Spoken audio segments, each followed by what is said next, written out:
see the teams build on that and actually add another layer of maybe a little bit more aggression, maybe a little bit more of that fire within them now that we have kind of the groundwork laid down from yesterday. I mean, one team that's kind of able to do two different things, right? Being very smart macro-wise, but also really good at taking those fights was Influence Rage, in my opinion. I mean, top 3, I know Hotchix is happy to see America's popping off. Let's go. With Influence Rage in top 3, but really they got a second place, a first place, a second place to kick off the first half of day 1 for Group Red. Amazing consistency from this team. It did fall off a little bit later on in the second half of the day, but still it was such a good initial performance, and that was backed up by not only just good rotations but also timing off fights, especially that Rondo game. The way they were zoning those southern teams and playing the low ground because they knew they were not going to win versus E-Arena was exactly how you have to execute the game. So Influence Rage, for me, if there's a team that can even improve upon the initial basis of day 1, it would be Influence Rage, and that team, first place, guys, it's in the card. Hotchix, they can make it happen today and join their fellow bros of Alpha 7 in the grand finals. Let's see if they can get it done. I sure hope so. Love to see what a Western team shows up when it comes to the PMGC Global stage. Another good team was Arc Red. I think they're on point yesterday when it comes to those third parties, and they're going to need to bust that out here because we're headed into Rondo, folks. First match of the day. We're going to need some teams start popping off right off the rip here. Of course, we got our casters, John Allen and Blank. Take it away, guys, for match 1.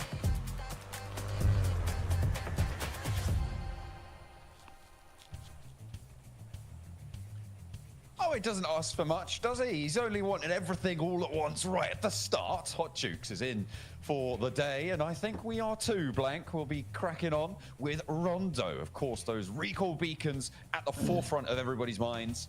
That is right. Teams will be going hell for leather into the fight and then immediately going straight back in.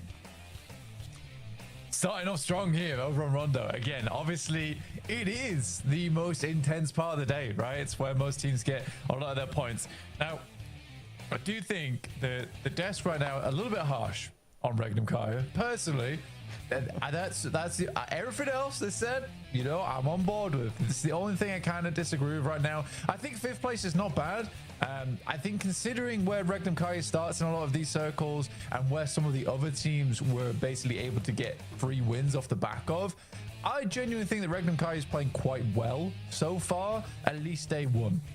I think that day 2, I'd agree with the boys, Hot Juice as well as Maxman, saying that, you know, now is the time to step things up, get more points on board, because if that doesn't happen, yeah, I've got concerns. But I don't think 5th place is that bad. It's not disastrous, right? A bit of a hard south circle as we yap on about Regnum Kaya, but yeah, it's not the end of the world. They are definitely within striking distance, right? 45 points there, 20 points behind the leaders, E-Arena, who generally have been fairly passive, I think it's safe to say, over the course of their games yesterday, except for obviously that first one. They had a massive gain there, but they got almost half of their points tally in just that first game alone.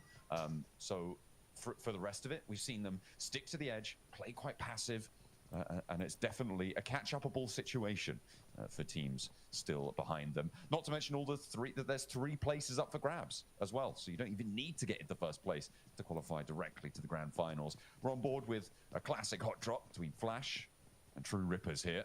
So it looks like Zeus holding the staircase, has got the spot on the True Rippers, but they are aware of the angle, and he's not going to pull the trigger just yet.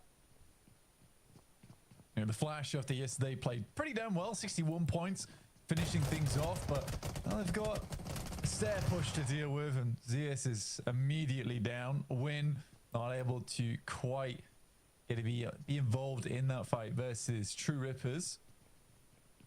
You know, all things considered, it was okay. It was okay yesterday.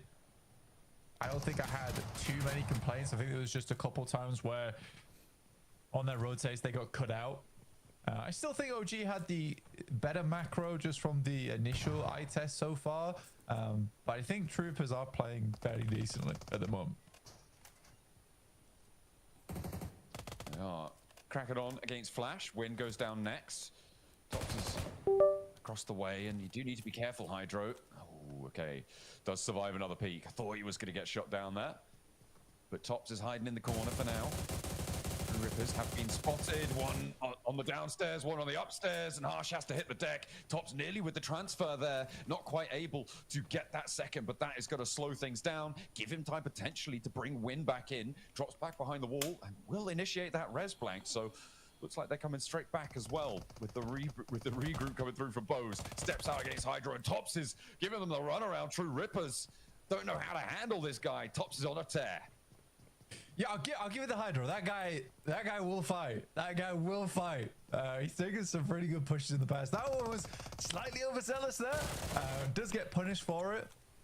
But for True Rippers, they do have a player they're sending wide, so you sort of want to try and get as much value out of this as possible.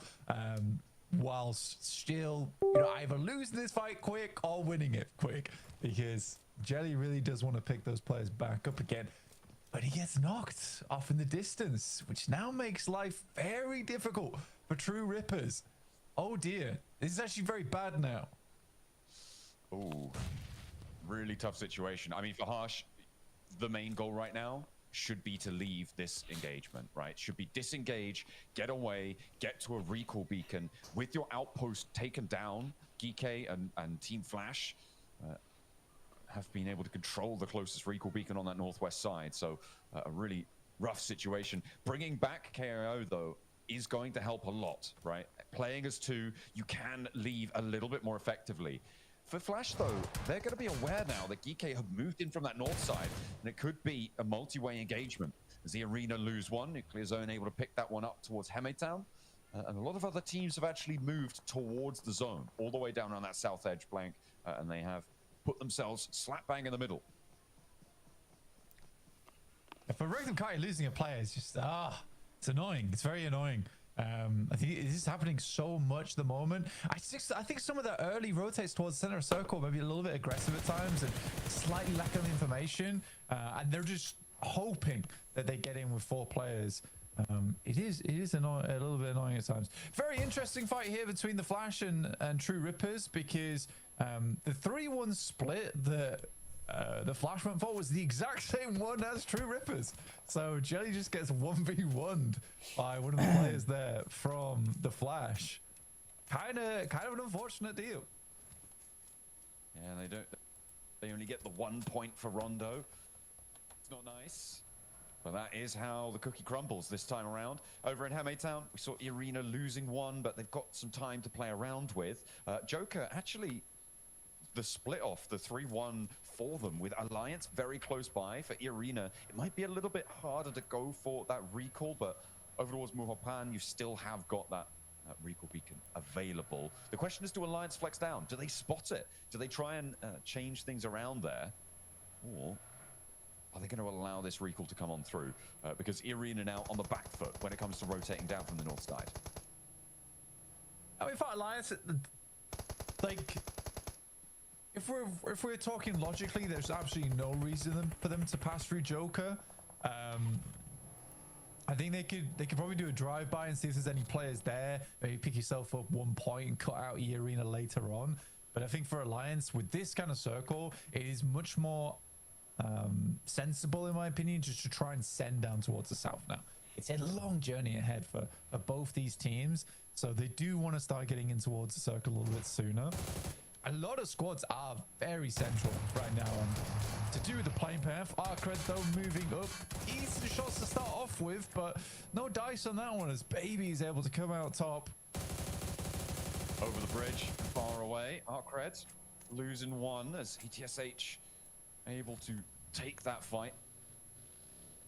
An architectural marvel there on the suspension bridge, but no suspense on that fight. It all came crashing down pretty quickly. As Baby now looking to hold the line against Ramses as well. For Arcred, again, it's all about just getting to those recall Guys, beacons. যারা যারা দেখছেন অবশ্যই অবশ্যই স্ট্রিমটা like করে দেন। And they'll be picking themselves back up. ETSH, though, wants to slow this down against Ramses, force them to go for another pickup and make their lives just that little bit harder. They are on the full surround on this building. What can Ramses do here? You know, this is a big opportunity to get an extra point at pretty little to no cost, right? For Ramses, if he's able to get one, I'd say just commit for the flush. You're going to get picked up back anyway by the rest of your squad. In goes Reverb, around the corner, goes for the knock, can't quite find it. So no point earned. That's not friendly, but worse things have happened, and they will be staying as 4th. Yeah, frustrating though, considering that was not a bad spot to hold to try and get across the bridge later on. They also have Glory over towards the northwest side, you can see, and on the western edge is Easy for Bad Boy. So overall, the team is quite disparate. They are not together right now, and it is uneasy land that they have to cross going forward, and they're split off there by Geeke as well as ETSH. I'm very curious to see how they play out the rest of this game. Towards Tinlong Garden, you do have Regnum Karya on there. Did they get back up to 4? They did. They were able to get a recall on that one, which is great news. So Wild's back into the picture. Hello. Weibo very close to them over on their western side. They have lost 1 player, so unlikely to try and target Regnum Karya in the near future.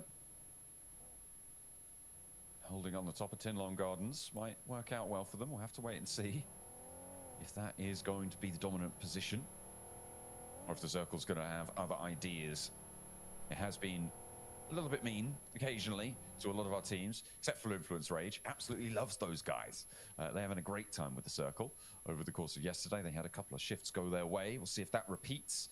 Virtus.Pro now crashing into ETSH. I say crashing, more just sort of slowly getting along. Low friction, it seems. Ashiva's not even going to take shots. Does he realize that was an enemy? I don't know. Yeah, I think so. They just kind of waved him goodbye. I mean, there really wasn't a team shot there for them, so they didn't want to just get popped. Especially on a rotate, you're on the western edge. Bit of an awkward EMP zone there for Virtus.Pro, where they might want to try and wrap south. That actually makes things very difficult for a lot of teams on the north side of the circle. Kind of a good understanding of where teams are coming from. Luckily, the EMP zone does dissipate. There's a little replay from earlier. That's that shot over towards Jelly. It was off on the sidelines. There was definitely the thought there of going for the 3-1. Unfortunately, it does get caught out. But Virtus.Pro though, here's the VB versus WG Sucre মেরে দিয়েছে recall কি আছে recall তো মনে আছে for Virtus.Pro, guys, they desperately want a better day than yesterday. It was horrid and not at all what we expected from Virtus.Pro as a team. No, they sat in last place right now. For Virtus.Pro, this is not going to be feeling good. They've already kicked off taking down Soup, though. One of the stronger players in the lobby. But Weibo are now kind of floundering on 3 players. With the high ground completely controlled by Virtus.Pro for the time being, they really have to just hunker down. I don't think that they're going to be able to get towards a recall beacon blank. There's a couple minutes left on them, but it's not really going to be super accessible. They're going to have to play on us too, which is not good news. Virtus.Pro should be happy about that. And the shift goes out to the western side there, out a little bit in Long Gardens area. They're going to be able to stay put for the time being. Yeah, interesting finish as well. You got 2 really big high grounds in terms of those pillars that sit down towards that south side. So teams can technically play around there. They also are quite good at cutting off sight lines, enabling its take an approach. I think for Geeke as well as ETSH, like realistically you want to try and control this southwest edge because it is isolated a little bit more. Regnum Karya though spots DRX rotating in. It's a lot of damage to start off the innings here for Regnum Karya. Oh, they've managed to find 1 knock, but DRX will start to put themselves back together now after the opening salvo. It looks like only the 1 will be found. That flush does come through though, which puts them at a permanent disadvantage. And the nade is not going to tag on, but the shot's already landed up the hill. So DRX in a little bit of danger. Regnum Karya maybe looking to chase this one down, as DRX don't really have time for the res. Maybe pop him into a vehicle and see if you can get away. But DRX have 2 fights now, as ETSH are going to chime in and join in on the bullying against DRX as SOES starts to bleed out. Silas, though, has bigger problems. It's the Burmese ghouls actually chiming in. So 4 teams now scrapping on these hills away from Tinlong Gardens. And you do need to be careful because Regnum Karya, I mean, they've already fully lost Silas now. Yeah, I mean, to be fair, where Burmese ghouls are playing as well is a pretty known spot. So I don't understand how Silas gets picked off there, tries to rotate around maybe to try and get some shots over towards DRX. I think that they are concerned with the amount of eliminations that they've been getting yesterday, and they wanted to bump those up a little bit. I think Rondo's so hectic that you can't really afford to be making those commits like that. Again, it's hard. It's hard to say with the sidelines that are available. This is a very, very awkward circle overall. Hyunbin attempts to go grab the recall beacon, but it was camped out by Havlik. It's fair enough. Gets himself an elimination and will be able to get EXO back in the fight. So a great play from him. Yeah, nice little find, nice little pick up there. Hyunbin drives out into the blue, thinks it's going to be safe. No, of course not. The balls are still out there. They'll gore you. They'll take you down. Have a real tough time. And that's DRX down. In 6th place right now, Regnum Kaya were pretty neck and neck with them, so they'll be happy to see that. They did the majority of the damage to DRX on that initial run-up. They passed off the baton as well across the way to some of the other teams in the area, but they get 2 points for it. Next circle zone could be pretty mean to the teams, I think, in Tinlong Garden on a north shift. Actually cuts quite a few of them out. So Virtus.Pro going to have to leave that spot up the top and going to have to try and push further to the side, but it seems like they're going to be able to open up and control the teams around them fairly nicely. E-Arena in the meantime, scrapping out with Alliance. A lot of fights already just popping off in the meantime. Flash absolutely dismantling Twisted Minds there. Geeke also finding balls as they enter inwards. Lord goes down. Now just Chudo left remaining for Twisted Minds. It's been a tough one. You know, Flash has consistently been pretty decent. You know, I'm actually quite impressed by this team. Very much not on my radar either, John. Well, they have kind of snuck by. They're phasing through. And looking to go to the next phase as well as Tops with the suppressed auto shotty. A lovely sound there. A whisper. It's as loud as a scream there as Twisted Minds are silenced. Put down. Boars actually landing on the top of this fight, though. Okay, interesting.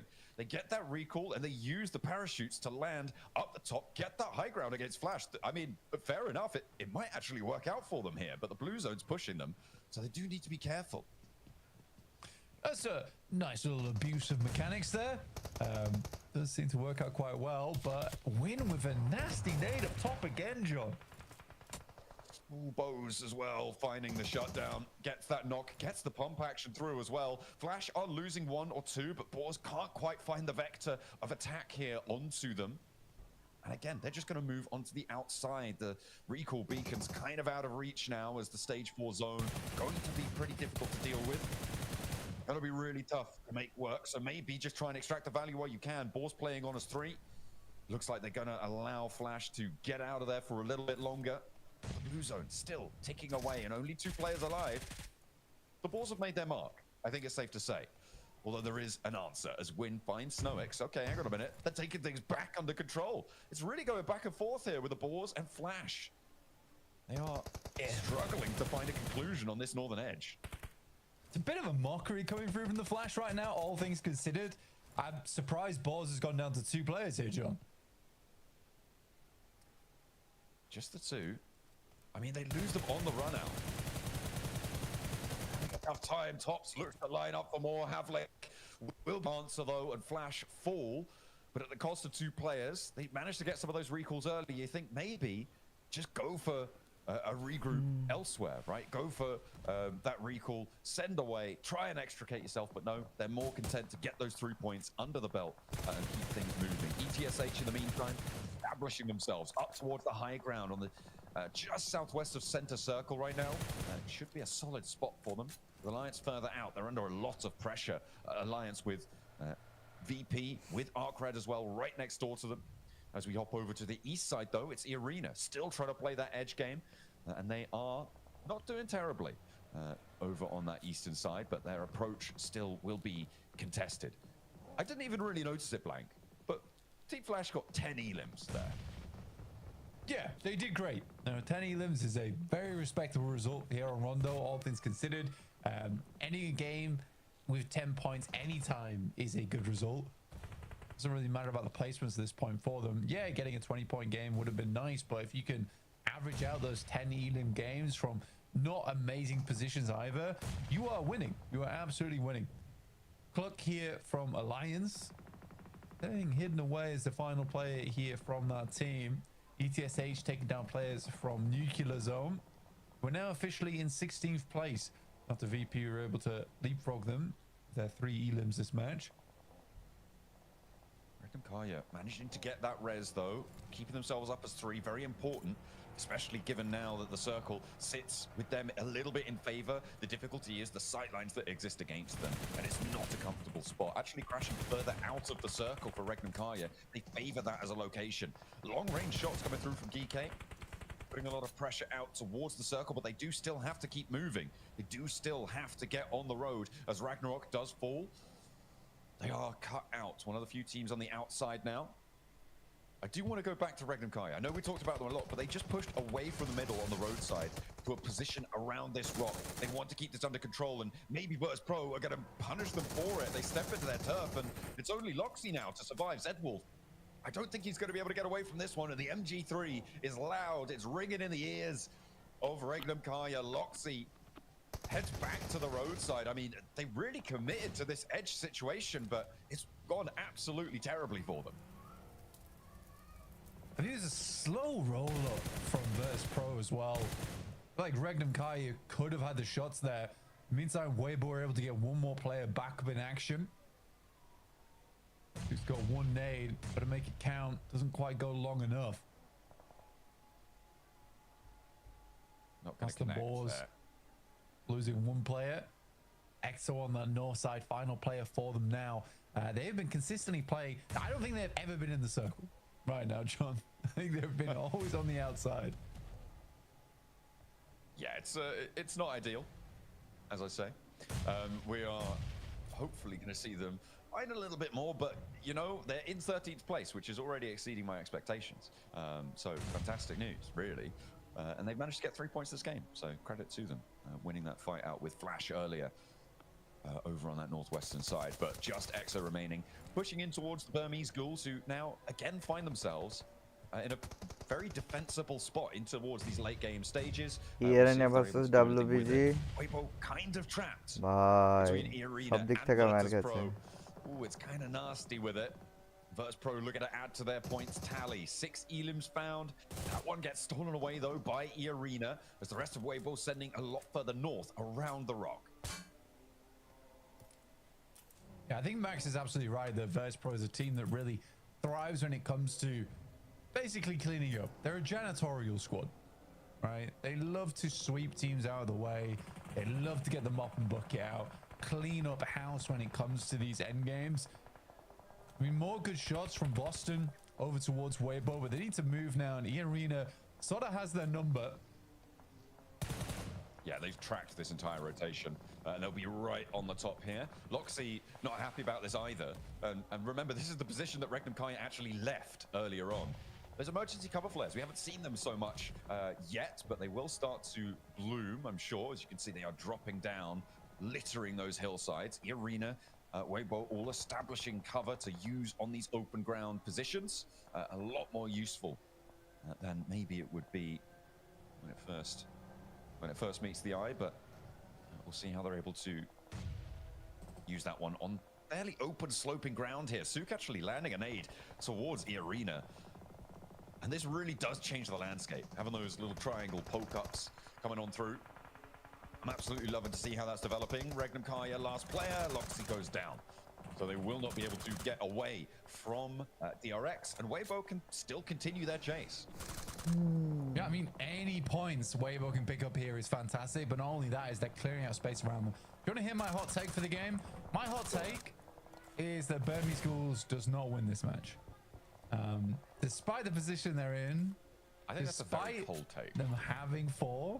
What do you mean? I mean, we saw what they did yesterday, right?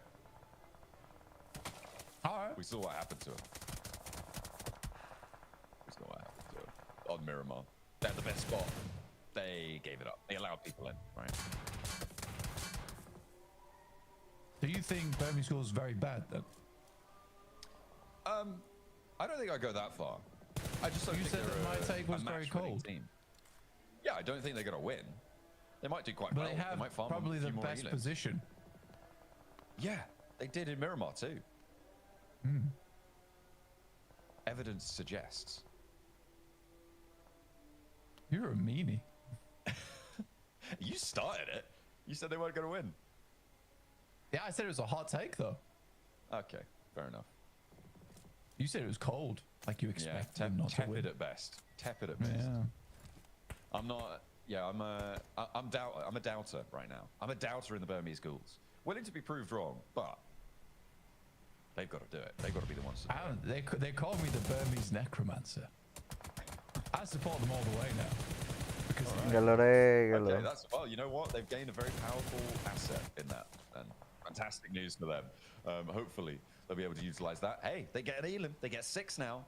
I think at the moment, though, the big thing to notice is, of course, that Influence Rage and E-Arena are still alive towards the top 5, which is something that we saw from them so repeatedly yesterday, and it seems to start off repeating today. I mean, for E-Arena, 5 elims, right? Doesn't look too bad. They love their rondos. They love their rondos, jump.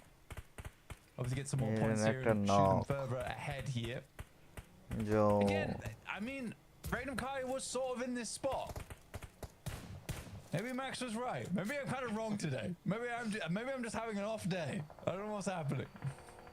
I mean, I'm not entirely sure what the full theory for Reckon Kai was on that rotate. I'm sure that the desk can elucidate, but it's it was an interesting push to go back out towards the edge of the circle. They put themselves in that scenario. No, that was fine. That was fine. That push was fine. The execution was terrible. The push was fine though. They wanted to cut off teams coming in from the southwest because they can play around that hilltop, right? So you clear out one side, you fight the team on the northeast. The push was fine. Like I said, the execution was what was bad. The fact that Virtus.Pro can come back as a 3 and take them on despite being split at the start, that shouldn't happen. No, it should be a little bit more tricky than that, right? Should be made of tougher stuff. Influence Rage have been corralling this on the south side, but they do need to now worry about Burmese Ghouls moving in from that northwest edge. Playing from their position. They don't have control of the circle anymore, with it shifting away from the compound that they've been holding, from the position rather that they've been holding. They are going to have to trudge a little bit further in. Influence Rage putting a lot of pressure over towards. Come on, you Burmese boys! And Virtus.Pro suffering beneath them too. I'm giving it to Influence Rage here. I'm backing the Brazilians. Rise, my ghouls! Rise! Fight them! Oh, I need more aggression, ghouls now. Come on, rise! Come on, Influence Rage. Let's go. It's either way. It's got to be a team from a country beginning with B that's going to win this one, right? It's either Brazil or it's Burma. Alright, so on the high ground right now, Burmese ghouls grab themselves a lot of angles. This looks a lot better than yesterday. They are allowing the foes ahead of them to do most of the work for them, and that's fine. As they pick up the chicken dinner off the back of it, Turney K over shot over towards Law, and he is down. Turney K going a little bit crazy here, and in come the ghouls. Oh dear, I'm gonna have to eat my words, Blank. They have transitioned well. They've kept this fight in. Influence Rage put too much stock in controlling the fights to the south. Little boy though wants to make the most of it. Make a meal of E-Arena. Turney K will fall down, and this is the last player now for Influence Rage. Burmese Ghouls moving up with 4, but it's Malloy from Virtus.Pro who still have 2 players alive who are taking the shots from the sidelines. He gets lit up though, needs to dodge around the blossoms, making himself a little bit more ethereal, hopefully, to dodge those bullets. Burmese Ghouls with it all to do. 4 players alive. Very little that anyone can do anything about this one, Blank. And you know what? We all believed in them right from the start. 100%. There was no one who ever doubted them. Oh, this ghoulish gusto on my screen. Lovely to see the Burmese ghouls at it again. That's fine. Ooh. The ghouls rise again. That's what they do. Okay. From the mud. Res him though, please. Please res him. Aragon, not going to go down just yet. Godspeed, nearly getting the spray down. Has to go for the reload, and Aragon's out behind the tree. Yes. Oh, okay, but can Malloy get across to get the res? Little boy might make that harder. He's already challenging, but Malloy has the first shot, gets that first tick of damage, and the second comes through from the Burmese Ghouls. It's Malloy now down on the ground. alone in the dirt as Aragon flushed away. They don't need the res black. They're going for the 3v1. Oh, Malloy on his lonesome. Come on, Unknown. Run him down. No! On the side of the car. It's a drive-by as well. Burma goes crazy here. In the first game of the day over on Rondo, it's easy pickings. They had the best spot in the circle. They were the best boys for the job. Oh, well, absolutely proved me wrong. There is egg all over my face. Brilliant win there coming through from the Burmese Ghouls. Fantastic showing to transition out. Yeah, you know what? Super dumb for me, to be honest. Absolutely. I had no faith in them whatsoever. But you know what? That is brilliant. That they've been able to carry forwards from Miramar, not having the best of times there, moving into today, not letting that affect them. That is brilliant news. They did not stay timid. They got a little bit more bold and brash with it. Absolutely. Fantastic stuff. Great to see. And I think the Burmese Ghouls certainly do redeem themselves from yesterday, John. A brilliant redemption arc coming through from the Burmese Ghouls. How far can they go? Can they rise to the top? We'll have to wait and see for the rest of the matches today.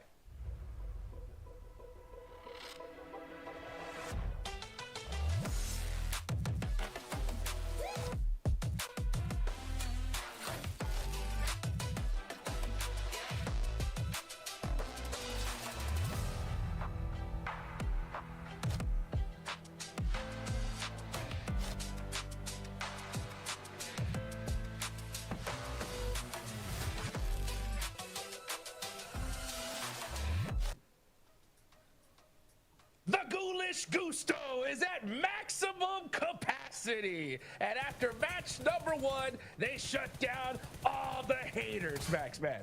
Oh, I can tell you, Yangon Galacticos been like, my boys, let's go. My ghouls. Oh, and Blank also. But I feel like he was involved. He invested in this team. Maybe he went on a betting website and he put a lot of money on the Burmese Ghouls. He was very excited about that chicken dinner coming out from Myanmar. But what a slow-paced game, right? Niptra for them. They go in a compound, very strong position. They hold it down. They hold down the fort, and they push out. Maybe a little bit late to my taste, but eventually it works out. They get the win, and they keep 4 players alive. So you can't really complain too much about it. No, you really can't. They were just playing it really slow, really steady, letting teams fight their way into the top 4, and then they were just able to clean up. They had the manpower, they had the utility, they had everything ready to go. So a really solid performance here from Burmese Ghouls to start off the day. I think they were just really mad about how that last Miramar went, right? That win just taken from them, and so they come back fighting today. A really good start. Man, it's so crazy to see this performance. I remember before Group Red started, I was talking to Blake, and I was like, man, which team do you think is going to just make it happen here? And he was like, Burmese Ghouls all the way. Day 1 supporter. I love to see that come to fruition here in Day 2, Max. Yeah, I mean, he did say that. No, I have a recording. I can share it later on if you guys want. He definitely did say that. But you can see also the damage ratio. A lot of them didn't take that much damage except for Yatka, and then most of that damage did come in the last minute or so of this game. So they weren't really challenged all that much, but they were zoning that position up northwest of this circle really efficiently, so you can't complain too much about that. So very good to see that from the Burmese Ghouls. That, keep it in mind, they were in 10th position here at the start of today, so this game alone, that's going to push them up in like maybe a top 6, top 5 situation. This is a very, very strong game here that's going to help them out significantly in their attempt to make it to the finals. Yeah, and that's what Rondo is all about, right, Jukes? That's what Rondo's is all about, you know, getting those points, getting that boost, ready to go for the rest of the day, right? Absolutely. I mean, you got to crush it on day 1. Game 1, we saw what EA was able to do with a good performance. Hopefully, this could be the start for BG, Max. Hopefully, yeah. I'm just looking at these replays, and Infinix True Rippers, unfortunately, hot dropping literally our second place team in the leaderboards is maybe not the best idea. I would not recommend it to my worst enemy. So maybe that would be one thing on the next Rondo going into tomorrow to try and fix it. That would be a really good thing for the side of True Rippers. They're looking at some of these replays, man. The aim accuracy from some of these guys on these moving vehicles is crazy. It's the double. I didn't even see that earlier. Oh my God, that was huge. That was actually crazy. Love to see that. You know what? Also, shout out to Virtus.Pro. We were talking about them in the pre-show, right? and they are here in a second place and already looking far better than they were yesterday, right, Max? Like, they were pushing Weibo really, really well. They're holding their angles. They're splitting up a little bit better. They're using their high ground efficiently. As I say that, we see the replay of them getting absolutely decimated, but you know, it is still a second place finish with a lot of eliminations, so a far, far better game than their entire day yesterday. It's already off to a better start. And they were challenged the entirety of this game too. Next, on the western side of Tinglong Garden, they had to go for Nerdy Clash, push away the side of Weibo Gaming, where they do get one elimination, I do believe. And off the back of that, they play the southern western edge next to this big stone pillar. And Weibo and E-Arena are fighting, and they just, I think they timed the fight to kind of third party from a distance so efficiently. They don't get fully involved, but just enough to kind of have an impact on those two teams. And that's enough for them to get 13 points this game. So Virtus.Pro, wow. They got 8 points day one, guys, and they got 13 points in one game. Let's go, VPR back. That's more than double. That's almost pretty much double, right? What they did in game their whole day. So, I mean, that's some serious improvement right there. I mean, Burmese goals as well. Massive improvement on the day. We still saw some of the top squad sneak away some points here, Neptura. As we look at the second page, Regnum-Karya, 3 points. They put something on the board, but they definitely need to do more here for the rest of the day. I think game one, it's okay, right? They're close enough where they can afford to have 1 3-point game. You know, like you said, it's still points on the board. But as we go into a wrangle now, we just need to start seeing some bigger digits coming up for some of these teams. Yeah. DRX as well, right? Almost there. It's almost within their clutches, but 0-point games, just not the start they want. Ooh. Here we go. MVP of the game is going to be unknown. I think you watched a lot of Marth gameplay during the Gauntlet stage. Like, I really like those solo drive-bys he was doing. Yoink, mine. I'm going to do the same now going into this stage for Group Red. Really good stuff coming out from him this match. Very, very happy about it. And overall, interesting game. Unfortunately for DRX, we did see on the leaderboards, they got the goose egg. They got the 0-point game. Hot Jukes. I'm still hoping DRX can do something. They were in 6th position, but that's going to hurt them. A 0-point day at this point, you're almost at the halfway point of Group Red. That is tough game to get. Yeah, that's tough indeed. If we take a look at the overall leaderboards, Influence Rage holding on to that 3rd place position with 68 points. EA pushed that lead just further with those 10 eliminations they got in that last game. But you're talking about DRX, right? They have 68 points. DRX has 44. That's going to be a 24-point difference from 3rd place. So, man, I mean, that point gap is coming to fruition here, Neptura, early. Yeah, I mean, the good news is, though, is Erangel DRX can do very well on, right? I mean, yes, okay. Erangel, everybody can do well on it. But, you know, there are some teams that prefer that Miramar. But the good news for DRX is that they get to start their good map at ASAP. They don't have to wait too much longer for them to really get those points coming on through. 24 is not the end of the world. That's just one really, really good game. Yeah. So still lots and lots of hope for them. My problem, or rather my concern, is that as we get down that leaderboard 10th and 11th onwards, that's where we're starting to see, like, you know, coming into today, those points just aren't going to be enough unless they have just a massive, massive game. It's going to be very difficult for them to reach top 3. Yeah, I mean, the lobby is so stacked. I feel like there's definitely going to be some of those teams that are going to be able to bring it to the table. I mean, I'm looking at Influence Rage in particular, right? They're currently in the top 3.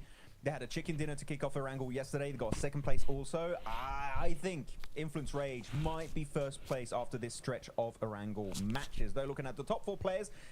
Where's that?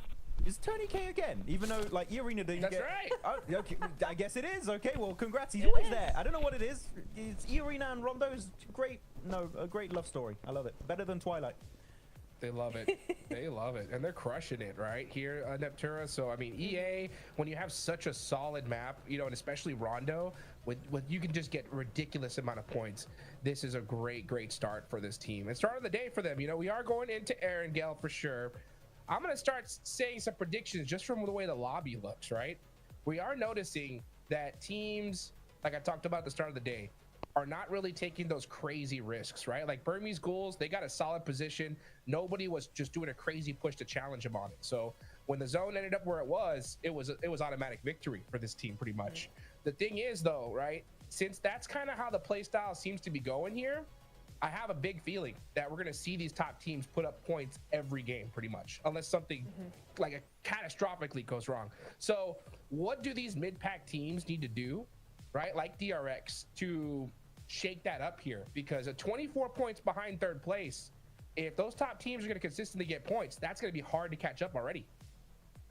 Yeah, I think honestly, and I don't know what you feel about this, Max, but teams that are playing center tend to do much better in terms of placement, because I think a lot of this lobby waits a lot, and so you end up seeing a lot of fights break out on the edge. And so if you're not a team that can really sweep effectively, I think a lot of those mid-place teams could do a lot better by just going center, playing a little bit like Burmese Ghouls here. They had that compound, they kept that compound, they waited for the end game. I'm not saying be super passive or anything, but I think maybe just not going for those fights on the edge would help them preserve their placement points a lot better. I feel like, because as you said, right, some teams tend to delay their particular move or their engagement.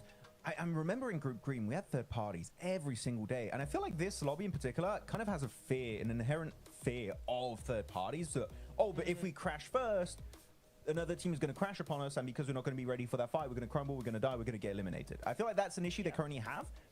But if you take those fights early on in the match, there's a very slim chance of you getting third party if you scout it around you, of course. So, yeah, we're not... Actually, now that I'm rethinking of yesterday, we didn't see that many big third parties. We did see a few, of course. You're always going to have some in PUBG Mobile Esport, but nowhere near as much as Group Green, Hodrix, which is actually quite odd now that I think about it. And I'm going to pay even more closely attention to that going into Erangel. Yeah, I think that makes sense. I think we definitely should keep an eye on it, because I remember specifically Arc Red was that team that was like hunting those third parties. Like, I always saw them just kind of waiting for that fight to happen, and then they were going for it, right? But one thing I do notice is it's a little bit more difficult.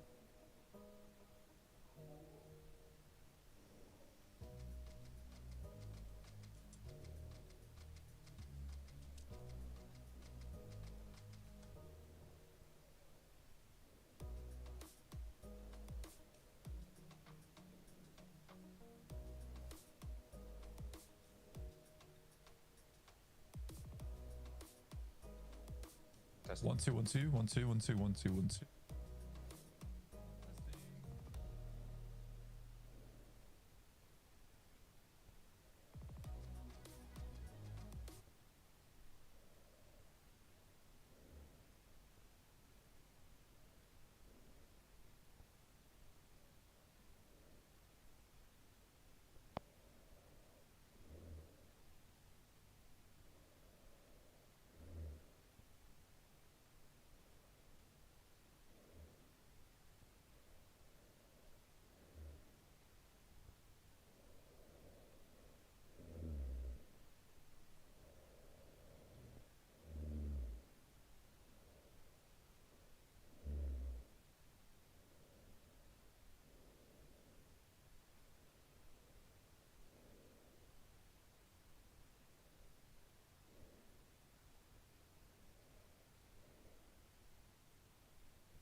Caster type talk, you guys.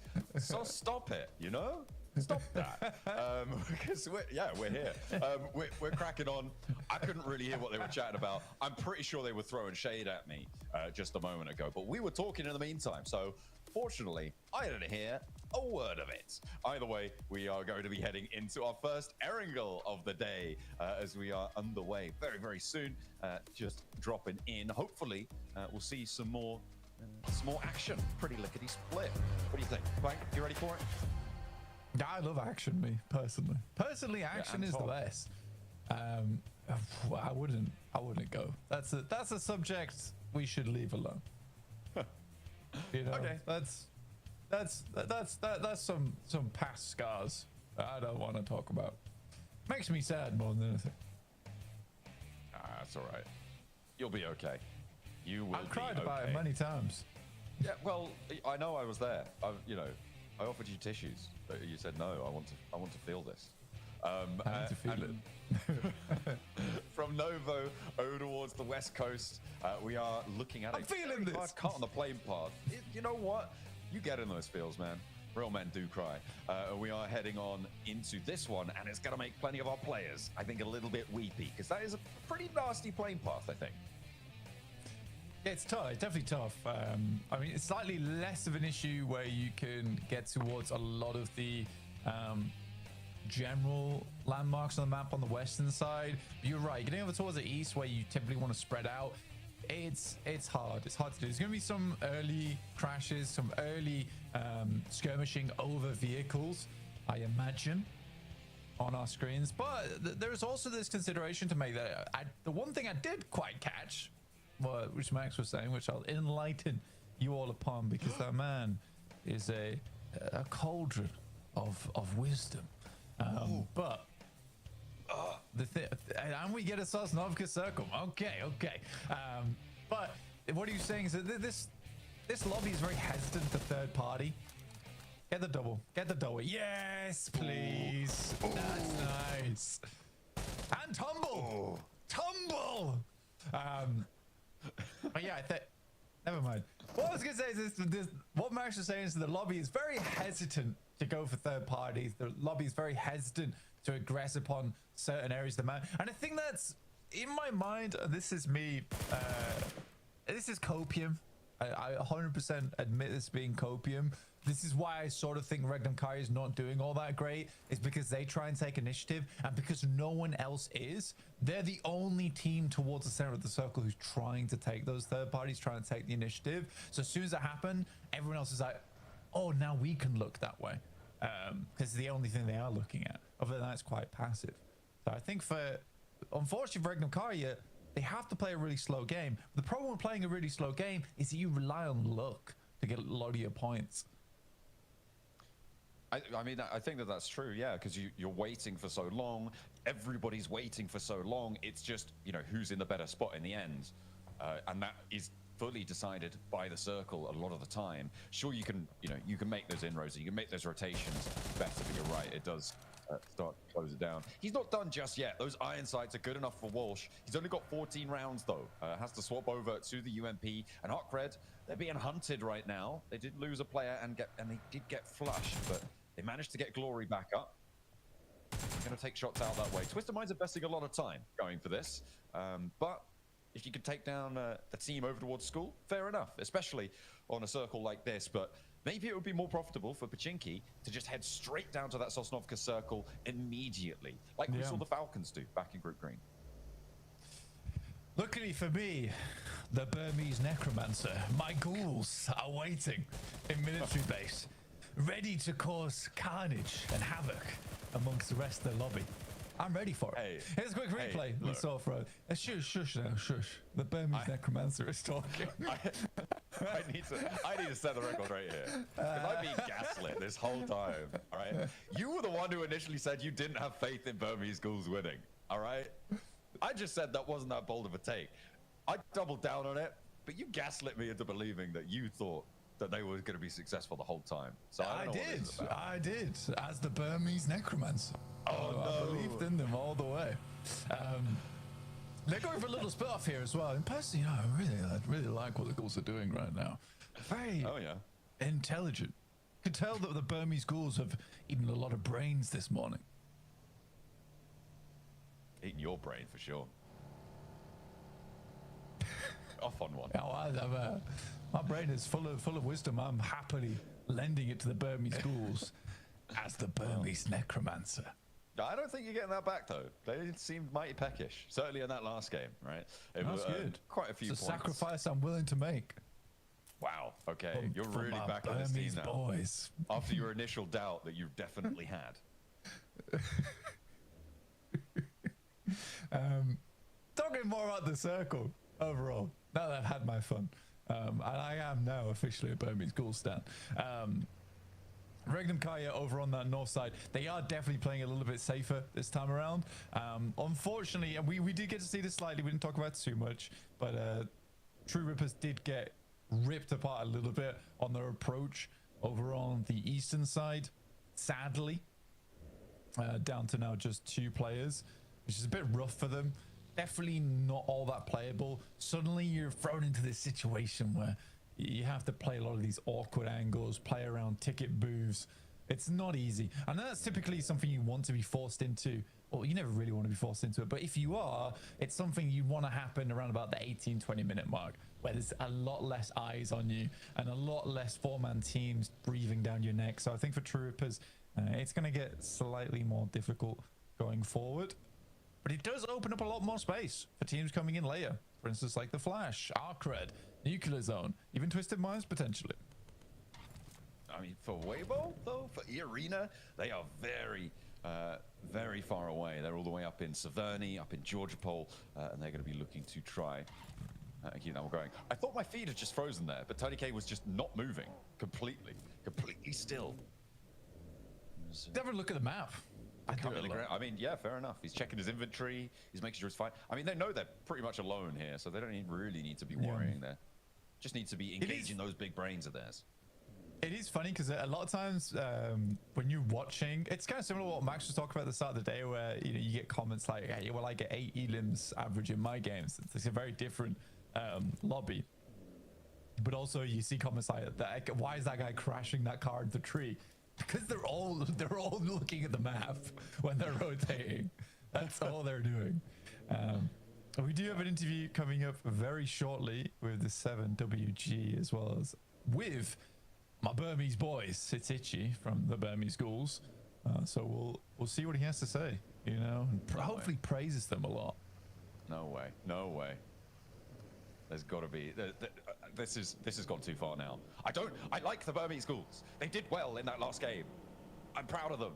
Well, let's see. Shush, John, shush. Let's see what Seven asked them about and what they had to say in response. Welcome back to a quick report with the 7WG. I'm joined by the winners of Rondo in day 2 of Group Red, BG, Ichi nonetheless. By the way, I gotta give you props. In Circle 7, great scouting by you while your 3 teammates were pretty much just waiting in the compound. You went around, found a spot, and was just played perfectly. But I do want to talk about Erangel. Yesterday, your performance in Erangel, 13, 15, 7th. What are you looking to change in it going into Erangel? Because we do play it 3 times, and I feel like that's where you need to perform.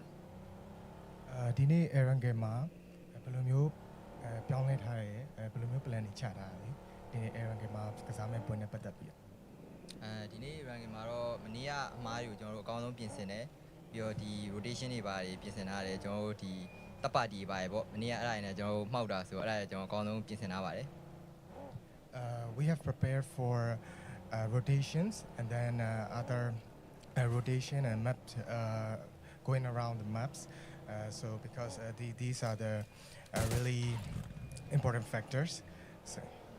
Well, I love hearing that because you do need to adjust to what this lobby is giving you. And even in this situation where you guys, in a way, felt like it was going to be a free win going back to Rondo, but then the circle went away from you guys were able to adjust quite great. And there was people doubting you even in that position, saying you weren't going to win, blank, John.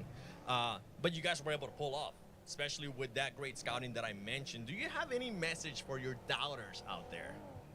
ကိုယ်မယုံကြည်တဲ့လူတွေပေါ့ဘယ်လိုမျိုးပြောချင်လဲဘာစကားပြောချင်တာရှိတယ်အများကြီးတော့ထွေထူးထူးပြောစရာမရှိပါဘူးကျွန်တော်လည်းအကောင်းဆုံးကြိုးစားသွားပါမယ်လို့ not much to say we will do our best Well, the team that took down the PMWC champions Yangon Galacticos coming in hot in day 2 of Group Red.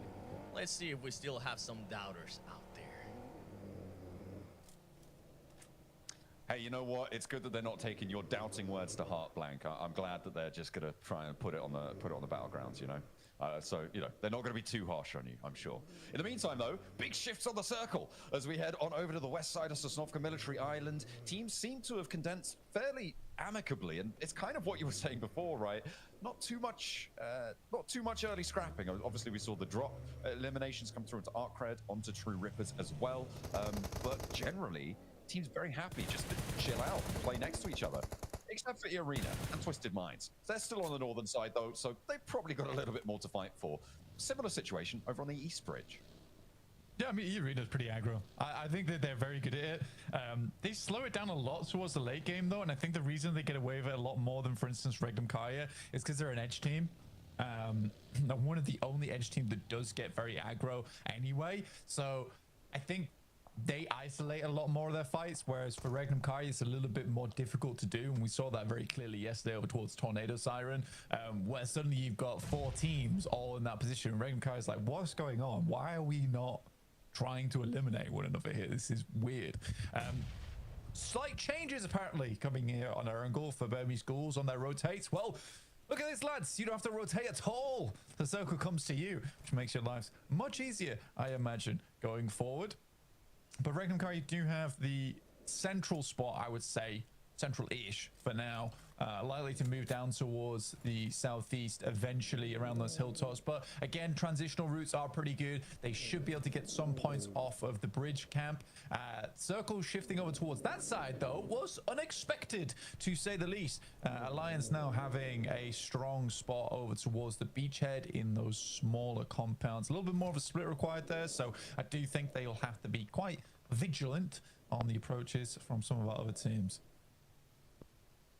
Yeah, that's a really solid spot now for Alliance, for Burmese Schools in the hills to the north as well. Virtus.Pro starting to clear out the last two players of True Rippers. There's still one more to go, and they are on the north side of C block under lots of pressure. Meanwhile, over towards this east bridge, it's still just trying to hold this out, trying to get through. I mean, Nuclear Zone actually not doing terribly. It looks like they might actually just be able to send this one straight across. One player is on foot, so probably Krona does fall. It's pretty rough. I think it was quite a bold move from True Rippers to try and play C block, you know? I think they had to puff out their chests a little bit more to scare off some teams, but alas, one player does go down almost immediately to Virtus.Pro.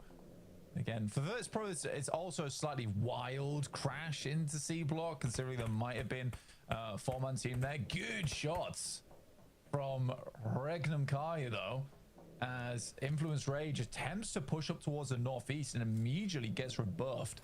That is the most confident we've seen Regnum Kai look so far in Group Red. Yeah, they held out that run really nicely against Influence Rage. Two players carrying on further out to the west. We saw that bridge camp coming through DK, who are putting a lot of stock in holding this east side bridge fight. It might work out quite well for them, Blank. They have got an outpost towards the circle. Nobody else really contesting at all for the east side of this one. I feel like this might play really very well for GK. Normally, I don't like sitting on those bridge camps for too long, but I think this scenario, it's going to work out for them. Yeah, I think it will. I think they can spend a lot of time here. It clears out a lot of area as well. Then you can start working the beachhead over towards the eastern side, even trying to play the high ground. I imagine that for ETSH, goodness me, we'll just play the compounds down towards the south side for quite a while. Online to move from there. Weibo, they've been out in the blue for a long time, John. I think this is the first time they've been out in the blue for quite a while. In fact, they're not even out of the blue yet. What am I talking about? But they've got a lot of meds to work with. Hopefully he can get through. Arthur from Nuclear Zone underneath on the south side. He's going to let them pass, you know, as the gatekeeper. He keeps the gates open, apparently. A nice guy. Nice guy. No gatekeeping here. Yeah, I don't even know if he extracted a fee there. Weibo on 4 players. So they are, yeah, there's clear sailing. Enter. This is kind of bad news for Geeke, right? They were like, okay, those guys will, you know, sort themselves out. This is a really nasty circle. Goodness me. Over towards the water. I mean, it makes Burmese Schools' lives a little bit harder. Reckon Kaya as well, going to have to shunt on in. For Alliance, regroup towards the hill. I think that's the hill that DRX did so much on last time around, as the east side bridge concludes with Nuclear Zone going down. Our first team to be fully eliminated in our first Erangel today. Yeah, it's a brutal circle, man. Brutal circle. I think it cuts a little bit of the compound in for Regnum Kai as well. It's fairly interesting. You know, off the back of a 20-point game here for Regnum Kai, that easily sits them up towards the top 3, right? Especially with Influence Rage taking quite a bit of damage right now. Little Boy sends out into the blue, over towards the water on the north side, which is an interesting decision. Might seem safe for a while. I think what he hasn't taken into account that there is also still a lot of teams to make it into the circle right now at stage 4. Still playing up towards that bridge and imagining that some of the DRX players will have sidelines over towards this eventually. Arcred still considering whether they should make that push or not. Good hold again for Regnum Kai, just holding that bridge down, finding another shot over towards DRX. That's really getting fraught over on the western side. There are two teams still yet to cross. DRX trying, but really suffering on the hold against Regnum Kaya. You've got E-Arena behind them. You can see their health bars on the right-hand side of the screen on the tower graphic there are going lower and lower. We're in stage 4, Blank. It's really hurting, and Kaiksei has to dash forwards. I think, is this the last player for DRX? No, they got another one somewhere surviving, trying his best. Kaiksei continues to run on through, but Wild immediately spots him as he steps too far down. Regnum Kaya can regroup. They'll play on. There's still many more points to earn, apparently, on this bridge crossing as NC2 gets picked up. So is the last to play for DRX. Needs to extract value, so any point matters. We'll be able to find the flush over on towards NC2. Finds that point, add it to the tally. Zed Wolf backing off as the zone starts to put the crunch on. Hey, if you can't beat him, join him. I actually think that's exactly what Regnum Kai's doing right now. Is like, well, if people will fight us and they just hold on the edge, then we're going to hold everyone on the edge. All right, no one's coming in. We're going to play this as best as we can. We're not taking fights. We are literally just going to hold you on your rotates because we know you all rotate really slow. That's okay with us. And they've done it quite well this game. I think it's a lot better, a lot nicer. Overall, quite impressive from Regnum Kai this game. But less impressive in terms of like the flashiness of the match, but more impressive in terms of like, well, this is how we have to win. This is how we're gonna have to play. Joker's on the spin, and he gets his jaw spun. Tries to rock up to the middle of the circle, has a tough time of things. ETSH are able to establish crossfire with the very minimal pieces of cover that they have. I don't think that shack's going to be too secure for long once teams are allowed to get anywhere near it within nade range, and this is a bust for them. Stakara goes down as well, and that's E-Arena out. The fact that there are still players, I was just going to say, those players on the northern side, Twisted Minds and ArcRed, is a little bit crazy. Walsh as well has made the swim. So for Twisted Minds, they're just seeing what Lord can get done here. The circle does go to the coastline, so they can keep going for a little bit longer. Lord raining from up on high here as Hardpoint doesn't quite have the angle. Drops down a little bit too low, and Lord follows him. He's getting in and amongst them, but he will not be able to find it. Goes down, gets flushed immediately. That will be a res for Glory, as Walsh was actually eliminated in the meantime as well across the river. Oh man, that's so sad. I felt the glimmer. He realized to himself, he's like, I gotta go for it, you know. I'll never live this down if I don't go for the jump. You know what? I respect the jump. It was one of his few options, and he went for it. Okay, even he goes down there. I think everyone can agree that was a cool play. That was a cool play. Unsuccessful, but a cool play. You know, that's what makes him the man of the lobby right now. All right. Big hours for Twisted Minds. Real men jump. Yeah. They are. Virtus.Pro trying to move over by the way. The open ground. Yeah, Aragon will be taken down though. I mean, this is really tough stuff from the southeast side. It's been treacherous, tumultuous on the south side for a long time now, Blank. But it seems like it's all coming to a head for Virtus.Pro. They've been back of the queue for this rotate for a while, and Weibo will punish them. Kike as well, establishing that hold on the northern side, will be shutting them down. Virtus.Pro not going to go very far here in the first Erangel today. Burmese Ghouls, they're up to bat now, and they too have a really tough time getting into this. Come on, Burmese Ghouls. It's balls. You can deal with this team. I believe in you. It's way better, I think. isn't it? Yeah, well, if they want to go that way, sure. You know, it's unlucky. It's unlucky. You know, what could they really do there? That's a tough rotate. They may have started towards the center of the circle. You know, it doesn't mean that they can end up in the center of the circle. It doesn't always work in your favor. I will say though, no, shush, you know. I'm going to talk about it a little bit, all right? Weibo, on the other hand, excellent stuff. I think that the rotate that they made was unforgiving, long, and grueling, yet they have ended up here. And again, I think that I was talking about a lot yesterday. I think Weibo does have some of the best rotates in this lobby. Hasn't quite translated into points towards the top 3 just yet. But if you watch back, I think it's around about 60% of the games they play, they've made like a crazy rotate that has worked where they have threaded the needle. Look, they're going back to bed, all right? They're going to go back in the ground and they're going to come back out next game, okay? All right? It's a little sleepy nap time for the Burmese ghouls. They'll come back stronger. But yeah, for Weibo, I think 60% of the games, their rotates have been on point. Looking pretty decent with it. 5 elims to show for this match. After guarding out on the southeast side, Wild stepping onto the beach, able to get another point for Regnum Kaya. So they are going blow for blow right now with Weibo on the eliminations this game. Very close to each other on the tables as well. Both in those chasing positions right now. As Regnum Kaya, I mean, they have free reign over this beach at this point. With Team Flash condensed, clumped up. They can start to extend over around this way, but Geeke will meet them head on, right? And that's probably what they're worried about. The team that's far off around that beachhead, just taking a spot out. If they're completely out in the open, they just can't make that work. So instead, they head a little bit more inland. I really want to see how Regnum Kaya handles this now. It's not an easy circle, to say the least, and there is a lot of long-range shots required. I think Zed Wolf is insane at that, as is Silas, and Lockley has some good chops on as well. Wild takes some very, very good anchor points for the squad, and that's going to be very helpful in this circle.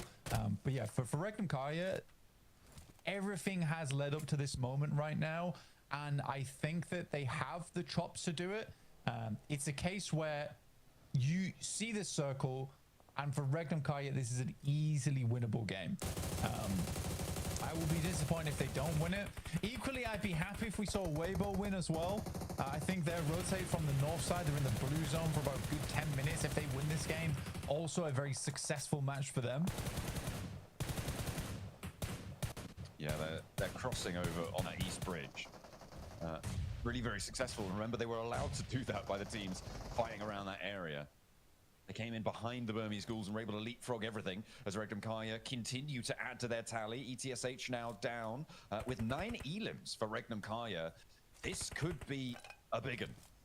It's Alliance who sit in the middle. Currently no elims, but in a really important building that could be a little bit troublesome. However, the open ground, I think, affords Regnum Kaya a lot of strength, where Alliance very much crammed in and might not get too many points for this match. There's the nade I was waiting for. Against Team Flash. I was worried that it was going to be coming on through, and it was to be, unfortunately for them. The second one a little bit short. Post another. No, it goes long again. They think they've gotten out of that. But Geeke gonna put the hurt down. As soon as you get broadside on the door, though, that should be easy nade postage. As Win has to step out and he gets knocked. I'm not gonna lie, Geeke's really overthinking this. They are really overthinking this. Nade the building. Exactly. Oh, hey. Oh my god. You're just expecting them to jump, to run out, but if they don't run out in the first three nades, start throwing some of them inside. That's a lot of utility lost there. A lot of utility lost. Nade over the top here, over towards Ragnarok. Looks fairly on target to me, slightly far. The hovercraft will come through. Silas very low. They're going to wrap around it, or potentially just wrap back there. Still more shots over towards that. Hovercraft is required to take that down for Geeke. That is a big old treasure on side for them. Very helpful towards the end game. Oh, my, a little bit low on ammo there. Mechanic for the team. Yeah, he's getting the vehicles in tip-top spick and span condition, you know? You've got to be looking good on the road. For Regnum Kaya as well, the next rotate probably going to be very important, especially with Geeke on the outside, right? They're going to have a lot of overview, and even more so now, they want to take control of this circle. Regnum Kaya actually being able to rotate over towards the beachhead. A lot of possibility here, but I think that you sort of just want to leave Silas there as an outpost. Same with Geeke, they're doing the exact same thing. You can try and control this southern side. You know, that's where most of the teams are. It's very open on the northern edge. So this is one of the few circles where you try and play outside the zone for as long as possible to try and gather position. That's that Regnum Kaya special. Take down the hovercraft. It ain't moving. Kevin just puts it in, spots it down, gives them a little bit of cover to the north side, to be fair. Kevin just rolled in and was like, oh, actually, I'm sorry. I'm sorry. I should have never came here. I'm sorry. Oh, dear.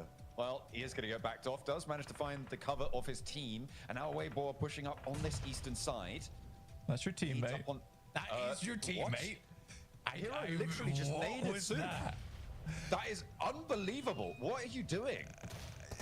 That didn't. Weibo, so good rotations, by the way. And there's the sticky. Hero goes down as he tries to pick his teammate back up. Weibo are their own worst enemy, Blank. It seems like EK are losing players to something. I don't even know. Because what on earth are they doing? And now Regnum Kaya have everything. Oh, Hero! What was that? It wasn't like he was even like towards GK. He literally just turned around and lobbed it at Sook's mouth. Oh, you got to be kicking yourself for something like that, man. Oh, Hero's so sad. Oh, the chased out GK are doing pretty well here against Regnum Kaya. Silas and Loxy now, the two to stand. Alliance to flex out in the meantime, and they do have 4 players. Well, they haven't flexed out at all, actually. They do still have 4 players, though. I'm confused, dude. I'm confused. Someone's all gone wrong. Good shots from Silas, though, to start things off here. 10 elims on the game so far for Regnum Kaya, which is great. Absolutely great. 11 make it now with Loxy helping from the back line to make that 14. Now into a 2v4. Okay. Jimmy bobbles an 8. The 1v3 hold for Loxy against Alliance. They have nothing to say about it. Now into a 2 versus 1. Loxy's coming alive, and he wants to put up big numbers here for Regnum Kaya. A 1 versus 4 for Loxy to shut it down, and Regnum Kaya run riot on the north side of Military Island. Oh my days, Regnum Kaya. You lose 2, but suddenly Silas as well as Loxy goes Super Saiyan in those final moments. Silas is pretty mad. But they got it done. 17 limbs. Oh, it's not mad. It's a little bit of relief, a little bit of stress being released there in that end game. But yeah, I think.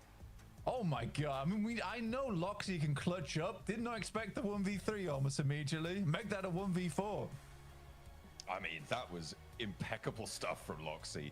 Brilliant on the first hold. Getting those 2 knocks so early, of course, fantastic news for him. But reading that nade, hearing that pin and immediately capitalizing, I mean, there was confusion in Alliance's camp, and they've been biding their time for far too long. A second place pales in comparison to what's just happened there. That is beautiful stuff, and it almost made me forget about the fact that Hero naded Sook, you know?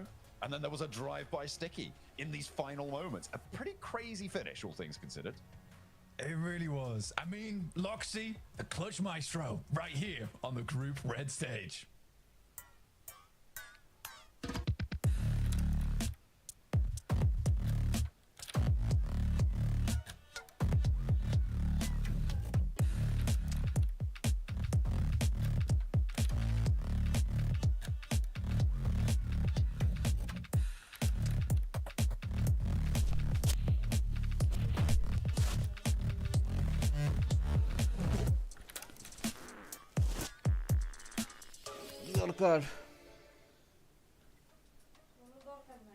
Alliance were on the road to victory, but Regnum Kaya Loxy said, "You shall not pass." The 1v4 comes up to get the chicken dinner, and right when Regnum Kaya needed it, Max. Let's freaking go! This is the Regnum Kaya we've been waiting to see perform, and this is the top tier level gameplay you can expect, and we got to rewatch this clip in Iptra. Loxy using this door frame to its full potential. The 1, the 2, and the 3rd as he goes for the nade. What incredible discipline in that shed. That was 10 out of 10 stuff coming out from Loxy. It was so good. I mean, the quick flicks paired with the in the vehicle, you know, getting the knock in the vehicle, the quick flicks coming through around the corner, and then just moving out of the way, having that withal to not get naded, coming around out the outside and going, yeah, you are nothing. I just got 3 of you. 1 more is nothing. I'm going to win for my team. Loxy coming out the gate, just swinging like that. I love seeing that. What a play. That is how you get it done there, folks. What a crazy first Aaron Gale here for day 2. We get an insane military circle and hard shifts up to the north. I think Weibo's gonna get gate kept on the Eastern Bridge, and then they get it for free. I mean, this match had it all, Max. Come on. Yeah, he also had Hero nading Sook. Maybe they have some drama happening behind the scenes. I don't know. That looks too intentional to be a mistake. Okay, I don't believe it. We'll see. We'll see if the drama channels on Instagram are going to be able to uncover what's happening beneath the surface, because there's definitely some drama happening there. But no, okay, I'm just memeing. It's still, I do like the approach of Weibo actually, Nitro, in that game. Trying to push on the eastern side, take the high ground away from Geeke was the right approach. But the execution itself was just, sorry to say, but complete mess in my opinion. What was that? Very odd, right? And I think it's one of those things where you have such a crazy fumble like that, where it's like you naded an own teammate for like it wasn't even in the way, it was just completely wrong direction. And I think after that, maybe there's just a little bit of it all falls apart, because it's like, wait, what just happened? And other teams already in that mood to just go in and take all the elims they want, just able to take advantage. But Arcred, not a great start to their era. This ain't Rondo. What you doing? Oh, it's bad. It's bad. It's really bad. But, you know, a lot of teams. I think it's really just we're seeing all these nasty clutches coming in here because both bridges were locked. Wait, what happened there? 60 after that shot. Rippers. He's like, yo, what's going on? Hello. What are we doing here? That's so funny. But to be honest, for True Rippers, it's kind of rough, Diptro, because they're going out early today, which we can't see that happening the entire day. That's a hard start.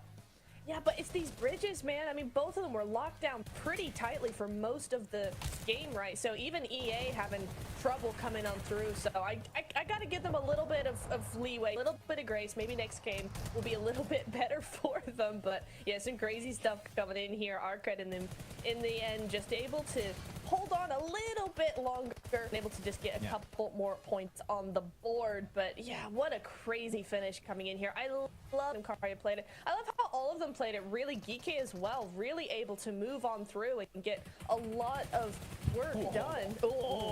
Stop happy. I feel like we have to change these desks every day almost. Dude, they're just getting slammed all the time. Huge nade going into that shed of Flash. And actually, talking about Alliance and how they just got 1v4'd by one player, Loxy from Regnum. Maybe, just recommendation, when you want to push a shed, maybe have a nade or Molotov to force him out, because he was using that door frame so well. I think it's not only just a great clutch from Loxy, I think Alliance felt way too overconfident and they just got shut down instantly. That was beautiful to see. Yeah, so take a look here at those rotations, Neptura, man. That sticky nade, by the way, from Safji Geeke was just so good. But you can see them, they were hanging around at Novo. We got this southern military island circle. Look at Weibo going all the way up to Severny for so long, and then finally making that rotation down here, Neptura. They did, and they used that the eastern bridge as well. I want to know how they even were able to cross it, because that's some crazy rotations coming through here. Just able to slip on by past Flash, coming on through down to the side, and Geeke as well. I really liked their 1-3 split going over onto the beach with Kevin, right? A really protective rotation coming here. A really nice split that they could protect themselves and also control the rest of the lobby from that beach side, make sure nobody came over. So really good stuff from them. But yeah, I think Weibo could have won it for sure had they not had the because Regnum technically were on the low ground, but it is going to be a Regnum win. 28 points on the board. They're running away with this. Yeah, and Blank is even telling me in the chat right now, in the analyst chat, that they had, even for Regnum Kara, they had one pleasant anchor point on Sovnovka itself. So that just facilitates, not only facilitates the transition, it helps you put it off so much faster. So Regnum Kara really having a lot of just observation hacky to the max in this game, knowing it was going to be heading to Military Island. And yeah, again, this is more way aligned with my initial expectations of Regnum Kara, though Geeke, that's such a good hilltop position to the eastern edge right Niptro this game. And teams tried to wrestle it away from them, such as Weibo and Virtus.Pro, but if you're going to fight it, send it. Commit to the fight. I feel like they just got then like, okay, we can stay here, but guess what? You're in nade range. Bye-bye. It's such the case, isn't it? Like, it's always this thing of you either move, you either stop early, or you go full send. You don't stop in the middle. Never stop in the middle. It's never good for you. As we see Loxy, of course, going to be the MVP. There's no way he can't be, right? 6 eliminations, 4 of those to get the win. The 1v4 coming in clutch here. MVP. And what a player who deserves it, right? Like, you can't get better than that. Let's take a look at the overalls, and oh my goodness, look at Random Karia. I mean, yeah, because we talked about it right before this game started. Influence Rage had 68, right? Regnum Karia had 48. That was a 24-point difference. Influence Rage put up nothing, They put up 28, and Regnum Karya jump up to the top 3 here, Neptura. Ooh, yes, Regnum Karya finally. I mean, I know we came out of the gate going, hey, this is exactly what we wanted to see from Regnum Karya, but 24 points, I was like, yeah, it's one good game, but in the very next game to go from, oh, we need 24 points, we're going to get 28. Easy peasy, let's just do it. Top 3, and I will say Influence Rage out of the top 3 for the first time in Group Red, right? So not Regnum grabbed their own spot, they also knocked down a team that's been very, very consistent so far. So GG Regnum, they must be feeling so good after that one. Hopefully they can keep this consistency up, and you know, they're not too far away for #1 spot. Yeah, we're talking about Regnum a lot, but I feel like it's kind of deserved after such a strong performance. But to go on a little bit more of a negative here, it's going to be then Virtus.Pro. I think that push onto DK was just... I don't like going harsh on my wording, but it was so poorly executed. You're just going in a position that's unplayable. Aragon just getting absolutely smacked in the head the moment he gets onto that rock next to the hilltop. Yeah. And they were initiating that ascent right after such a good Rondo match, Niptura, and then you just follow it up with this game. Yeah. Are they going to be able to leave the bottom 5 after these back-to-back performances? I'm like, I don't know. They're so inconsistent. Yeah, and that's not something we expect from them at all, right? It's the consistency that we've been really counting on from a team like Virtus.Pro. But yeah, I think it's just they got a little bit nervous, maybe. They didn't want to go the full send route.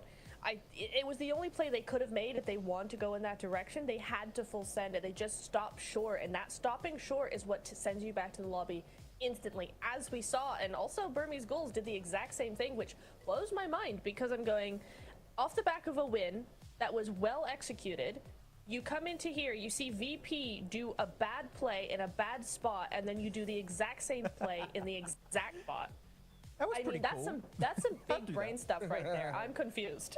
It was definitely an oddity. I don't know why they did it, Burmese Ghouls, but you know what? It happens, and I'm sure they're going to be learning from that mistake this time around, Hot Jukes. Yeah, that's for sure. You know, for me, Virtus.Pro's like, they're out of the conversation with that push that I saw earlier.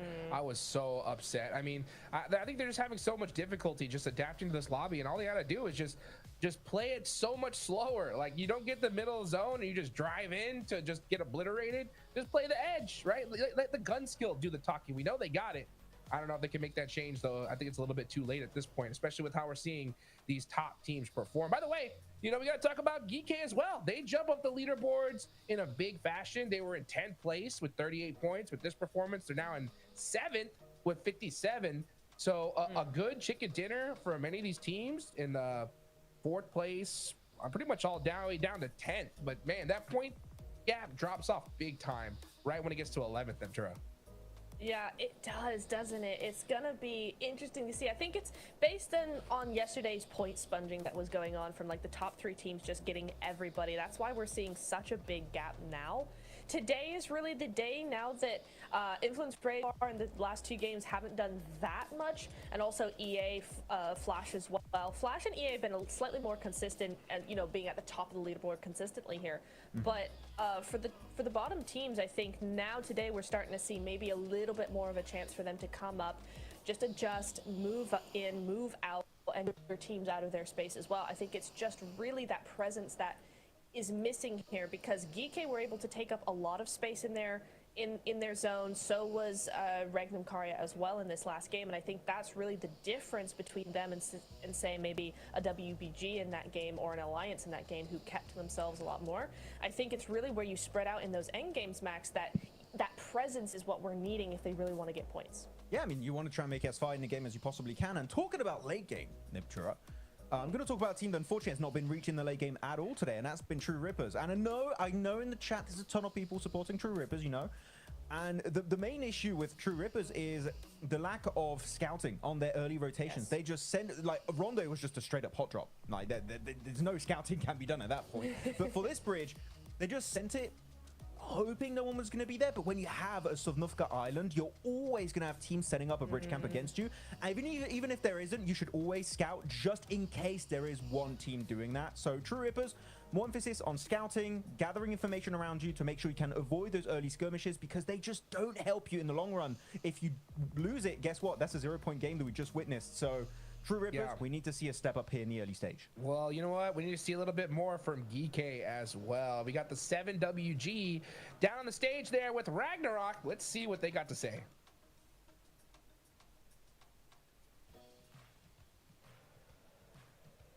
Welcome to a quick report with the 7WG. I'm joined by Ragnarok from Geekade. Even though they didn't get the win, they put up an amazing performance. I want to talk about the aggression that we're seeing so far from you guys today. Yesterday, you had 18 eliminations after 6 matches. This match alone, you had 14 elims. What clicked for you? Because even from the get-go, you were able to take down TRX at the start. شنو الفرق بين البارحة واليوم؟ بارحة 18 اليوم كله، اليوم 20. شنو تغير بين البارحة واليوم؟ صراحة امبارح يعني كنا لسه شوي مش مكتسبين الثقة، لأنه كان الأداء شوي سيء. بس إن شاء الله اليوم يعني غيرنا أسلوب اللعب، كنا نعتمد أكثر على السنتر. اليوم حاولنا نلعب بالإدج أكثر، وهذا الشيء حصلنا إقصاءات أكثر من أول. He said that honestly yesterday we came in not feeling so well because we're still a little bit nervous from our performance in the gauntlet. And we're also changing our play style. We don't want to play more in the center, we want to go more on the edge side of the map and try to play that more. Okay, well, I'm hoping that's going to continue to happen for you. Now, are we going to continue to see this type of aggression from Geekade today? حضرون بهذا المستوى من الاجريشن ولا لا؟ ان شاء الله يعني راح نحاول نساوي اللي بدنا اياه، وحسب كل جيم شو بتطلب. يعني كل جيم مو كل جيم نقدر نلعب بنفس الطريقة، بنحاول نتأقلم مع كل جيم بجيمه. He said we're hoping to be more aggressive as well, but each game is different. In some of the games we are going to have to play a little bit more defensive, and adapt to it. But the overall plan is to be as aggressive as possible. Okay, and going back to the first answer that you gave me, with the quick switch of styles that you guys are doing, is there any team that you're seeing as a threat or as a rival? انت ما زال غيرت البلاي ستايل، في اي فريق تباوع عليه تقول هذا فريق يمكن يهاجمنا او يسبب لنا مشاكل؟ صراحة كل الفرق هون قوية، يعني مش لوبي ضعيف، فكل الفرق بالنسبة لنا نفس الشيء. ويعني أكثر فريق ممكن إنه بيحاوطنا أو بيلعب نفس طريقة لعبنا أي أرينا، ممكن بس هم الوحيدين يعني. He said that honestly all the teams here are a threat, all of them are dangerous, causing us problems, but there's one team that's the most similar play style or the most threatening, we would say it's E-Arena. Okay, well, hey, one of the teams that is top 3 right now, I'm pretty sure that's where you guys are currently aiming to be in day 2. Let's see if they can continue on that aggression for the rest of the day. Good answer. I like it. There from Ragnarok. I mean, E-Arena are definitely a threat in this lobby for sure. But the answer that stood out to me the most, right, was the fact that, yeah, they were nervous. I mean, who wouldn't be after having a rough gauntlet? But they said, you know what, let's change the play style. Let's start playing that edge, Max, man. And it's working for them. They're not just driving to the center and seeing what's happening in the middle of a gunfight. No, they're playing the edge and making it happen. Yeah, it's just a solid gameplay. The thing is, I don't have anything bad to say about Geek, and I don't have anything to be like, wow, this is an insane team. It's just like, right now, it's consistent, it's average, it's good to be middle of the pack. You always need that little bit extra, Hodrix, if you want to be a team to be maybe in the top 3, because last chance, I'm telling you, you don't want to go there. You need to be top 2 or you're going home. So I think the Geek right now, I want to see a massive elimination win. That would be the thing that would be like, okay, Geek, there's hope. They can make it happen. They can maybe qualify for the grand finals. Well, they're 19 points away from that 3rd place spot. So they're going to definitely need to get some eliminations here and now in the second Erangel of the day. John and Blank, how many eliminations do you think Geek are going to get?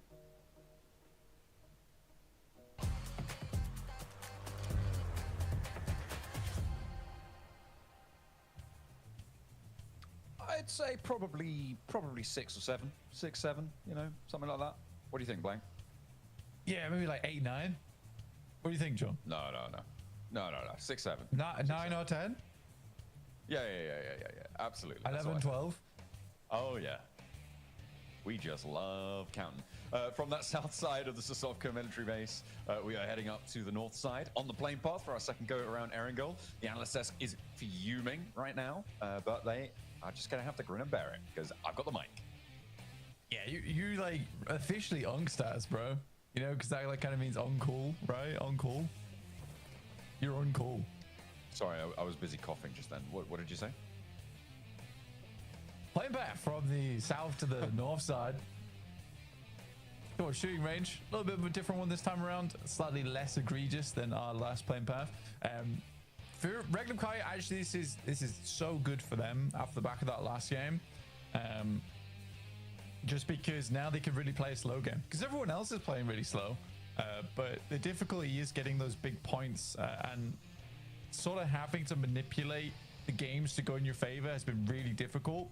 For Regnum Kaya, that win is so imperative to get at this point in time. That now allows them to sort of just play a much easier game, get those consistent points. This is difficult, you know, very Western playing path to a sudden hard shift on the circle over towards the eastern side means a lot of teams need to get moving early.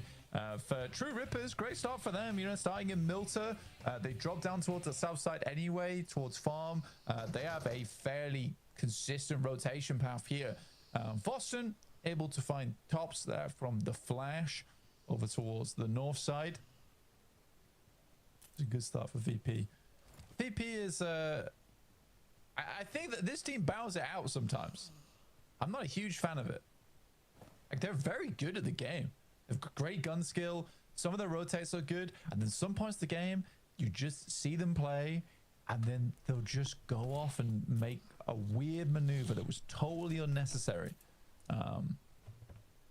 Just like who we've got on our screen, Mr. Hero himself, who is actually a villain. Oh no, surely not. Look, he's been banished to the north side of Severny. Yeah, you don't get to play with the rest of it. No, he is still closer. But I mean, I really desperately want to know what happened. I mean, Hot Jukes highlighted it before as well, right? With it must have been that he thought it was a smoke. Like that's the only reasonable explanation for what he did. Because like, yeah, it's bad. It's like, that's just really bad. Yeah, and even then, Sook was already smoked. So yeah, you know, it makes exactly. It just kind of makes no sense. I think there's already 2 smokes down, so like, why send the? I think it was a whiff. I think it was just a whiff. I think he went to put it away, and then he's turning around. As he turns around, he throws the grenade, and it looks so intentional when it's just a big mistake. But it is a mistake that costs them a lot of points off the back of like what was an incredible rotate. Like, the rotates at the moment, fantastic from Weibo. Their late game, on the other hand, there's something left to be desired there. It's discoordinated, a bit broken, it seems, on that front. And they could have been on the points tally where Regnum Kaya is, with a good game, with a good transition at the end of that. They absolutely could have been up in 3rd place. But for now, not so lucky. They're now 16 points behind. East side circle, over towards the mansion area, the north of prison, will be a lot of open ground there. You've got that lumberyard hilltop as well to the south. The Asfields out to the west. Currently, no one is in Lipovka. Virtus.Pro, they're trying to change that by the looks of things, but they might actually divert and play more out in the open field, since it looks like they are, I mean, not fully looted here, actually. No, Voston doesn't even have a vest or a helmet, so they will need to stop off and grab some loot. Wouldn't be too surprised to see them ending up in Lipovka. I mean, Virtus.Pro is the case of they just went from an okay position, like sort of split off around on that north side, and since then they have just been rotating, as have a lot of other teams. Regnum Kai is going to make that pass from Rozak over towards the eastern side. Much easier rotate for them now, considering OG isn't in the lobby, playing around just towards their south, and Arcred doesn't rotate quite as quick as OG here. So I think for Regnum Kai, they definitely afforded a lot more space in Group Red to play around with here on Erangel. You're right, VP immediately over towards Lipovka with 2 players, and that split over towards the north side as well. So getting a lot of loot on board. Many other teams who dropped far over towards the west, they've not even considered moving early. There's no real reason to. It wasn't like they were going to get a central position anyway, so they're happier just to play the edge. And it might work out. We'll have to wait and see. Arcred, 4 players in a vehicle. In minute 5, you've got to be joking. Surely there's been another vehicle that you could have taken. By this point, it's a bit criminal, especially on this sort of... There's a buggy right there. Come on. Surely you've got to... Okay, fine. Right, okay. I'm slightly less... They could have put... Okay, it's the back seat. Fine. It's still 3 in a vehicle. What have they been doing this whole time if they only have 1 vehicle up to this point? Rotating?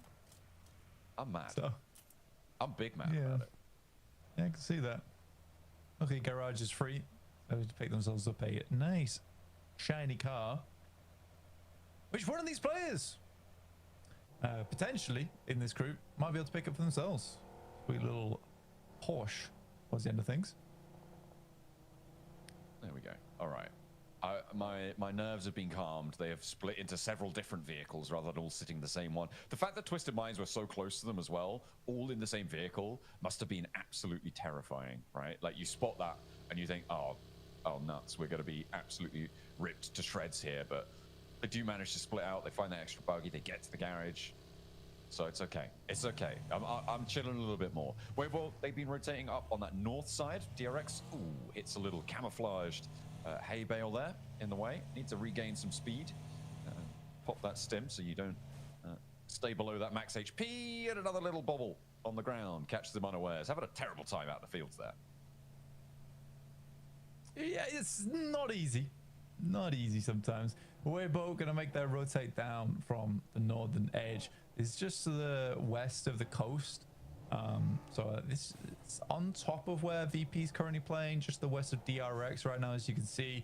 I think this is an okay place to start, especially when you don't really know where zone 2 is either. You just pick up the L block there and it's fairly easy for the rest of the game for you as Weibo. Yes, there could be some big shifts on the circle there, but because again, most of the teams are stuck out on that western side, I think Weibo's quite happy with this rotation they've been able to grab, which sits them on the eastern side of the circle, where they should know there's plenty more space to rotate around in.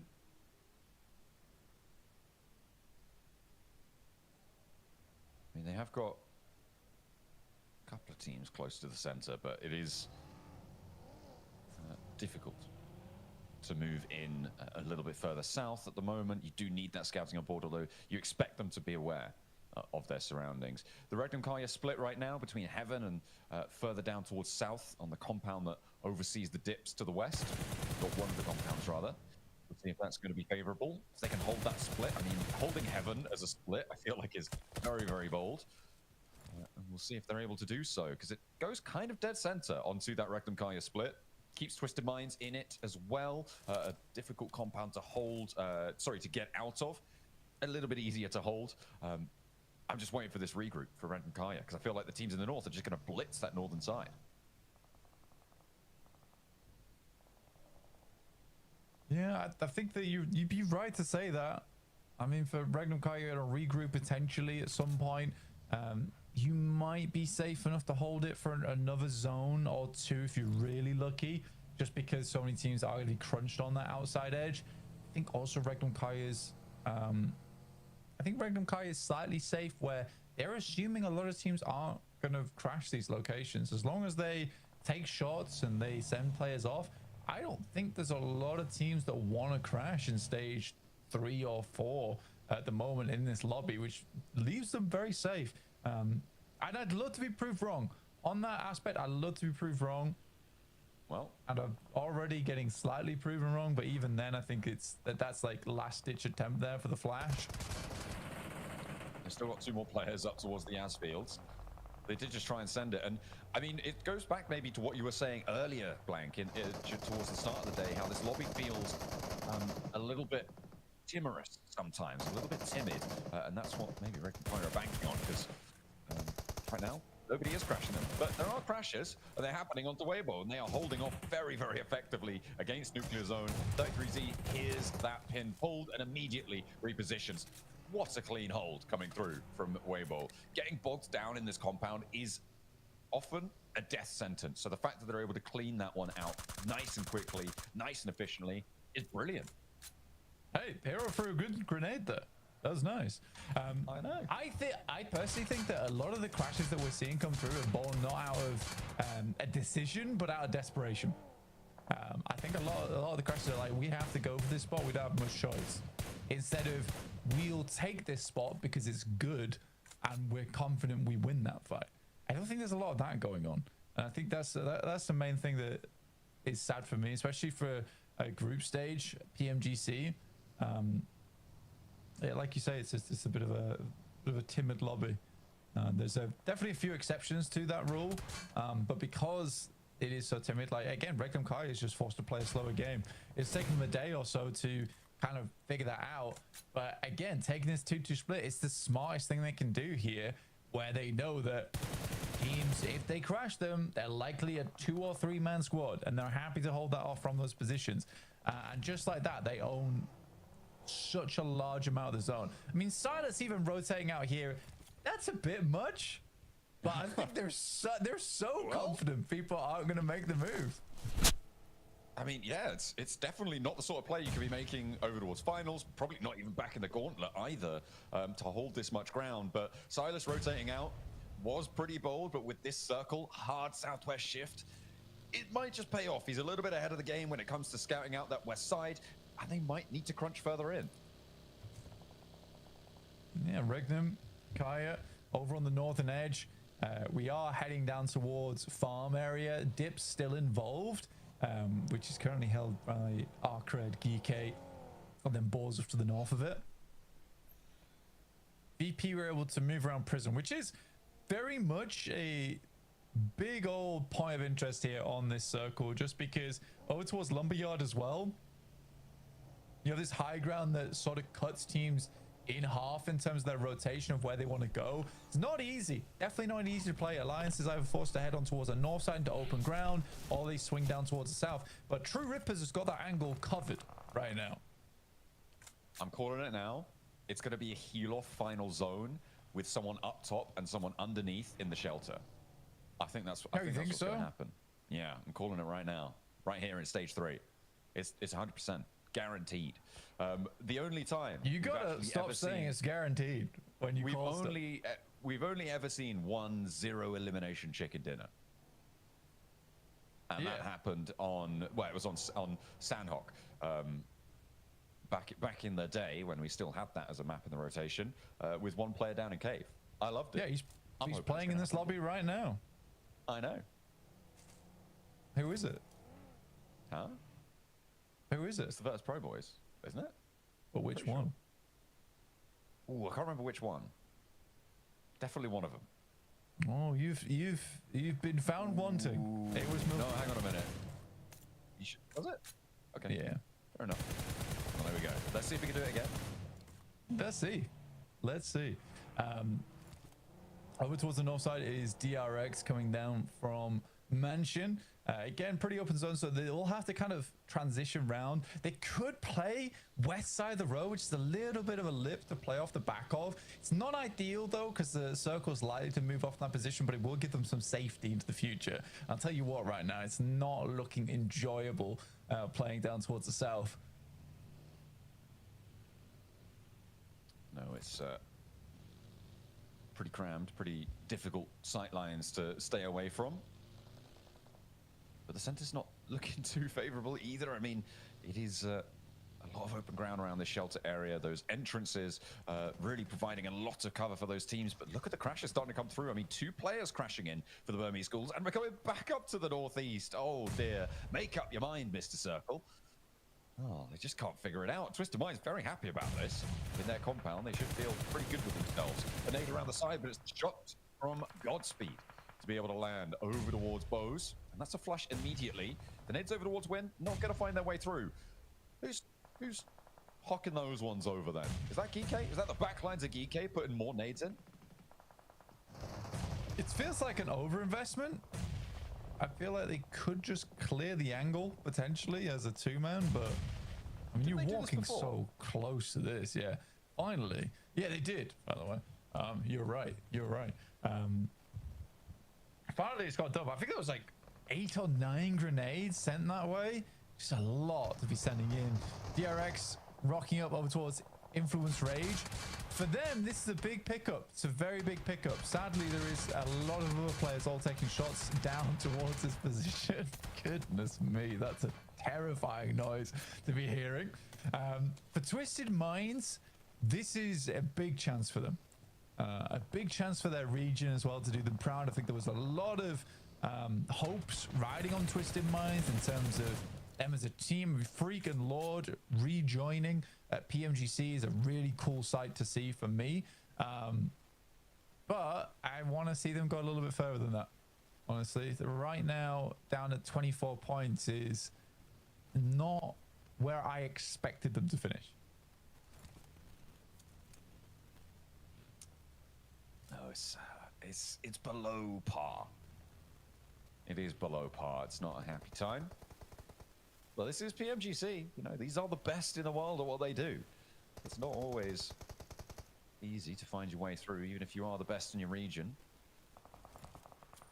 With previous showings, with previous experience, it's a new game every year.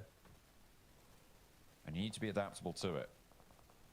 At the moment, it doesn't seem like they're quite up to that task. On the north side of this circle, there's a lot of open ground. And maybe VP could stretch out towards it, but Alliance kind of have the run out from Prison all the way up covered. And Regnum Kaya have sort of been the slowest team to move from the north to the hard southwest shift, but that's now benefited them because of this this back shift from the circle, moving all the way back out to those fields. It's made life a little bit tricky for a lot of our teams here.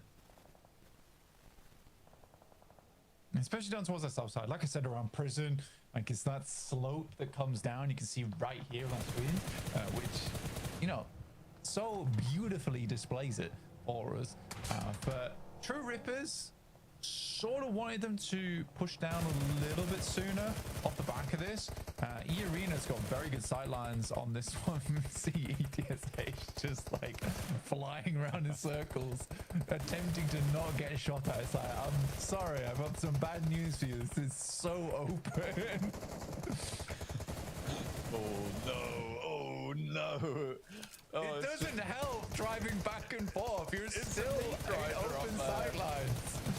Oh, dear me. They are absolutely getting battered on that south side. I mean, maybe they'll find a way through, maybe not. Hey, there's a little bit of a knock over towards E-Arena coming through from the Burmese Ghouls, who are crunching in the west side of things. Weibo right now with the northernmost shelter entrance hold.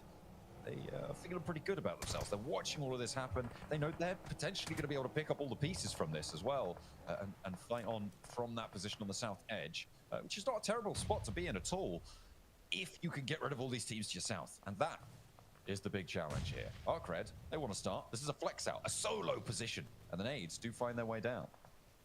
He's able to hit a full-on strike with that one. Might even get the knock and the flush. But not meant to be is Safji's able to saddle his way round some cover. So pick back up again. Is Weibo on the other side as a four-man, attempting to not nade each other this game. The Burmese Ghouls do make their way up into a shelter of their own. It's very much on the edge of the circle. You see just how disgusting a lot of this map is, where you have 6 teams all in one location. We're heading over towards Museum here. The RX already losing a player. The slightly late smoke, commiseration smoke, let's say. An Alliance once again being put to bed by Regnum Kaya. Now on the northern side, a big crash from Alliance over towards Regnum Kaya, and it does not go their way. They pick up all of those. I think they managed to keep everyone alive there as well. On the hold, we're taking shots every which way though, and it's really E-Arena on that south side who are going to have the majority of the focus on them. They've got 2 players left standing as ETSH finally fall. E-Arena, Geeke, both going low. There's more Molotovs, more nades coming through, and Easy for Bad Boy is putting such a pinch on this fight. It is made so difficult. And again, it's Weibo who are just profiting off of this. They're holding everyone out on that south edge. True Rippers finally slide on past and might actually be into a bit of a winner here if they can keep things going. The Burmese Ghouls have to send down into the trenches. Dirty K with the shotgun challenge, and his teammate not going to be able to find it. Sorry, what teammate? It's True Rippers teammates who are going to be falling there. Virtus.Pro chiming in. Arc Red as well. Goodness me. Dirty K just about clinging on there. Virtus.Pro is very selective the way they dealt with that one and left 30k to live another day and just sent all the shots over towards True Rippers. And that's the angle from that eastern side. I mean, this is the best thing that Virtus.Pro can do here. Now, here's a prediction though, is that the next few minutes, Virtus.Pro is going to make a big crash and die. Okay, all right, well, where are they gonna crash? I think is the bigger prediction, right? I think that you could definitely say that True Rippers cannot deal with 30k today. Oh no, Jelly able to shut it down, but there's that Voston pickoff on the backlines. They do take all of the True Rippers out of action. 30k falls as well, so E-Arena drawn short. Regnum Kaya on the hunt for their first place spot. A little bit of ascendancy at the start of today with 2 Erangels back to back on big games potential. for a big points tally earned by Regnum Kaya. As the circle shifts away from them, though. And this might be the time to crash towards Twisted Minds, or do you wait a little bit later and try and go out to the fields? For Twisted Minds, the only difficulty is the DRX is on the south side, so if Regnum Kaya did want to try and crash over towards the north side of it, you could potentially get something done there, but it looks like they're going to try and wrap round towards the east here, John, instead. At least 2 of the players sent out as outposts. Milky Way, do they see the vehicle? Is the vehicle hidden? Because as soon as they see the vehicle, they'll probably know a player is there. Milky Way on the move. Virtus.Pro, they haven't gone for their crash yet. I'm still waiting for it.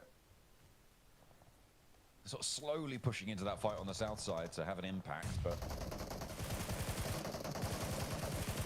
what more they can do. Hot Red, I mean, they're flexing out down here for so long, and they want like, oh no, we need more elims for this. Come on, Easy Bad Boy went down. We need some value. Let's get stuck in. And they're waiting. To their credit, they are waiting. Oh, here comes the Virtus.Pro crash. Blank, they're going into Weibo on that northern shelter hold. Let's see if they succeed. Are they going to prove you wrong? Because a lot of damage already done. Sook and Ordo immediately falling here. Hero as well. But Virtus.Pro, they're getting torn up from some which way. I think that's the Burmese Ghouls. 2 of their players are down as well. Now it's up to 33Z to hold down his team as Milky Way lights up the ground floor. Maybe he's going to send downstairs to go for that heal off after all, but no. Has to stop because there's a Molotov in the way. Virtus.Pro, it's not a full wipe, and they might actually get the reset. Yeah, it's not horrendous. They do get some points off the back of that. Now the rest of the team is looking to push downstairs. They did get themselves back up into position. A nade goes long. It's not enough. Luckily, Hero attempts to get one down. Will pick up the point for his troubles. And there is a reset available there for Virtus.Pro. Not with the Burmese Ghouls pressure on, though. They actually fell in behind them, and Virtus.Pro are downstairs, picking up players, trying to get out of there. Arcred, all the while, are suffering. They tried to get stuck into the fight. They've only got 4 elims for it right now, Blank. As Weibo have been displaced from this northern side, it is a scrabble for the spot. Burmese Ghouls want to go a little bit further in. Let's see what more they can do, but on the outside, Regnum Kaya did go for the fields. They're playing a 2-2 split again. Yeah, fair enough. They're just controlling a lot of the zone. They really are controlling a lot of the zone. I think that they can see that Twisted Minds is so unwilling to leave that outpost and get anything done. I feel like if you were Twisted Minds, you'd look to try and clear DRX a little bit sooner and then control where Regnum Kaya was coming in from. Instead, now, Regnum Kaya just has a absolute freebie of a lobby, and still Twisted Minds are doing nothing.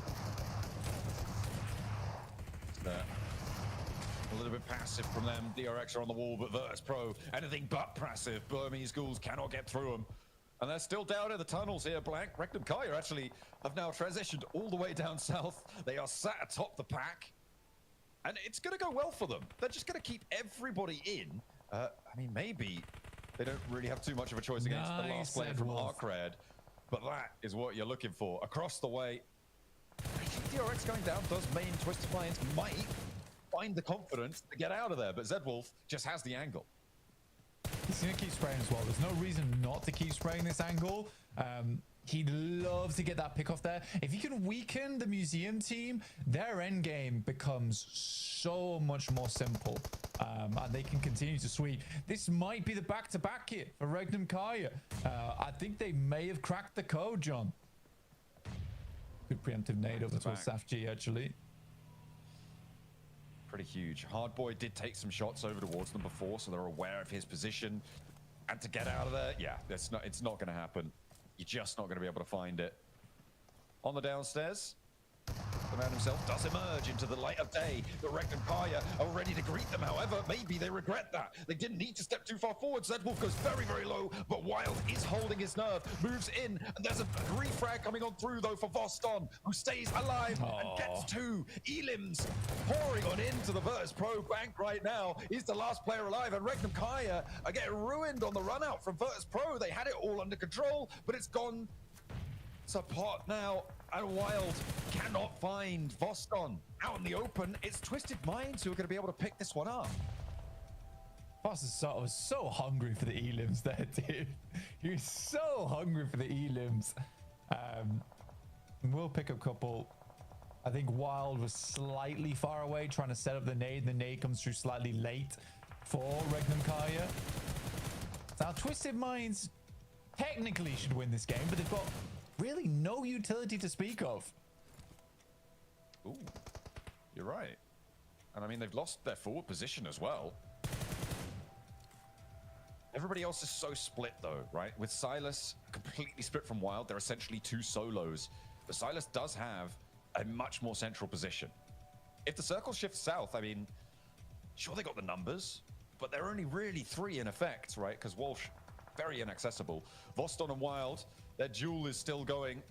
As Voston has the Molotov, Wild will be forced back by the buggy. Voston trying to spray, but steps up into the sight lines of Twisted Minds. Can't afford to go for it, but Wild takes the bullets too. And now Silas is all alone. Virtus.Pro have turned the tables. Yeah, it's Shudo actually getting that shot over towards Wild from Twisted Minds. Silas wasn't quite able to hold that angle. Good shot over towards Freak to start things off, but I think Voston should be coming through with the backstab very soon. Not quite. Oh, got the sets vehicle himself cover up behind it. Smart.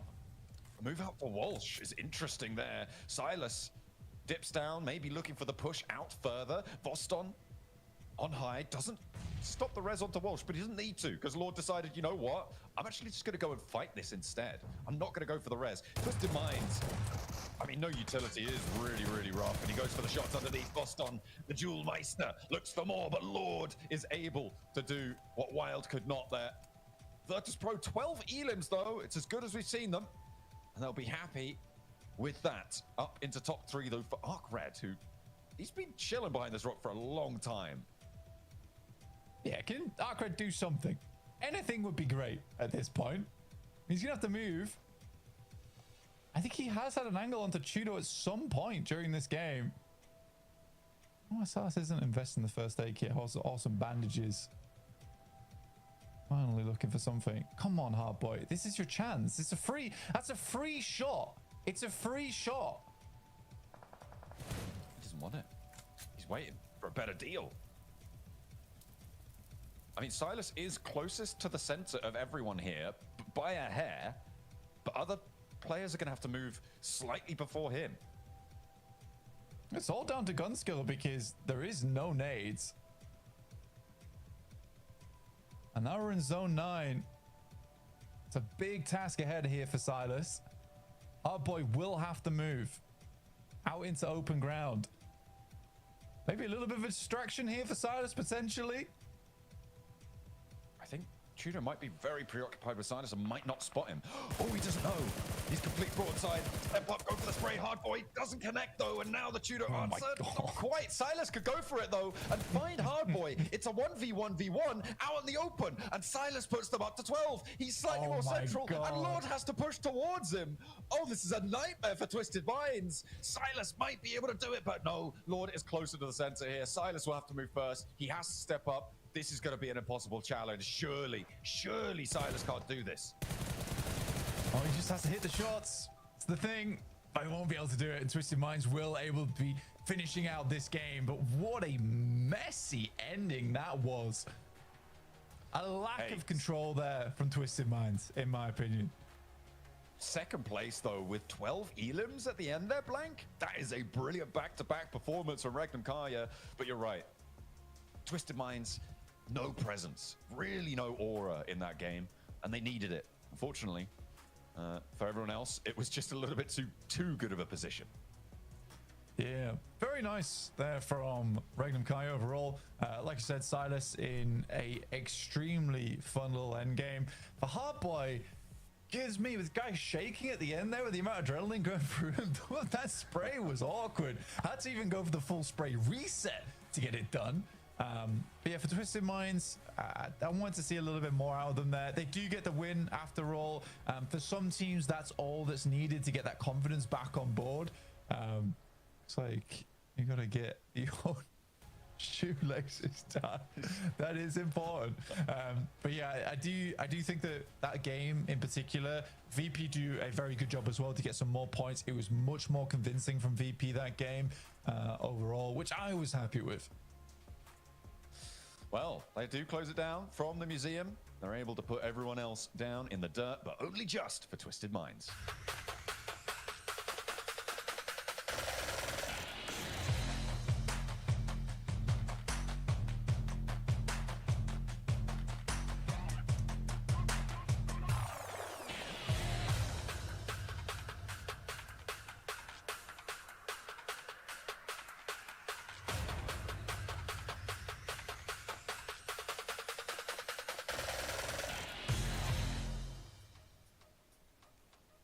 And Twisted Minds finally secure their first chicken dinner for this PMGC. This squad was all the way down in 13th place. I gotta say, I mean, it looked a little shaky there for a second, Max Man, but this was a huge, huge win for the squad.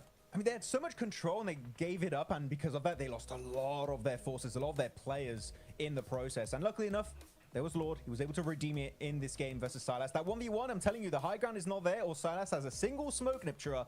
Maybe that win doesn't quite go the way of Twisted Minds, and maybe we'd be looking at a Regnum back-to-back chicken dinner. But Twisted Minds, I like that they were trying to do as much as they did in this finishing play, but there is a limit that 4 players can do, and I feel like here they bit down almost more than they can actually chew. Yeah, I think it really just came down to not really being able to have those angles covered by their teammates, right? But they do get it in the end, and they were able to just get that win. That's exactly what they needed right now. You know, they were sitting in the bottom 5, not really sure what to do next, and this game hopefully is going to be the turning point for them, the game that gets them that springboard effect to just move on and do better things in the next game. Yeah. I mean, you know, Lord and Freak in particular, absolute OGs, right, from the MENA region. They're going to be over the moon after to finally get themselves this chicken dinner. And, you know, they were at the bottom of the rankings, Hot Juke. So getting this win, actually, I do wonder how high are they truly going to stand on the rankings after this? That's what I'll say. This is a huge, huge win for the squad. I mean, they were in a big threat-like position. They were all the way down in 13th. So this is going to definitely put them in a shot here, right, for getting into that last chance. So a good win. You know, they did take that museum spot. That circle there was pretty wild, you know, but we're seeing some pretty crazy plays here. Not to mention Regnum Karya. Just so many eliminations in this game, Max, man. They got to be pushing themselves up even higher in the leaderboards from the last game. I mean, Regnum Karya getting eliminations or Wild getting eliminations? I mean, that's true. Yeah. He was like, what, 7, 8 eliminations this game? He was on fire. He was learning from his teammate from earlier. On that previous chicken dinner on our angle. So very nice stuff indeed. DRX though, big send right onto this area on Museum, sharing it with the likes of Twisted Minds. And I was actually surprised, Niptura, that Twisted Minds were willing to kind of share that wall with DRX. I thought they would just nade them to hell and just take that position for themselves. I kind of like it though, to be honest, because it meant that they were not going to attack themselves, right? I think there was a lot of teams on all sides that meant DRX couldn't really make a move. And Twisted were allowing that to happen just because it meant safety for themselves. They knew DRX were kind of stuck there. Other teams weren't going to really try and do much and push when they knew 2 teams were there. So actually DRX's position meant that they were able to keep relatively safe, but a lot of emotions going on here. It's a good thing they won, because goodness me, there's a lot of pressure on them. Yeah. I mean, Voston, how the hell was he able to sneak out of shelter? He just came around and just got rid of most of Regnum Karya on his lonesome. Really good stuff from him in particular. But I don't know how he got through. He just disappeared and reappeared, and boom, 1v2. Easily secured for this guy as you go through the rotations. And I want us to all pay attention here to how Regnum Karya played their early to mid-game transition in particular. So, of course, Regnum Karya usually playing Rozok, early transition, circle not too far away, quick pivot. And they go for this amazing 2-2 split with 2 players in heaven on the northern side and 2 players going into the southern compound. There's just literally 1 building and a few walls around it. And this gives them 100% vision on what the hell is happening on the northern edge of the circle, which then enables them to go for the best rotation possible. Regrouping, they've seen all the fights that were happening on the southern edge, and they go for this wide eastern rotation next to Shelter Niptura. I think that was literally the best macro rotation we saw the entire match from Regnum Karya this game. Yeah, it was really, really well played, and well played because it was really well thought out. They had the information necessary to make that play work for them, and then sending Silas center just in case, right, was actually what gave them the almost win, right? Some really, really good stuff from them. Really forward-thinking gameplay from them, and look at the points it gets them, Jukes. 18 on the board to come right a 28-point game. I mean, it's nearly over 40 points that they've gotten in just 2 games. That's it. Regnum Karya, they've downloaded the lobby. They have downloaded the technology for sure. The update is installed and ready to go. I mean, they didn't win the chicken dinner and still got the most points in this game, Max. And you can just tell by the way they're playing this. I think they've just understood, okay, this lobby is a lot slower than before, you know? Yeah. All we got to do is just take our time, pick our positions, and let our gun skill do the talking. And man, they're making it happen there. The timing at which they take fights in particular, Hodgix, is just so good. That fight on Shelter was timed beautifully. The fight is happening. There's Weibo, there's Virtus.Pro. The teams are deep inside of Shelter. They're like, hey, you can't fight back. That's when we're going to push and engage you. And that timing was A-OK from this squad. Here we go, though. MVP is Lord. And it's good to see Niptro. Lord, finally, you know, on an MVP graphic. It's been a while. But you know what? He's building back that team synergy. And he's finally back on board here for PMGC. Yeah, it's really, really nice to see them back on where we expected them to be. Hopefully this is going to be just the game, the start of their next journey forward into that maybe top 3, you know, still could be done here as we look at the overalls. And I am looking at Twisted. They are in the top 11 now, but Regnum Karya straight to the top. EA, after 8-9 matches, have finally been dethroned, and it is Regnum Karya, Max. Lock it in. Lock it in. Regnum Karya in first place, looking mighty fine here going into the second half of this tournament. Guys, we're going to be right back after this short break. Get your popcorn, get your drinks, and we'll be back in a minute.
Alo. Anneciğim ne yapıyorsun? Anneciğim. İyiyim bebeğim. Sen ne yapıyorsun? İyi ben de çok iyiyim valla. Maçları izledin mi? Oo izlemeden olur mu? Ben krizleri geçirdim ben burada. Bak ikiye çıktınız, ikinci oldunuz, geri üçe düştünüz, geri ikiye çıktınız. Ben kriz geçiriyordum yani o sıra. Neyse cevaplıyım annem. Bu da diyor ya, 3 gün formayla takıldı. Vallahi. 3 gün formayla gezdim. İş yerinde de görmüyor musun? Resim atıyor ya iş formalı. İş yerinde de formayla yani şey yaptın değil mi? Formayla gittin. Evet, evet.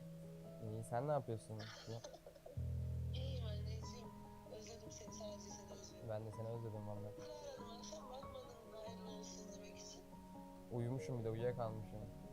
Ben de dedim kutlamaya mı gittiler, ne yaptılar? Öyle işte. Tamam anneciğim. Tamam. Seni seviyorum, öpüyorum. Ben de seni seviyorum öptüm hadi. Hadi arkadaşlarına çok çok selam söyle. Aleykümselam. Yok canın sağlığı. Bunları da tebrik ettiğimi söyle, ilet hepsine tek tek. Tamam aleykümselam. Onların da selam var sana. Tamam aleykümselam anneciğim, hadi görüşürüz. Hadi görüşürüz öptüm bay bay.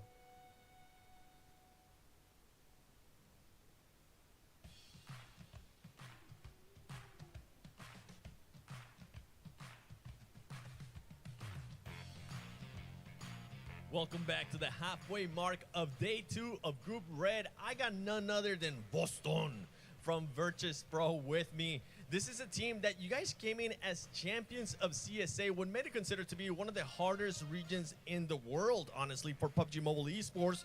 You fell short in the gauntlet, and in Group Red, day 1, you definitely fell short. In day 2, there seems to be a bit of a resurgence from the squad. What's been the underlying issue for VP?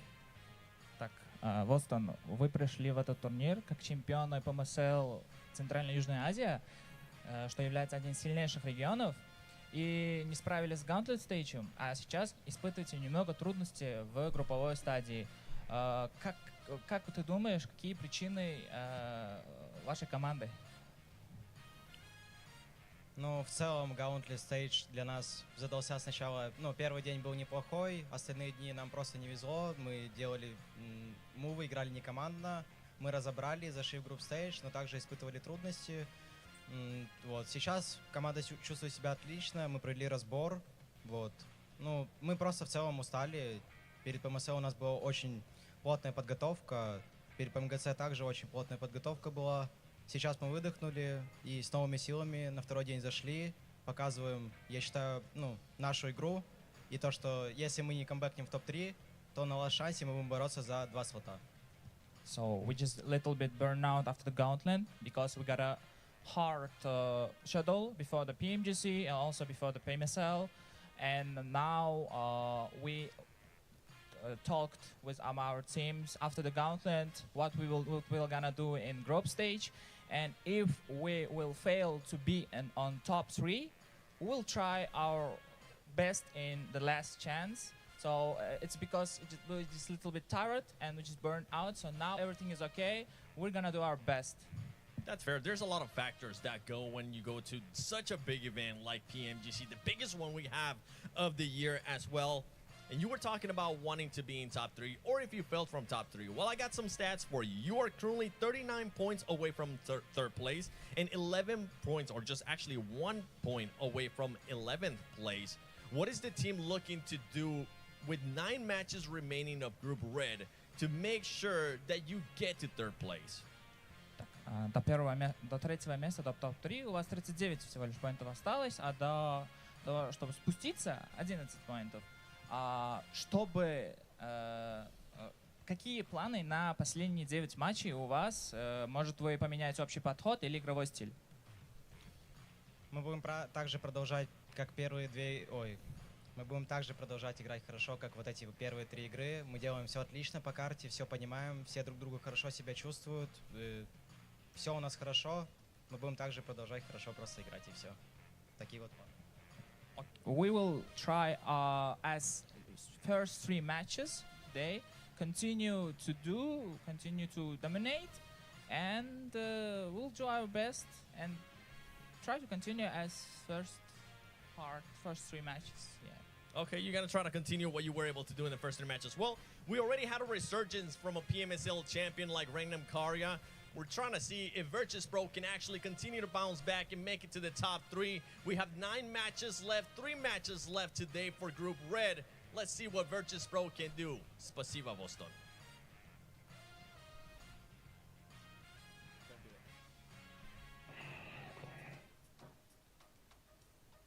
Hey, you may have been feeling a little bit of burnout early on, but you know what? I got the medicine for you, and that's the Infinix GT30 series, the official gaming phone of PMGC 2025, engineered for precision, performance, and victory, empowering every gamer to hashtag be the one and outplay the rest on the global stage, man. So get your hands on one of those as fast as you can here, because we got to talk about Virtus.Pro.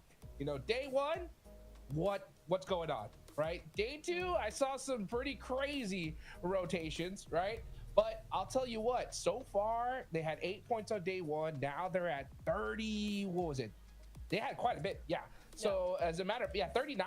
So 31 on the day. That's 10 points a game so far. So a huge resurgence for the squad here in Neptune. Yeah, really, really nice to see. We were talking about how, man, they just weren't able to get all 4 players to the end stage, right? And today, 2 out of 3 games, they've been able to do that. And 2 out of 3 games, we've seen them in the top 5 with a lot of eliminations. Yeah. This is exactly what we wanted to see from VP Max. So pretty much they're having a day 1 every game. If you look at it, yeah, more than that. Yeah, more than that. They're doing more than a day 1 in every single game. Look at that. Really good performance. So definitely really happy with Virtus.Pro. And of course, you know, they said it's a little bit tough going to LAN event and stuff. So they're in the thick of things now. They're fully ready. They're fully prepared. And they are going to be continuing their ascent towards the top. Still can't believe we got Arcred losing 2 players. So watching these replays on that first angle. But no, these circles have been interesting, and you know what? A team that I was hoping to see a bit more from, because we hyped them up a lot, Nitra, at the start of the day. It was Influence Rage, especially the team that dominated, getting a chicken dinner and a 2nd place on a wrangle. So far, sorry to say, kind of non-existent, and they've been slipping when Regnum Karia are stepping up. Yeah, it has been interesting to watch that happen, right? And it's not even a thing of, oh, they're trying to do big plays and it's just not working out. We've barely seen them at all here. On the Rondo, we did see them a little bit there in that top 3, but on both Erangel so far, it's just been quiet, dead silent from them. So I want to see maybe what's going on with them. I'm going to pay attention to them a little bit more in the next game. But it has been a weird thing. So that's where Alliance also, we just saw them go out there to Twisted Minds at Museum, because I was wondering what the heck happened. I loved seeing the different side of them, because in the first episode, they were very compact, and then they lose the 1v4. But then they come over to the next Erangel, and immediately they're spreading out over that eastern side in that last game. You know, they got a big split going. So I was like, okay, cool. Really good from them. They switched tactics there a little bit. I liked that, but unfortunately that play just not going to be panning out for them, unfortunately there, Max. Yeah, I mean, looking at also our top performers here, top players of this previous match is going to be Silas also up there, which I'm pretty sure, you know, is one of his teammates, or most of his teammates have been popping off today. But it's good to see Silas step up, because I still see some people around saying like, oh, Silas is just getting carried by Wild, Locks Easy, and stuff like, no, bro. Like, sure, he's an IGL, so he doesn't have to be like, you know, the big frag of the squad. But man, this guy back in the day was one of the best fraggers out there. Put some respect on Silas's name. Like, when he has to step up and pop off, he will pop off, okay? Do not doubt Silas, okay? Dude, if anybody felt doubts after that, watching that last end game, Neptura, right? I mean, he shut them all up, man, by himself, making it happen, extending his team out towards the later, you know, parts of that match, and shutting down some players in the process. I mean, it was close. I mean, I don't know if anybody else was like me, but I saw him in that 1v1 situation. Even though he was at a disadvantage, I was like, he wins these. You know, it was close. Oh, 100%. I mean, he nearly won the whole game for the rest of his squad, and yeah, maybe he didn't put up the amount of eliminations in that game that we saw from some of his teammates. But might I just remind you, in Erangel number 1, he basically took out Geeke single-handedly. We're talking about the Loxy 1v4 onto Alliance. He took out Geeke nearly on his own there. So Silas just as good as every single other one of his teammates when it comes to that fragging power. So 110%, man. Nah, Silas is as good as he ever was. 110. Right. What about 120? 130? 120. You know what? 10 million %. The sky's the limit when it comes to Silas. I love it, man. I want to see how much of a crazy comeback we're going to see from VP, though. Honestly, that's a really cool storyline because right now they're still on that cutoff. They're in 12th place, right? But to go from 8 points to 39 in just 3 games, it's definitely something we got to talk about here, because if they get another chicken dinner in this game, I mean, they could possibly even make a run for top 3. I mean, the thing is, the games we've had so far from them today have been here to try and kind of redeem, what are they doing over there? Trying to redeem what happened in day 1, and they've done that. They're back in the race. They're back in a position where one next big follow-up performance in Ipchura would allow them to climb the rankings significantly. I'm talking middle of the rankings, or if not even higher. So currently the setup from Virtus.Pro is there, but you need a follow-up. You need to see more. The second half, if it's as good as the first half, I'm telling you, they might not be that far off from top 3, and that would be one of the biggest comebacks so far this PMGC. I 100% agree. I was just looking at those numbers, right, and it would be kind of crazy with VP in 39 and Flash in 78 in that top 3 to really go, oh, VP could make top 3. But then we have to remember, once again, they had 8 points. 3, but they had 8 points. Now they have 39. It is not inconceivable that in another 3 matches, they could be 4th place with, 70, 60 points, something like that. It's not inconceivable for this team. Yeah, I mean, 18 points in the last game was huge for them. I mean, so right now, let's do that math, right? Flash, 3rd place, 78. VP, 39. So that's literally, VP has to double their points to catch up to Flash. So they need 39 points to get up to 3rd place. And a 20-point game, right, will get in that conversation. The hard part is like, yeah, it's 39 points, but we're pretty sure Flash, Influence, Rage, all those teams are going to probably get some points here and now as well. So that gap's going to grow, right? But if we're going to even talk about that possible comeback from VP, like let's just do a little bit of like theory crafting. Honestly, I'm at that point to where they definitely need probably 10 points a game for the rest of the day, and then at least one 20-point game in my eyes. Yes. What do you think about that? They've got, I think you're right. They've got to get at least one big win, and then they've got to get the 2 other matches in a top 5 at least. Like, it's got to be a very, very strong performance for them to do that. Based off what we've seen the first half of the day, it's possible, but to continue that, I mean, you're gonna have to do the same sort of thing as Influence, Rage, and EA and Flash even in day 1, right, yesterday. So that kind of consistency is pretty rare, and for VP, it's possible, but is it really gonna happen, Max? I don't know. I have no idea. Would be great to see that step up continue, but a little hard. Also not. Oh, hard back to you, brother. PMGC, look at that. I'm not going to be wholesome though. DRX, what's going on? What's happening? Come on, we need to see South Korea step up. We had D+ do it back in their respective group of Group Green, and DRX. To be completely fair, looking at the gauntlet, I was like, man, they're going to make it in gauntlet top 7, easy, no doubt in my mind. Didn't make it. And now they're just middling performance. This is not the DRX that I see that just normally does so well globally once they step outside of South Korea. And right now, what is that, 9th position? Right now, 50 points? We know DRX can achieve so much more. And I know it's easy to say like, oh, we expected more from them. But they're not going for these fights. For example, that push on Museum versus Twisted Minds in that previous game. They just send on the wall. I was like, but you're not, even if you just survive, like, you're not going to get anything of massive value out of that. I want to see you try and wrestle Museum away from Twisted Mind, crash in the building, take the fight, take the risk. Because unfortunately, if you keep playing these positions where you just, oh, let's try and survive a little bit deeper in this game, well, unfortunately, top 3 for me is just not in the cards with the current caliber of gameplay we've witnessed from DRX. You know, one thing I realized, Max, man, is especially this lobby, I don't really feel like the coexisting tech exists. You know what I'm talking about? Like, if this was a different lobby, maybe that DRX push on the Museum has a slight chance of working, because some teams are like, oh, you know what? They're on the outside. We're here. We're just going to coexist and win the game together, right? But that's just not happening here at Ipchura, right? So, I mean, it's a crazy play, by the way. It's super risky. You know what I'm saying? But the fact that I can't try to figure out why they would do that push anyway, you know, because, yeah, they like, why not just go take it to Twisted Minds and try to make something happen here. But you know what, guys, we got some tech issues. We'll be right back after a quick break. Don't go anywhere. Virtus.Pro çok iyi oynadı. DX zaten I don't think any PMSL champion teams are stronger than us. ممكن اقول لرؤوف طور لعبك لانه حبي احنا جايين ندمرك.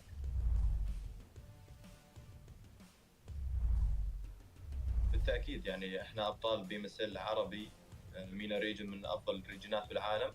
Chúng tôi khá là tự tin ạ, tại vì chúng tôi là đương kim vô địch C nên chúng tôi không sợ. Chúng tôi đã đạt được 4 top 1 trong một ngày thì chúng tôi đến đây với mục tiêu phá kỷ lục. Chúng tôi sẽ cố gắng sẽ được 6 top 1 trong một ngày. I think we will qualify straight to the final. اذا انت بطل بي ام اس ال ممكن تكون محظوظ بجيم جيمين، اما انك تكون محظوظ انك تفوز بطوله هذا الشيء مستحيل. Đến Milan tại vì họ là một đội mới nên họ sẽ có những tâm lý khá là bất ngờ.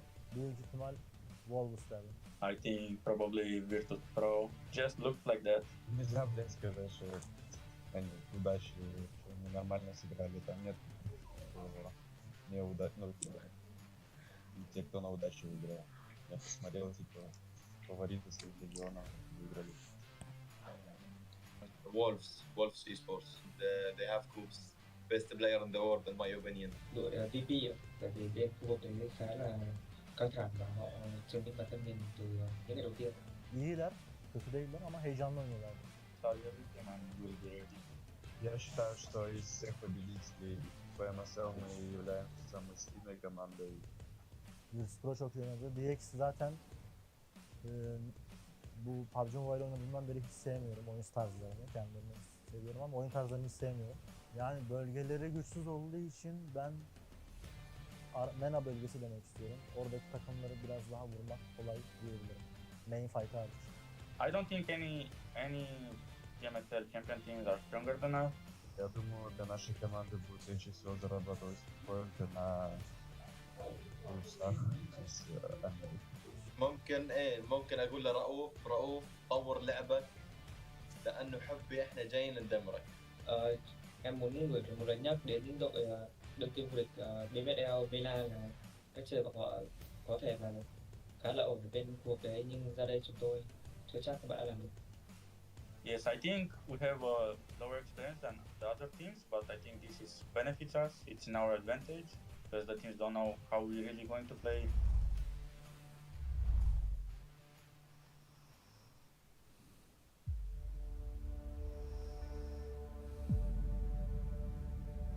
Tekanan tu memang ada. Bila bawa nama Malaysia, saya bukan main untuk diri sendiri je. Saya main untuk community, untuk fans dan orang yang percaya pada kami.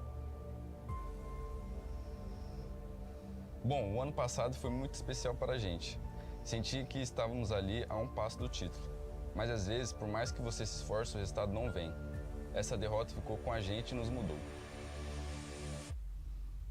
آخر سنة ما راحت بالطريقة اللي ردناها، حاولنا وتعبنا بس بالأخير ما حصلنا النتيجة اللي ردناها.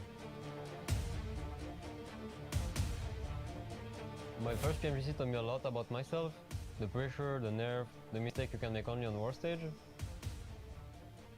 Now I'm here with a new roster, but my goal is still the same, to perform the way I know I can, to play with clarity, confidence and discipline. A gente está aqui para jogar e ser feliz e buscar o topo. Sim, a gente está ainda mais confiante. Eu acredito que a PMGC vai ser a melhor de todos os tempos da Influence Age. أنا واثق من نفسي هواي، واثق من تيمي هواي أيضا، ونتأمل ناخذ توب 1. Perjalanan PMGC kita orang pada tahun 2024 boleh dikatakan sangat teruk. Kami langsung tak berjaya untuk lepas ke next stage. Tapi 2025 akan berbeza. Saya tak akan biarkan kesilapan yang sama berlaku dua kali. It's my fault, but I always come back. Don't get it twisted. Our talent was never the problem. Bom, este ano voltamos com mais fome, mais disciplina e com a mentalidade bem mais clara. Acredito que este é o nosso momento. Saya tak nak orang lain ingat, tim Malaysia ni datang untuk bercuti je. Tapi saya nak diorang tahu yang kita orang boleh bagi saingan terbaik untuk tim-tim global.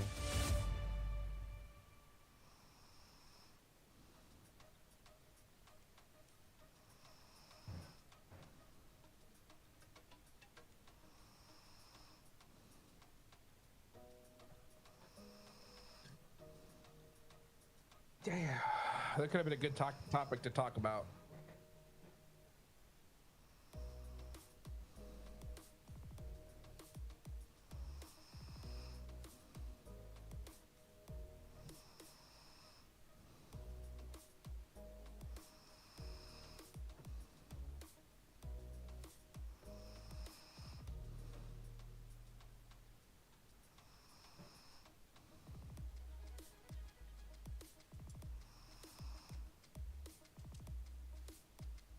if they can put up another big performance, keep themselves at the top of the tables. Of course, over the course of 3 days, if you get a 50-point average, you're more than likely going to be safe, Blank. And they have already surpassed, well, they're very close to surpassing that metric, breaking that 100-point barrier.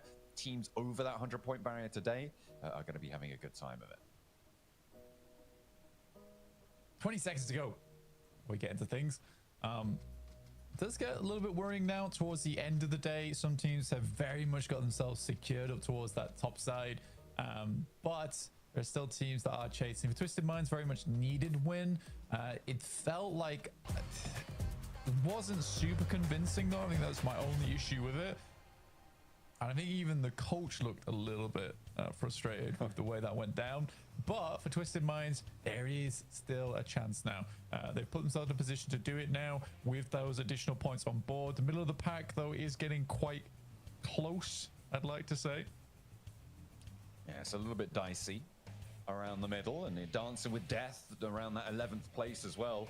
Because at the moment, it feels like anyone really could be taking up those bottom 5 spots. The plane path a little lilt to the left. And they are going to be trying to break their way east, I'm sure. We'll wait for the circle to see if it's going to be messy. The Burmese Ghouls out very, very early. So are Virtus.Pro, actually, over the military island. But a big split for the Burmese Ghouls. They're chilling. See if True Rippers are going to give them any trouble this time. I think for Burmese Ghouls, it's been a little bit slow on the rotate outside of Sosnovka at the moment. On a real one, talking about Burmese Ghouls now. I've taken off my Necromancer hat for the time being. But yeah, I think for Burmese Ghouls, they definitely do need to get a little bit of a move on over towards the northern side, slightly quicker on those circles. We'll see, though. It could be another Sosnovka circle right now, and everything I'm saying is completely wrong. Be a very western plane path again. I think teams are having to deal with this multiple times today, but they should be used to it by now. But we get a northern circle split between the river, which is always a little bit awkward at times, but very playable. Is Walsh going to get the same spray? No, okay. I thought he was going to get the same spray down onto Arc Red there. Oh man, that would have been pretty crazy to get the back-to-back double spray on the start of the game. But he's he so wants it again as well. Look at him. He's looking at those clouds. There's no one left up there. They were a little bit nippier on the way down. So he's denied that opportunity. All unfortunate. Yeah, I mean, it would be nice to get some more points on board. Let's take a look at the points rankings at the time being. You can see there, 11th place, Twisted Minds, 40 points. So although coming off the back of a win, really hasn't pushed them that far up the lobby there at all. So Twisted Minds need to go further now again, which is rough, John. Definitely rough. Not too fun for our squads here towards the bottom of the tables. And again, I'd like to reiterate that this is quite a slow lobby in terms of the amount of action that happens. So a lot of these games are sort of determined by where the circle is going over towards. That and a couple of slick rotations. So you really do have to try very hard to get those big games. Otherwise, you're sort of relying on like 8 to 9 point placement games, in which case everyone else is trying to profit above you. So it's slow going, working up these rankings. You're really in the mud at the moment, wading through it to try and get towards the top 3. And I think that's sort of what made the gauntlet so fun for a lot of squads, where it really was possible at any moment to get in towards that top 7. It didn't feel like it was game over even in map 4 or 5 on that final day. Here, things are starting to get decided already. Yeah, will start to stretch out away from you. I mean, we saw the bubble play around 90 points towards that 11th place during Group Green. And so teams looking to try and get ahead and over that. Right now, we're a little bit lower than that average. It would be an 80-point bubble if you double the score, which you have half of our matches still to play. But that is not necessarily the best way to go about things. We'll have to see where we're going to end up this time around. It could be completely different. There are a lot of dynamics at play that affect where these bubbles land. But for now, have to wait. Weibo, they were locked in a fight quite early on, and yeah, that's going to be a very quick flush coming through from E-Arena. Weibo not managing to get really anything on their drop for the first 4 minutes and 20 seconds of this game is a really rough time. And I don't think any amount of good rotates can patch up the lack of looting time that they may have on board for this one. Fortunate that the circle stays near Severny. Yeah, I think something I'd be really interested to look into is the amount of eliminations compared between Group Green and Group Red so far, specifically on Rondo. So I think both our Rondos for Group Red have been pretty quiet outside of a couple of initial skirmishes. It's mostly that end game where things start to get a little bit more hectic, but even so, like, most of the mid game is very slow. No one's really taking those fights. The amount of recalls we had weren't too frequent either, because honestly most teams remained as 4 players in the first place. Boars are going to look to try and hold out the Burmese Ghouls as they leave from Sosnovka. As a replay on order going down. I can report to you, Blank, that over the 3 matches that we had on Rondo in Group Green, there were 245 eliminations. I don't have the stats to hand of what we've seen so far. Of course, that's over 3 Rondos. So if you divide that by 3, then of course you get about 81 and 2/3. So about 81 or 82 elims per match, which is obviously a lot more than players in the lobby because of those recall beacons. I don't have the stats to hand on this group currently, but in general, that's the sort of metric that you're looking at. Just a bit over 80 is probably around where you expect those elimination counts to be for a Rondo. I need someone to add those tallies up in the background, please. Thank you. Burmese Ghouls do make that exit, but it's not amazing. As Unknown will get shut down. Cause does get picked up though. They did send out the sacrifice from the Burmese Ghouls and figure out what was going on the other side. I think it's point in time though. Like again, this is a bit of a strange one for me. You're even still going for it. It's a bit of a strange one for me because I do think that it's not a horrible time to go for an Eastern Bridge rotate, and I don't think that True Rippers are a team looking for that bridge camp here. No, not yet. On that western side, it's a little bit too fraught for liking. Yeah, Burmese Ghouls, they got to divert. They're not going to try and push through the Boars. And the Boars are spending so much time down here, they're kind of scuppering their own game a little bit. And losing a player as well. Well, not losing, but taking a knock to it is far from ideal. Even if they are going to get a point, it's going to slow them down very, very heavily. Moving into the rest of this one, you can see Influence Rage. They're just about to meet the south side of the center of these teams. And they're going to have a tough time finding a home, but DRX still moving means that there's some flexibility in where Influence Rage can end up. Yeah, exactly. Influence Rage. A cut between DRX. I'll make this rotate through. DRX has a lot of angles. Even got a player up towards Everest right now, scouting. It's a bit of a sluggish start for a lot of squads here. But we're waiting on stage 2 to really define where these teams have to lead to. And I think most teams, it's fair enough that they are keeping this one under wraps, right? You know, playing it a little slower, just because the next zone could easily head far over towards that north side or far down towards the south, in which case some drastic rotates have to come through from a few of our squads. So you don't want to get bogged down right now just before the circle shifts. And it is over towards the north side. Probably less ideal for most teams. Most squads don't really want to go sit up towards the north side of the map at the beginning of the game, just because there's so many more critical locations on the south side. But because it does move north, it means there's a lot of squads that need to readjust. Yeah, it's going to force teams to go over those rivers, those bridge crossings. Very, very hot spot action potential. And a lot of wide flanks, I think, in the very near future. For True Rippers, it may be better to stay back for a little bit. I think unless you can really blast through right now, playing edge on this one might be a little bit better. a really unfavorable position around the south side of Rosok. I think it's safe to say, because there's already teams to your north, and you don't have the flexibility to go out wide that other teams do.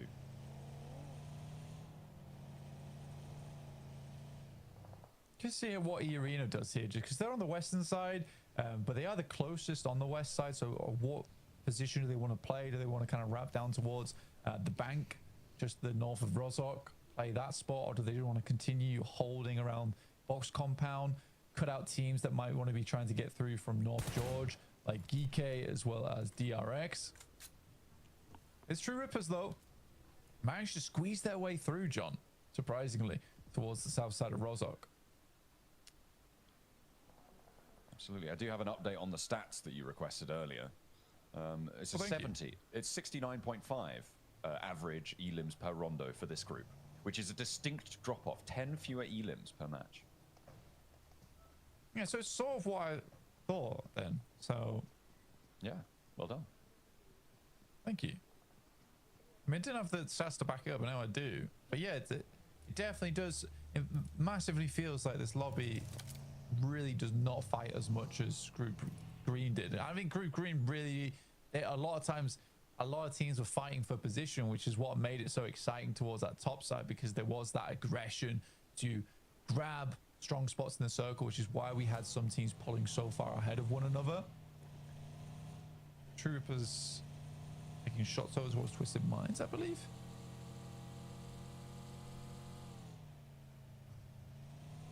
Waiting for those to pop up, and yeah, Twisted Minds getting a player conked out for now.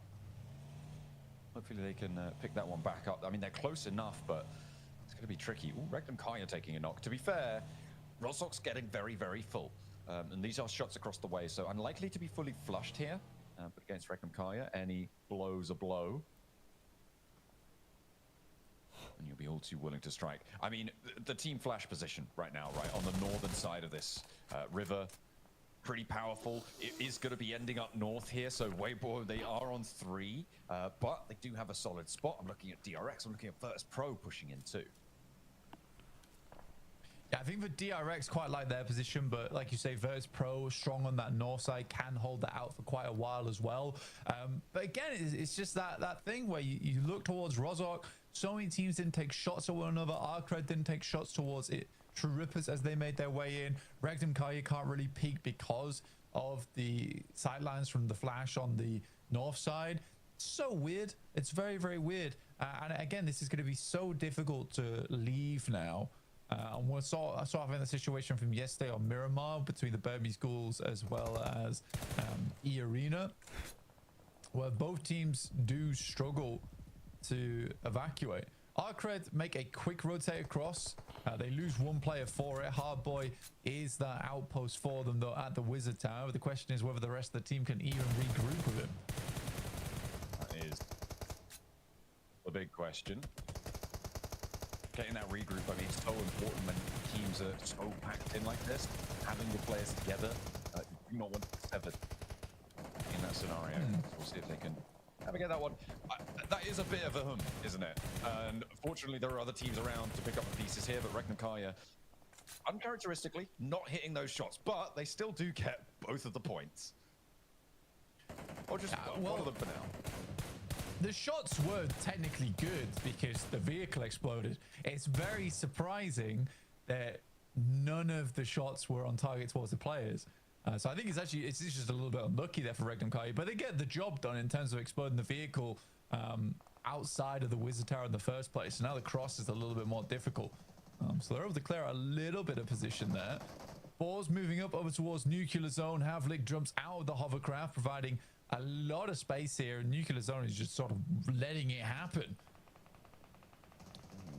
Okay, yeah, they're just getting a little bit rinsed there.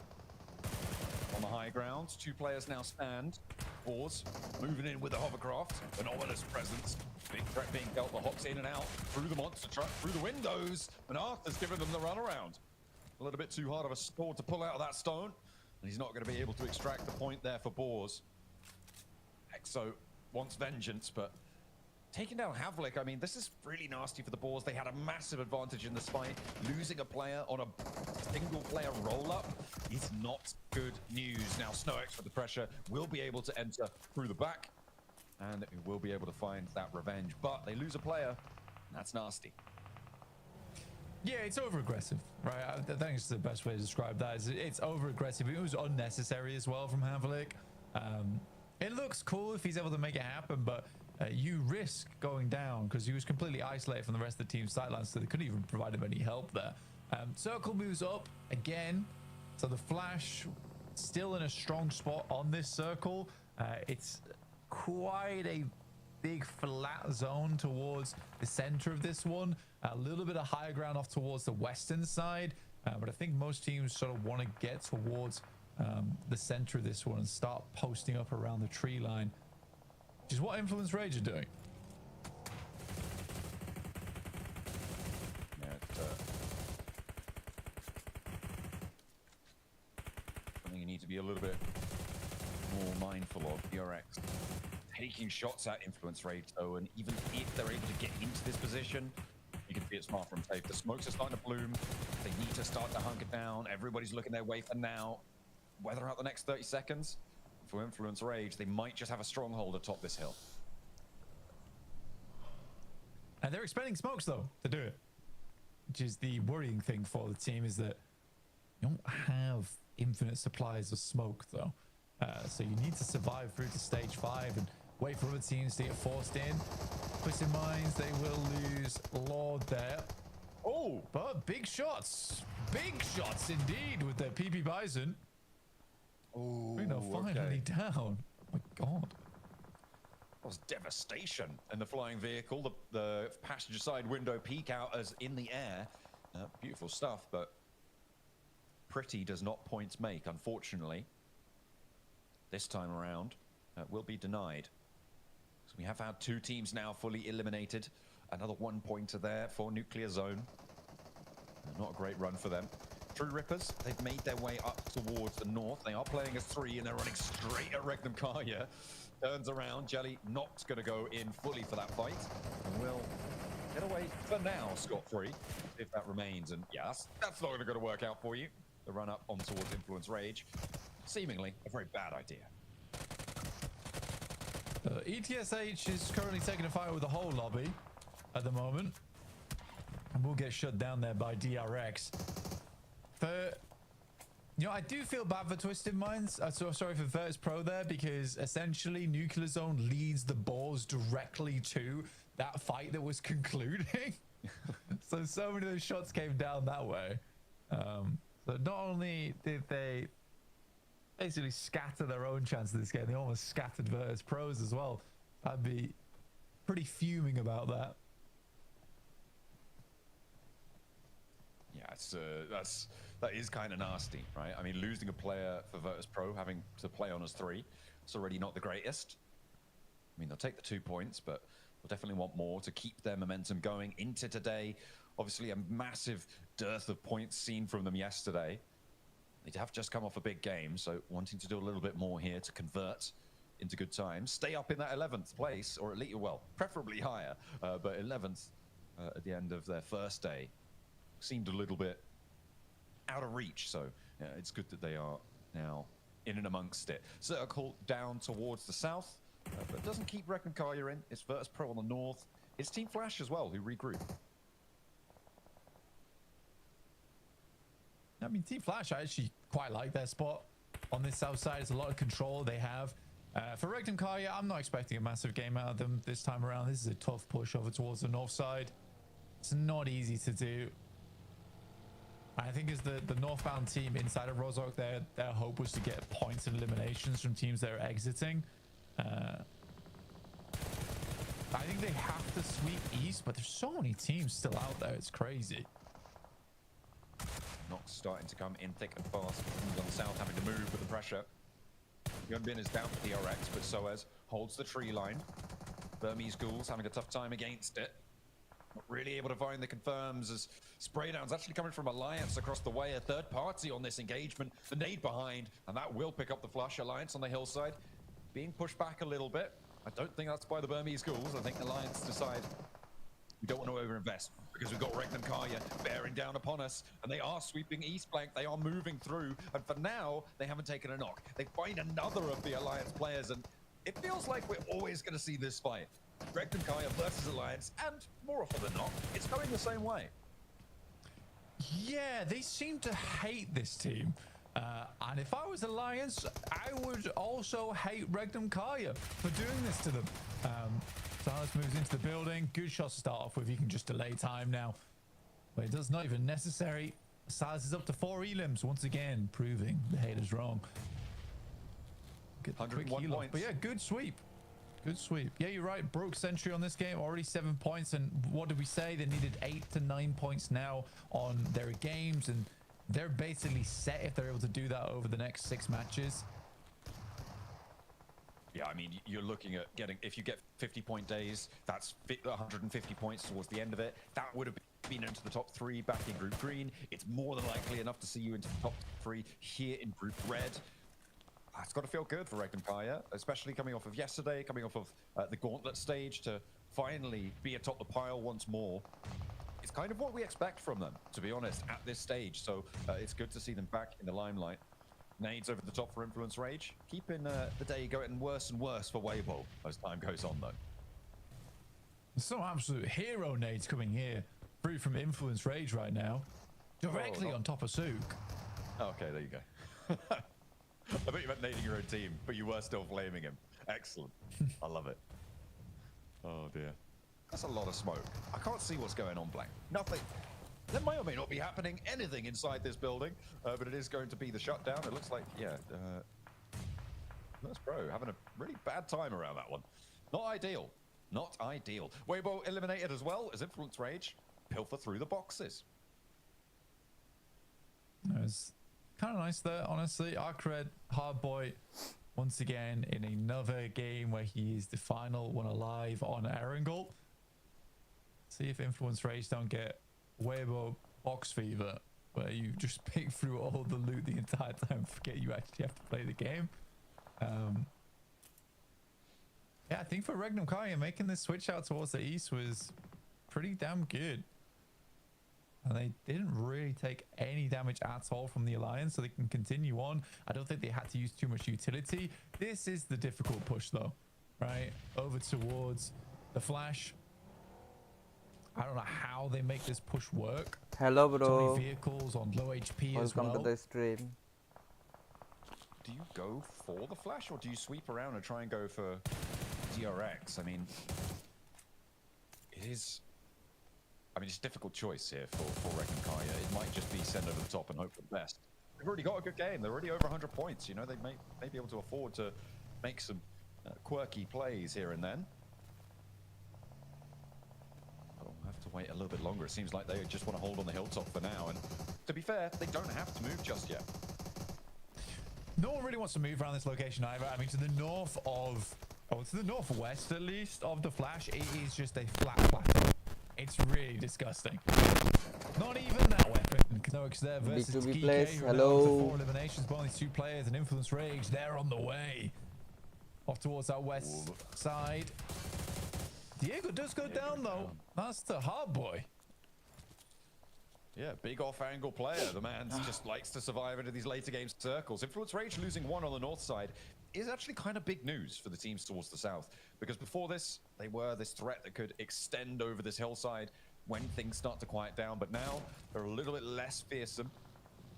But maybe for DRX, that is going to be a big opportunity. In the meantime, Arcred do get eliminated, and here comes the crash from E-Arena over towards True Rippers. It's up to Jelly now, the last player to stand. Doesn't have a lot of HP to play around with, and will get taken down. E-Arena crash in successfully. It's a cruel backstab there from Regnum Karya as well. Over towards True Rippers, they're just going to send it. They need this initial knock, and they don't find it. I think Regnum Karya's chances here are very slim now as they lose 3. I'm not entirely certain that this was the right play. It also really didn't throw any smokes either. But again, 8 tall elims. Not a bad game. No, and they still have Silas. He lost out quite a while, and he's still in the zone. He can chill for a bit. he might be able to outlast a couple teams and start racking up placement points to add on to their tally. The more, the merrier. As far as he's concerned, the nades are starting to really punish Influence Rage now as DRX are moving in across this hillside, extending their influence. This looks like it might just be a DRX chicken dinner here if they can keep this hillside under control, because Influence Rage, they've just been removed from it, and everybody else is kind of trapped down south in the compound by Team Flash. Yeah, again, it's still weird. I feel like Regnum Kai could have swept right. I don't think they had to push the Flash, especially pushing one of the hardest buildings to assault in the entire game and doing it dry with no smokes. It was certainly a choice.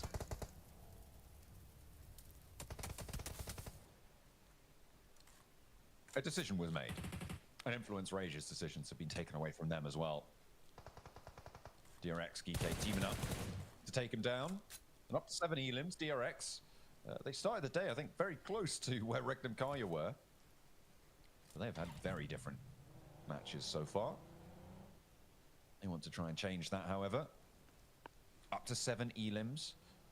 Put a big game on the cards. Flex out to this west side. If GK give you trouble, take him down as fast as you like. Struggle to keep up with the Flash, but still, it's good to add those points to the tally. It's a really reluctant stage right now of players not wanting to move in towards the middle of this circle, Blank. A lot of open ground there, and they fear it. It's horrible. We're actually moving to the most disgusting area of the map. Again, it's just straight plateau. Nice name from Tops on the high ground. Another air burst towards the back. Quick steal from Silas, though. That's the 9 points found. Wow. All right. Cheeky. He's nading them. That nade over from the right-hand side, that came from Silas.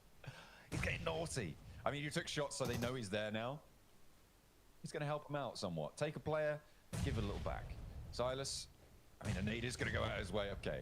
When able to remove him, but 106 points now, and they've still got 2 Miramars to play. Blank, this is great for Regnum Kaya in terms of their bid for the top spots. Arena just about sneaking their way over the top here, first to step foot on the plateau.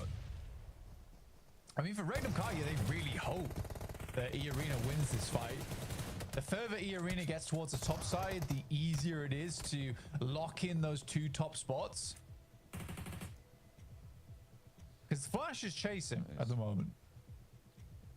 Absolutely. And they are on for a bit of a run here, though. Look at the open ground. I mean, you said it, right? Disgusting open ground. Only the trees, really, to play around. And Team Flash have to move. They have to move north. DRX are in this next circle, just on their dip. I don't think Team Flash make it. I don't think that they're going to be able to get out to the open here. They've got 6 smokes, 5 nades, so maybe they could do something with that, but they've already just spent, I think, at least 3 of them over there. Yeah, it's tough as well because you move north on this. The Flash can't really play the low ground which sits on the south side. There's a little ridge to play around there, but because it's pushing you north, like DRX with that little lip there, they have so much control of the circle. This absolutely should be a DRX game. Ooh, there's a spray down. That is unfortunate. There's an opener. It should have been their game, but now the little roll out and actually even more damage pouring on in. DRX need to hold strong. Only the 1 knock sent their way so far, and they do hold off the forward push coming through from Team Flash successfully, leaving them at a 4v2v2. They do want the res, but might not have the time. Okay, they do. As the nades don't really exist now in the back pockets for anybody to send their way. Team Flash too far away for the moment. Sonnerza just jump above that. Kevin's gonna go nice and low here, playing limbo on the circle. It's the one spot they don't have vision on, so you'd hope they'd check it soon. Nozzet's down, so it is just Kevin now standing. Might be waiting, crawling back, stepping up. So the nade thinks now as good as any time, but will be shut down. Nice and vigilant there. And now DRX could fully establish along this line. And Team Flash out as 2. All that needs to happen is these trades. For DRX to be able to take this one home, it would be a monumental chicken dinner here for them. The nade over towards the cover. I mean, there's only so many places to choose from. And when there's a vehicle out in the open, well, you got to assume that there's a player behind it. And they're nading out the position nicely. Still doing a lot of damage. But Tops can't do anything about it either. He's being backed off by Kaixe. I think it's slightly early to throw those nades, personally. This is also pretty crazy from DRX. By DRX Chicken. Wow. What a shutdown. The stylish rollout there. That was pretty crazy, you're right. I mean, if both of them had turned their attention to that vehicle quicker, they might have been able to take both of those players down. But DRX, a slow choke out on that zone. It wasn't super flashy until right in those final moments, but they made it work. And Blank, they got 13 eliminations there. A 23-point game is a massive bolster to their points tally. Yeah, it's way better for DRX overall. I was very pleased with the way that one went down.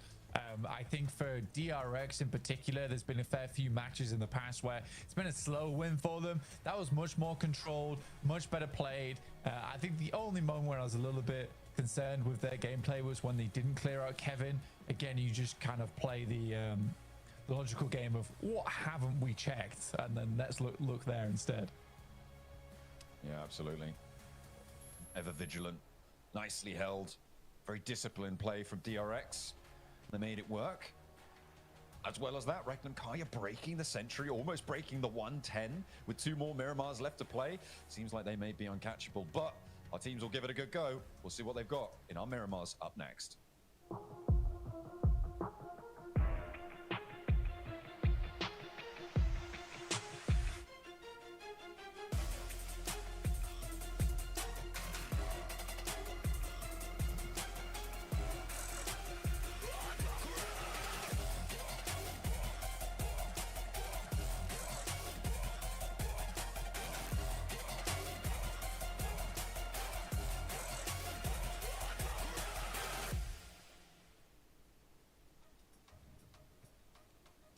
And just like that, DRX lock in their second chicken dinner here for Group Red. And right after, Maxman said, I need to see something from this squad. Coincidence? I think not. I've been praying for days like these, Hot Jukes.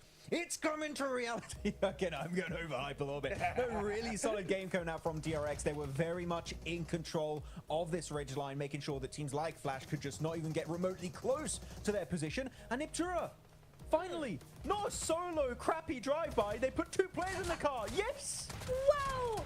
We're having, it's an involvement. We're doing well. There we go. We're getting a better team game by game. I really like how they played that overall. And you're seeing those eliminations as well as the win, right? I think, in my opinion, this has got to be the most significant one we've seen in terms of both, yeah, they get that placement, right? But they're also really working for it. They're getting those eliminations at the same time. So I really like to see that coming through for them.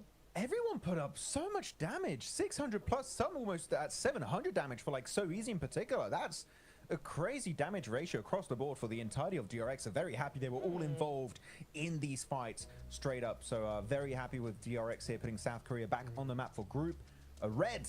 And yeah, I said it right, Hodgix. I wanted to see some presence from this team, and they had such a good control on that northern ridge position. And initially, they were playing in a gas station, which in this area is such a good spot to hold on to. And they had so much good information on the likes of Influence Rage, Weibo, Alliance, Regnum Kara, that they knew what the best optimal move was to make, and they pulled it off beautifully. Executed it to perfection, right, Neptura? I mean, DRX they had 50 points prior to this match. Flash had 78, so they needed 28 points to catch up to third. This chicken dinner is definitely going to close that gap quite a bit. It really, really is, and what a game to actually do it, right? Because we've got 2 more games after this, so now they're able to use that and just use that as momentum, just go forward onto the next game where they've got a little bit more space. Maybe they can do, you know, some of those splits that they like a little bit more on the Miramar with, you know, more space to do that in. And so, yeah, I think it'll be a really nice thing for them. This is the halfway point of the day, halfway point of Group Red. This is exactly when they needed to do it, Jukes. Absolutely. So, well, actually, now that I think about it, Max, this was a pretty top-heavy game, right? Yeah. This one had a lot of teams at the top that ended up towards the end of the game. So, DRX getting this win is huge, but, you know, it's going to be even tougher for these teams to try to catch up to these top 3 squads when you have so many top teams just constantly getting points here. If we didn't have a point gap created at the top now, well, then we definitely have it now. After a game like this, it's going to let them separate themselves from the middle pack of this lobby as you go through some of the replays. And man, hovercraft, so very important for a very flat finish like this in particular. But so many fights that happen in so many odd ways, like Influence Rage just chasing down players, DRX able to then use the gas station I was talking about earlier. But this fight annoyed me, Niptura, because we've seen so many nades being chucked in this one building, one Molotov. One Molotov, the building is dead, and it just never came out. It's very weird. Yeah, you've really got to use Molotovs for that, and the way, how long it actually took them to finish up that fight made sure that there was a lot of third parties going on down. But that other fight that was really weird was Weibo, right? It's like we just weren't able to see the Weibo we saw yesterday. They just went into one position and kind of stayed there. I love Silas is trying to third parties like, sit down. It's an hour fight. You don't get involved on this one. But no, they do clear the remnants of Geek. Kevin in particular, I know Blank was a little bit scared they wouldn't be able to clear it in time, but they do find it in the end and do wrap it up in style. But you actually talk about Weibo. They had the compound that DRX took at some point in this game, and they didn't even fight for it. I was so confused in Iptura that they didn't try and compete for it. So Weibo playing more passive than I really expected.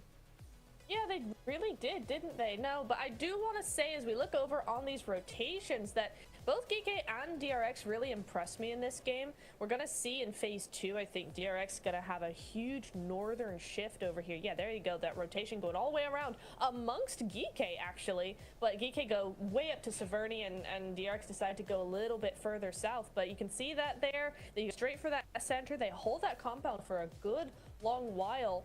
And they just keep on going. And with so many fights going on that edge, on all edges of the zone, right? Those positions for both of those teams were actually really good because it gave them that springboard, that foundation to really just go after all the teams and fight their way through. So I really like how all of these teams did, what all teams did rather, on those edge plays. We did see on this graphic during the mid-game section that actually Flash had that 2-2 split, and they saw that Regnum Kara got a little bit too close, so they're just, okay, we can work with Regnum Kara, we can coexist in the same area, so they just regroup fully in the compound. So that was a very good, respectful play from Flash, and that alone is going to allow them here, Hotchicks, to get 12 big points on board. So top 3 should still be looking pretty comfortable for them. Yeah, for sure. I mean, that's what it's all about. You know, when you create such a big lead at the start, it gives you a little bit more room, right? Even though you got a team like DRX, who was like dead center in that mid-pack 23-point game, when you get 12 points yourself, I mean, that just makes it more like an 11-point game, right? So it's beautiful to see that these top squads are being so consistent. It's going to make it so much harder for the rest of the lobby here. We're going into Miramar up next, Maxman, right? That's going to be interesting for sure, especially seeing, you know, Virtus.Pro not have that same success they had at the start of the day. But we got to talk about our MVP, of course, DRX QXZ, 6 eliminations. Great game from him. Yeah, it's really good. I mean, all the players of DRX have that potential to be an MVP contender, and QXZ in this game in particular, 6 eliminations, he was shredding it this match. Very happy with QXZ, and yeah, DRX, again, I want to see them top 3 hot tricks. You know what? I'm biased. I don't care. I'm fully, when it comes to DRX, I am hella biased. And you know what? They're not quite there. They're jumping up, but top 3, Regnum, E-Arena, Flash, they're not budging a bit here, Niptura. They're still in top 3, and they're going to be the teams to take down eventually. Yeah, and you were talking about that point gap coming on through a little bit more, right? Flash with 90, Influence with 81. We're starting to see that gap continue to get bigger. You know, the gap is gapping right now, and DRX, they're doing their best to get up there, but the other teams, man, aren't crazy. Weibo going down to 8th place. I mean, if you had told me that Weibo were going to do basically nothing today at the start of today, I wouldn't have believed. It's a big drop coming down from Weibo, but I do want to just point out for these teams, right, the Miramars were won yesterday by Flash and by ArcRed. Now, Flash, they're fine. They're doing well, but ArcRed, if they want to step up, the Miramar is where they need to do it.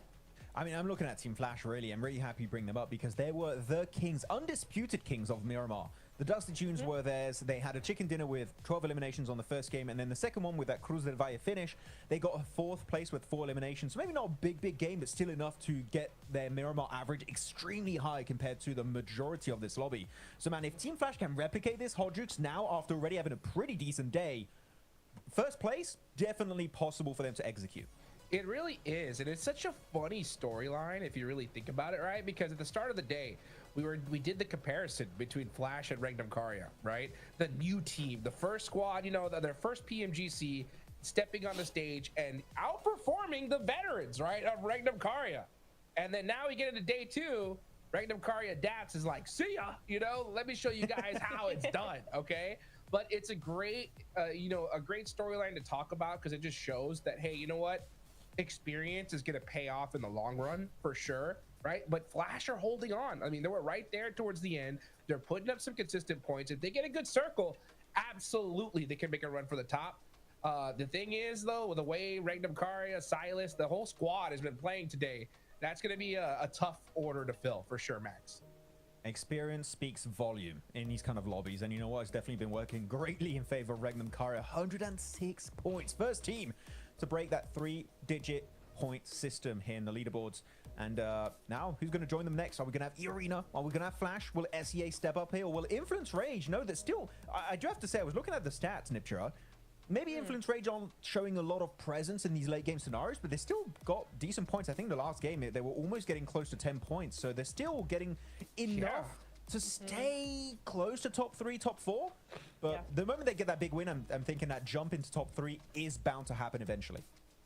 Yeah, I mean, that's really all you need to do, right? If you're not feeling the win, if that's not really something you're able to do in these games, just make sure you get consistent enough points that when you do get that big game, you're right into that second or first place even, right? If you can keep that point gap small enough, then yeah, you can absolutely boost yourself into that top 3 without fighting tooth and nail game to game to game and exhausting yourself. So it's all about pacing when it comes to an event like this. Yeah, so far, Influence Rage on the day, averaging 6 points a game. Okay, so I mean, that's not bad at all, right, guys? It's just they just haven't had that crazy match yet. We're going to Miramar. That could definitely happen. I'm gonna start asking you guys some serious questions though here. Okay, are you guys ready? Ooh. Here we go. Yeah. You guys have been doing this long enough now, where I think you can get a good, an idea of where things are gonna end up with how this lobby's been being played. Okay. So I want to see right now, from what do you guys think the cutoff is when it comes to the leaderboards for teams that still have a chance to make it to 3rd place? All right, Max, I'm gonna go with you first. Cutoff, like point-wise? I mean... Yep. Like, which place right now do you think still has a chance of even making it to the top 3? I thought you wanted me to calculate the point cutoff. I was like, oh, no. Why are you asking me that? Yeah. Don't ask me about numbers. We'll leave that to John. Currently, yeah, in conversation for top 3, I would have to say currently, I would say Burmese Gauls 9th and above. Currently are the ones that I'm going to be saying are in a position where they can easily jump up in top 3. Natura? I kind of agree. The only thing I'm thinking is that in terms of the team performance, I think it's really 8th and above. Unless you're really going to do something crazy out the gate. But from all of the other teams below 8th place, we just haven't really seen that performance that I'm looking for to be confident in saying, yeah, they can definitely do it. Actually, I'm changing my answer. I agree with Niptra. I just was about to say, I think she got that one. Weibo's correct. 8th position. She's correct. I was wrong. Yeah, no, I think that's the right call because these top teams right now, I could just tell they've got this lobby downloaded. Like, they're going to put up points almost no matter what, unless they make like an obscene mistake. You know what I'm saying? And when you have that kind, I mean, we just saw the last game, right? I mean, it was pretty much all the top squads in the end game. So if that continues to happen here, yeah, it's going to be really difficult. I think 8th place is that number for sure. I think Weibo still have a possibility, but I'm going to even go as far to say that it's kind of dependent on these next 2 matches. Honestly, I think if Weibo don't get it together in Miramar here, I think their chance for top 3 just might be over. Is that crazy to say? No, I would agree, but I don't like saying this about any team. And tell me if you agree or not, Niptra, on this. But the only way I could describe Weibo's playstyle and mentality in that previous game was scared. They did not even want to clash with DRX. They're like, take the compound and everything in it. We don't want to clash. And then they go on this ridge next to Influence Rage and they get naded to hell. That's not a playstyle for me that shows you can be top 3. So I need to change your pace like ASAP. Yeah, that mentality needs to be done away with immediately if they want to do anything in these next 2 games. And really, they only have these next 2 games to do something before it's really getting down to the wire. So 100%, Max, I agree with you.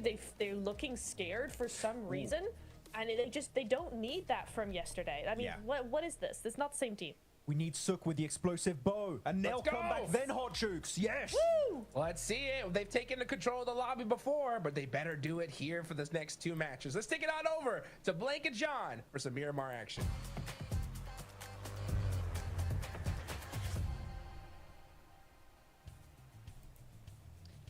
We've got some more PUBG Mobile to play. From Campo Militar down to Bartona, we're into Miramar now, with the plane already in the skies. Our players locked and loaded. The cutoff is looming ever closer, and it does not slow down no matter who you are. But some of our teams not slowing down either, most notably, obviously, Regnum Kaya on a bit of a resurgence today, surging into the lead and breaking that century. Question is, who's going to join them? Wait and see. It's getting close, though, towards the top side of the lobby, to be honest with you, on that century mark. And we had the Flash as well as DRX chasing on the last game, as well as E-Arena, in fact, getting quite late into that match. I think E-Arena's been playing way, way better than they did in Gauntlet. But again, Gauntlet was a very different beast. It was much more aggressive, and I think E-Arena was getting caught out by that. Though I will say that this is the benefit of playing in the Gauntlet stage, or the benefit of doing very well in your own region, is you get, like, even if you don't make it into the top 7 in the Gauntlet, you get a massive amount of practice versus teams that you're likely to see towards the grand finals anyway, as well as just the top teams from around the world. So I think for Arena, that was very beneficial for them, and they were able to have a big mental reset coming into Group Red.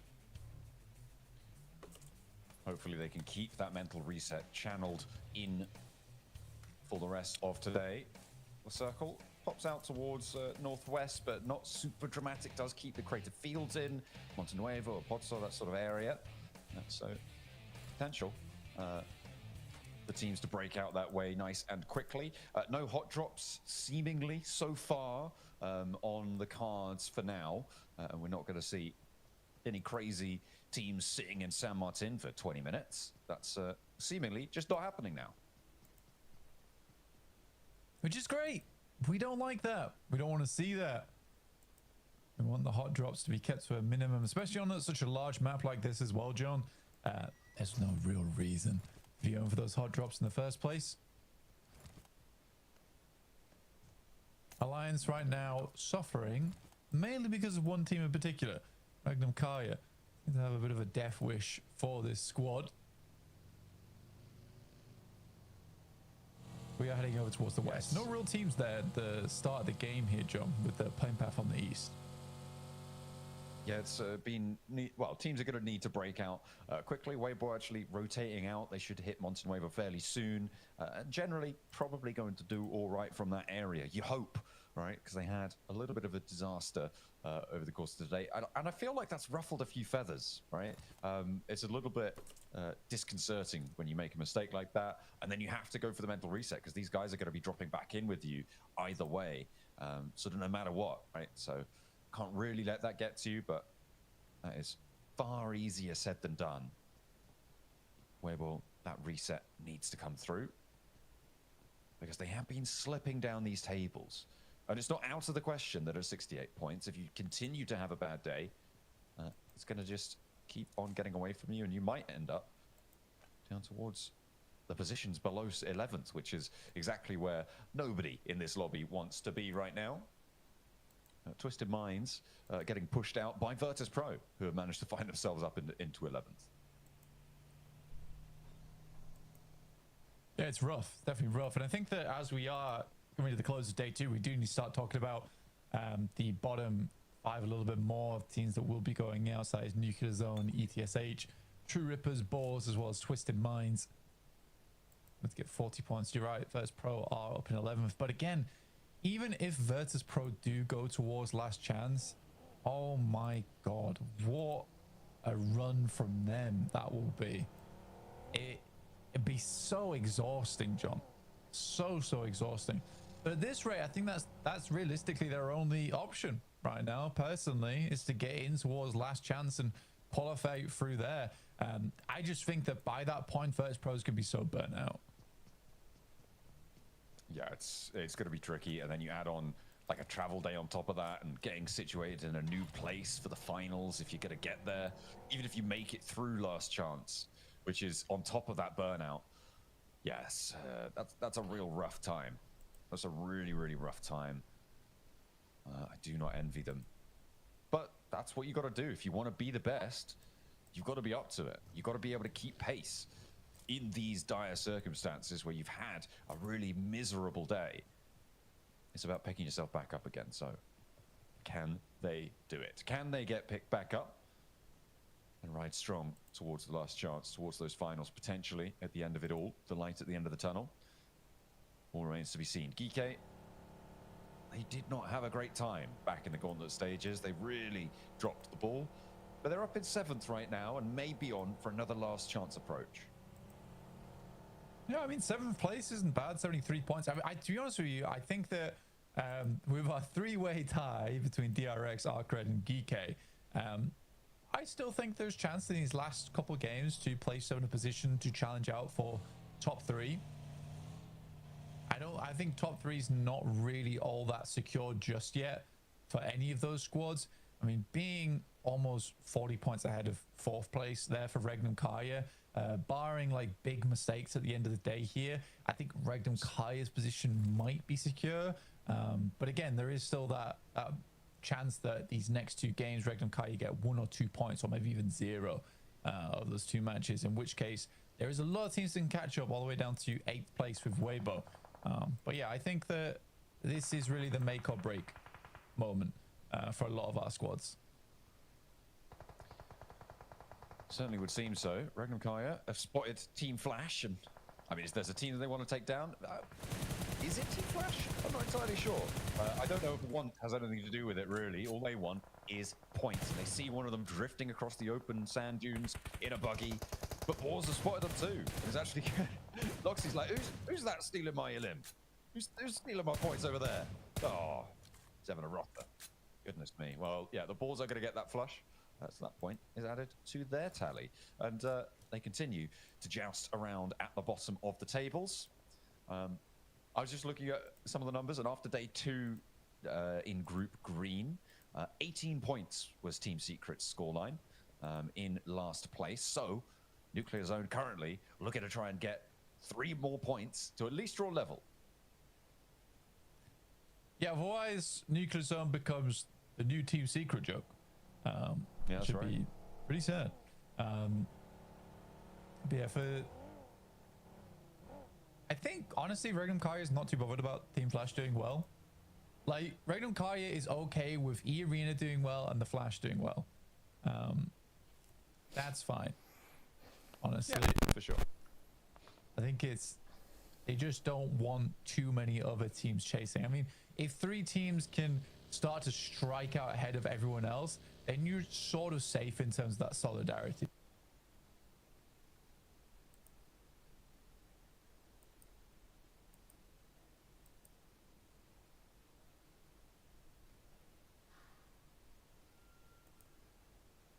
You're right, that you are far away with many of the teams. Yeah, and more ideally than that, right? Influence Rage, they were 25 points behind them in 4th place.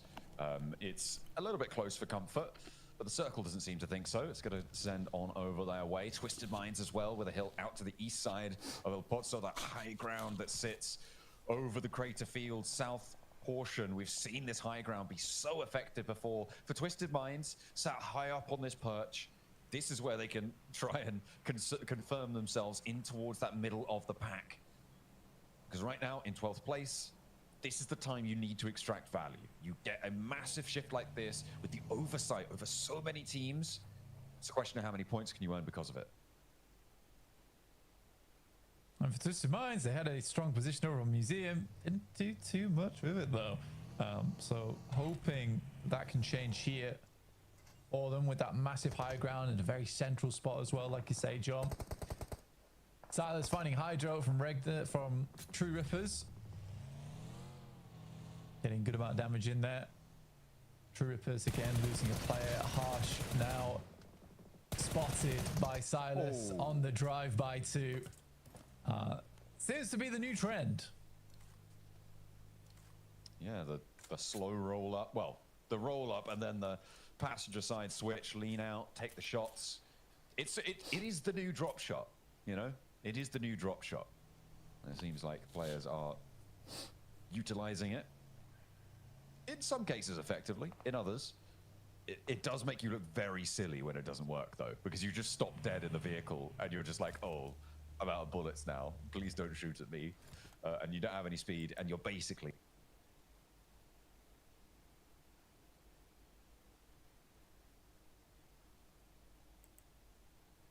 a goner. You have to hop out and then you have to reload. It takes a long time to recover from a miss.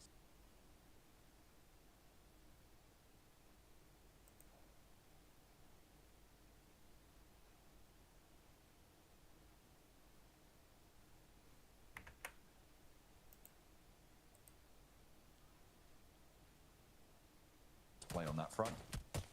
So unless you have the backup, it is a difficult time. True Rippers just losing players by the minute, seemingly. Jelly getting picked back up now.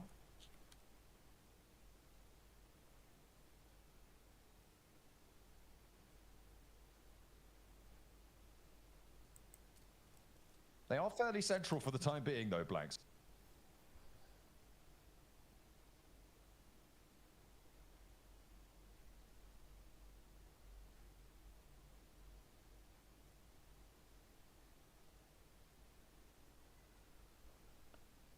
From now. Yeah, the western side's very open on the route out of El Pozo, but you can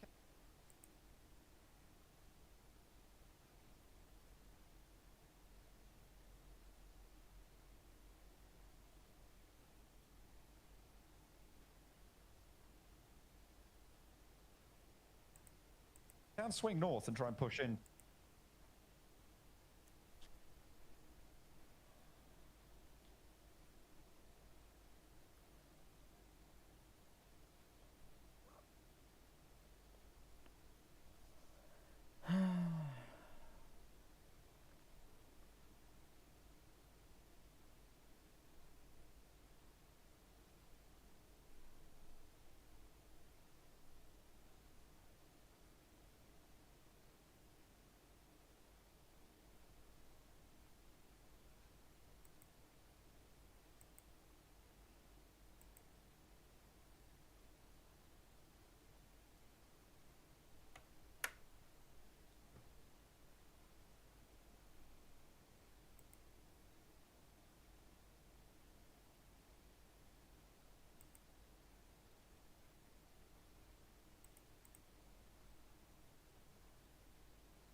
They are still fairly firmly in the middle of the pack, so they shouldn't be too worried about last chance, but their chances of dashing up to join the top three may be on the rocks here. Boars, they're moving around, so a Virtus.Pro. Ooh, the Molotov on the outside there, of course. Red just enough to tickle the feet.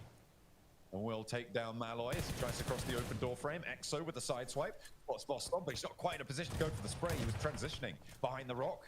But Nuclear Zone, they've been holding on this west side for a long time, and they're chiming in with a third party. Good molly. Should burn. I think Cause is down here. Takes a little bit too long to get the first aid off, but no, it actually happens. Havlik. Ooh. Was that self-molly? I think that was a self-molly onto one of their teammates. Oh, I missed that. I missed that in the Elam feed. I was watching Cause like healing up and desperately trying to get away from the molly on the upstairs. If it was, then it's disastrous. Virtus.Pro now on 2 players alive. The Boars seemingly winning this one out. So it would seem, but around the edge, Nuclear Zone moving in, popping the nades in, wanting to third party this one and get towards the circle because, I mean, this is a Twisted Mind circle, right? The question is, who's going to be second place on this one? Because right now, it seems like nobody's going to be able to move without their say-so. However, they only have no elims. So they have no elims right now. And I'm assuming that they're going to run out of ammo at some point. I wouldn't call this Twisted Minds. I would probably say it's more towards Weibo. Honestly, I think Weibo's got the best idea of it. What about Regnum Karya? It's a tough cross. It's a tough cross for them. They've got to deal with E-Arena in the coming future as well. Boars, who will have those sight lines down towards the southeast. If anyone can do it, Regnum Karya can. But it is incredibly hard. And they will have to crash something, I believe, at some point. This isn't a case of just being able to slow rotate round. Ooh, but easy for Bad Boy. Able to win the trade against Diego there. Gets that shutdown, gets that spray. Arc Red still has 4 players alive on this north side, but they have taken a knock to Glory 22. Don't know if they're going to be able to get that one back up. It's in a lot of danger. Yeah, it's already gone. Arc Red playing on now as 3 as Easy Bad Boy takes the high ground. It's not in the zone though. There's a lot of fighting going on for this hilltop between Influence Rage and Arc Red. The reason being that as soon as you try and leave it, the team that has the top of it is just going to take you down, right? They're going to take these shots. This is exactly what Influence Rage are trying to do still towards Arc Red, despite losing that high ground. Hard Boy sends straight over. A little barrel roll on that one just to get out of the sightlines for Federal. A little hop up from Lil Boy though. And he's looking good with the bunny heels. All right, nice one, Hard Boy. Weirdest drive-by I've seen.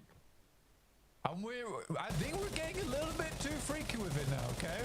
That's too much. That's too much. Ooh, nice little laydown of Law to be able to pick his teammate back up, but does he have enough time before the blue zone's here? I think he does. Yeah, it should be plenty. And will get his team back up. This res is in the blue zone though, Blank, and this is not going to be possible, I believe, to get the heal off. It's strange that teams haven't learned that by now, you know? It's stage 4. Yeah, I mean, you can, if you bandage first and then first aid, it's fine. Not in stage 4. You can't. I don't think you can even get it off then. Yeah, if you bandage. Yeah. You have to instantly hit the bandage though. You can't. I don't think you can't. Go on. I thought it was you couldn't get a bandage off it in time in stage 4, but then again, maybe it's just pixel perfect. 2 versus 3. Yeah, you have to be instant. It's hard to do though. It's really hard to do. Have to be completely on it. Completely ready for the fight. Our Nuclear Zone ready for the fight with 2 players of Virtus.Pro. I mean, any other team, and I might think, okay, yeah, this should be done and dusted, but the Nuclear Zone, maybe not. They have lost a player as well in the course of it. But they've got 3 points at Blank. They are at least level with Team Secret. If they can get these 2 players down, it seems like they will do. They will have exceeded the 2-day score of Team Secret. So they will not be the new bottom of the table laughing stock. Not this time. How many Molotovs did VP have? And how many times did VP just want to Molotov and do damage themselves rather than just taking shots with weaponry, with a man advantage? Good shot from Unknown. Well, that's very nice from the Ghouls. Push on through on that eastern side. We'll finish off the final player there from Influence Rage. Tough push though. Too much of a say into this one. Teams haven't come quite close enough yet. Does move away, and suddenly the Flash is now in a really strong position. Just slightly deadened by the sight lines at the moment, that's all. Yeah, they're sort of just waiting for this fight to come to them, and kind of the story of the lobby in general, right? What we've seen so far. Very, very passive Boars on the western side. They managed to get away from that fight in the houses earlier on against Virtus.Pro, and they let Nuclear Zone take up that mantle. Sure, they lose out on the 2 points, but they might get 3 in exchange for it, right? With these nades pouring on through. Little replay. Okay, all right. This is a Lion against DRX. Everybody waiting in corners, waiting for someone to turn with a shotgun. I mean, it's the way to do it. Boars, plenty of shotguns ringing out over the hills now, though. as Cause can't quite find the last player. He's a little bit to the right. I think Havlik knows. Oh, he's down behind the headland. They don't have to focus too much on this, though, because they've got two of their players down. And they might be getting flushed away if they're not careful. The shots do finally land, and that is going to be the full elimination onto Nuclear Zone. They end their Miramar with 5 eliminations, so not all loss for them. That's the charge forward needs to come in for the Boars. WBGTK ใน match. I think I'm most interested right now in E Arena. I think for E Arena, this is a difficult pushover towards the northwest side, but I'm also curious to see how they play it out. Just because I've been way more impressed with E Arena so far, but I can't tell if E Arena is good because this group is not that aggressive, and also E Arena is just a cut above the rest right now, similarly to Regnum Kaya, or if E Arena genuinely has made some big improvements. So I'm curious to see how they play this one, because I think this is a tough task for them. And it's a good little riddle. Test them. Yeah. A little brain teaser to end the day. Why not? A morsel. Test the grey matter. Joker spots the shot over towards one of Twisted Minds, who still only have 2 elims back. High ground value not really being seen. Ooh, that's nasty. Silas does get clocked. Will get taken down. Loxy has to back off the angle. And this 2-2 split, well, it was a 2-1-1 split with Silas all the way down there. Not too sure on the efficacy of that one. It's not even in the zone, Blank. It's not even towards the zone. It's not like he was pushing in, but he was establishing a second angle, right, over towards a potential crash, I suppose. But no, it felt weird for Silas to be all the way out there. Nah, you're sweeping. Just trying to pick up as many points as possible. I think I wouldn't have expected these players to be here either, to be honest. Some shots from Lord don't quite tag on, but give away position. So I'm pretty sure that now the Burmese Ghouls, they'll tuck in. Still quite a bit of ammo left there. 170 bullets total. It did lose 2 though. Yeah, I don't know when that happened. It must have happened a little bit earlier whilst we were on board with the Boars on the south side. E Arena looks like they want to push towards Wild right now. Take down Regnum Kaya. Loxy moves in for the regroup. That's going to be Wild and Zedwolf holding first. Wild backs off. I think Regnum Kaya as a whole looking to disengage this one. I mean, I'd get away from this as well. But if you're E Arena, you're chasing this. You're absolutely chasing this down towards the southwest side. I wouldn't personally let Regnum Kaya get away with that. But Burmese Ghouls, this is survival now. Absolutely all about survival. For Twisted Minds, they've kind of waited a little bit long as well on this. Ooh. Oh no. Tumbled out of the open. Gonna start to take a lot of damage. Just managed to gather a little bit of speed, but is it gonna be fast enough? And they crash straight into True Rippers. Duo in the cabin there. Twisted Minds taking shots furiously, unloading the weaponry. And in comes the Mini 14 for the tap-tap. Looking for more as well onto the True Rippers. The flushes come through, they're snapped away by True Rippers, but now with one player left standing, he's got the pump action on the inside, and E Arena really suffering on the approach. A terrible tumble on the open leaves them wanting on health bars. But it seems like it's all up to Tony K. That mean you're a 4-man. Crash flashes position. WBG versus Crash DRX. them. Why are you crashing 2 shacks? That's it's like such an obvious 2-man spot. If you're gonna crash anywhere, you have 2 vehicles, make that your last stand. So many more buildings to play in. Ooh, Weibo trying to hold this. DRX not quite able. Sorry, the other way around. Looks like the windows aren't going to be helping the door frames. Not so lucky. Weibo with 2. Still going. It's Hero and Sook. They're trying to make up for old differences here. Hyunbin on the downstairs. There's a nade. Oh, Hero hasn't pulled one out just yet, though. So Sook, he's backing off. He knows that it's only a matter of time. Hyunbin not going for the rares, actually. Waiting for these shotgun shells to come on through. Pops the nade, but the bounce is off. God, as soon as Hero pulled the grenade, that was like, how come we aren't?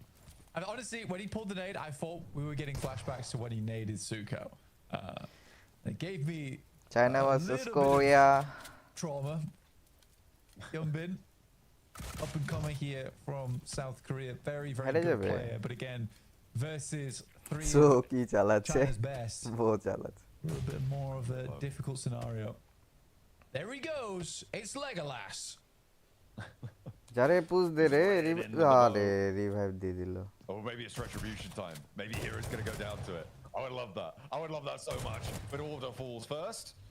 Gunbin is traded off and immediately dispatched. Nice. One player now stands GG. so easy. Moves on in. Nah, he's going to take it down to the door frame. Weibo play on with 3 on the west side. This is a good cleanup. Very good cleanup there for Weibo. A lot more control as well. Whereas DRX are coming off a bit of a high from their previous game as well. That's a really good result in my opinion. Lord still maintaining value. Twisted Minds in general on this high ground. I think that they have got a lot more out of this position than I expected them to. And I'm quite happy with the way that they've played it out. He knows. He does not believe. That's why he's not taking the shots. More so that he's only got 20 bullets left. So that's probably also a contributing factor as to the lack of shots being sent. You imagine there's a drop down coming in the very near future for the Twisted Minds. Back down to earth. So they get away with the 5 elims. Weibo actually pushing up to the foothills now. Exo not really going to do too much about it. Just wanting to stay covered off, not challenge at all. And Weibo actually going to roll around towards Twisted Minds. Yes, Exo's playing Assassin's Creed right now. They're playing a completely different game, stalking his target. Oh, it's like, where are these shots? Weren't we just in there? Absolutely. But the blue zone's in there now. So Exo has to show face or go down. There's no two ways about it. Well, I love the way that. I love the animation. Plop. Twisted Mind. Well, that's unfortunate. For the Boars, they'll lose 1, but they do still have 3. They could have played on as 4 if he hadn't done that. That's crazy. I thought he was a solo. I thought he was like a solo or a duo or something. And he was just going for a cheeky little... Bye. Just playing solo Assassin's Creed on the western side. They clear code I like Now, with that. Boars have Clear got a code cause for hatred towards one of theirs.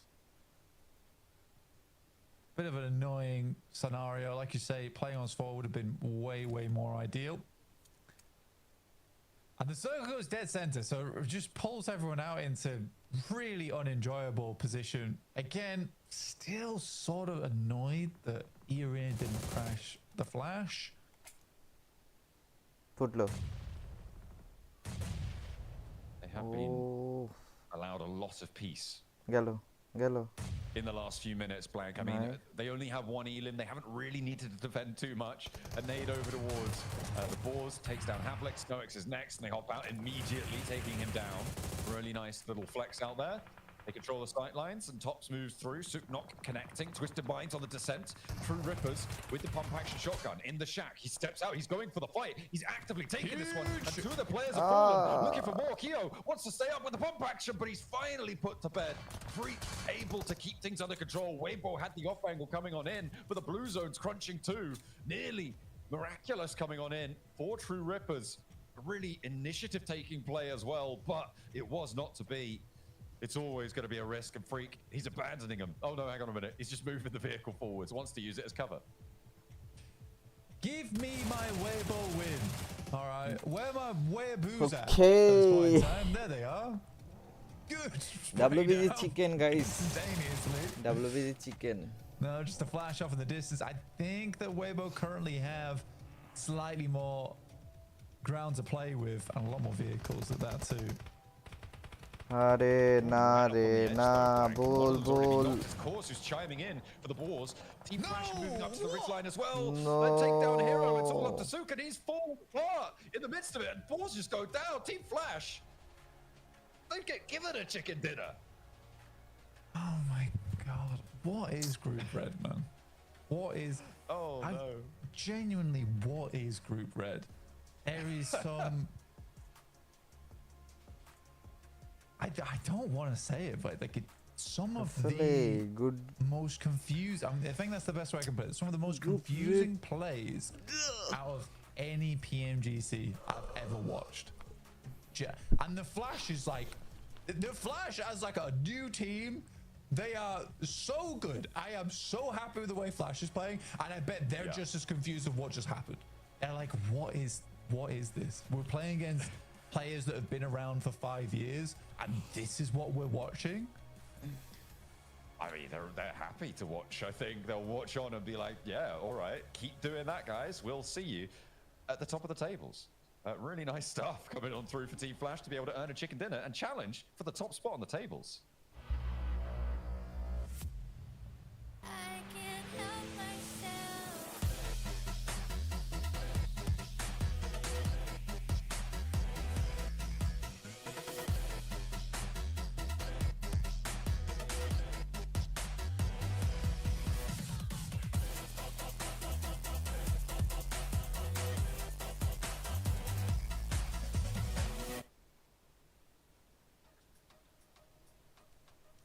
And just in a flash, they pull out the chicken dinner. I thought this was a Weibo win, 100%.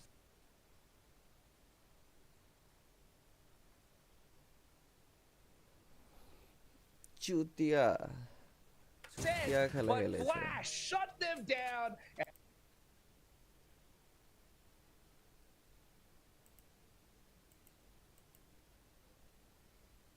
And steal it away from... caused a lot of mayhem in a position 4. Weibo instantly losing 1 actually is going to be hero. But it was not a bad push-up. I really like that play from Flash, but the off angle on the other side of the road, Niptra, is really what sealed the deal here for this chicken dinner. It was crazy, right? The fact that nobody actually tried to push their compound the entire match, everybody was trying their best on the edges, and they were just sitting pretty, really able to just hold on to that position and wait for the right time to push out and actually get that position on the board. And really nice stuff from them. GG's. I love Zeus's stats. You know, that's how you know that chicken dinner was coming. You know, that's how you do it right there. I mean, wow. I mean, this team, they were in that 3rd place spot, right? They get the chicken dinner here. That's going to make that gap even more brutal towards the top. And we thought that, hey, with Weibo, they looked like they were poised to win it, possibly close that gap even more. But that goalpost, Max, it's just getting pushed further and further every game. Are we going to know the champions? Are we going to know the top 3 of this group, Hot Jukes, after this game? This coming up, aren't we? Normally it's the last game. Is it going to be the entire day that we just know who's going to be qualified to the finals? It's slowly getting to that point, Hot Jukes, for real. We were talking about for those of you guys that didn't catch Group Green, we were talking about the last game curse. There has been a curse that has been going on for quite a while where the last game, the leaderboards don't change at all, right? Because of just all the chaos, all the craziness of that last match, it comes into play in such a big way. But with these point spreads that are happening here, Max, we could see a whole last day curse happen. Yeah, I know what, and I blame Niptura for that. What? It's all her fault. Oh. So it's your fault. You weren't here on PMGC before Niptura. You're the one who joined, and it's ever since it's been weird. It's Niptura. You're right. So sorry, guys. Formal apology after this show. Yeah. My bad. You're fine. No. No, looking back at some of these replays though, E-Arena, Niptura, I don't know if you have anything to say on that, but pushing it on those sheds when you could have pushed Flash or tried to clear Regnum, not sure that was the best idea in the world. No, I don't love that from them. I would have much preferred them to go behind Regnum Karya, you know, on the south side, try and get that high ground away from Regnum. I understand why maybe they didn't want to go for Flash, just because it was in the middle of 2 teams, right? They could see Regnum having that overlook onto Team Flash there, but yeah, I would have much preferred a more southern rotation than whatever that was, because that definitely didn't work out in their favor, Max. Here we go, looking at the map rotations here for Team Flash, and they actually took a very early casualty this game, and you know what? That's fine. That's okay. Do you need a full squad to even win the game? Happens.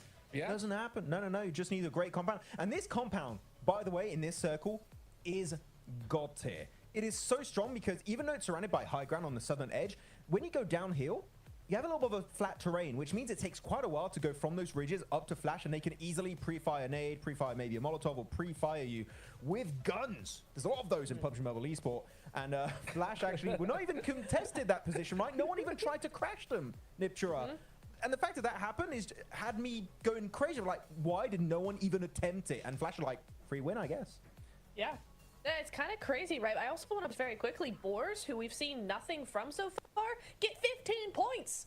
They're the number one point, the point leader for this game, really, right? Because really nice stuff coming in from them. And again, it's that keeping those players into the late game, spreading out for that control. They did have a lot of control right up until kind of that 4th place finish is where they ended up. So a really, really good show for them. 15 points on the board.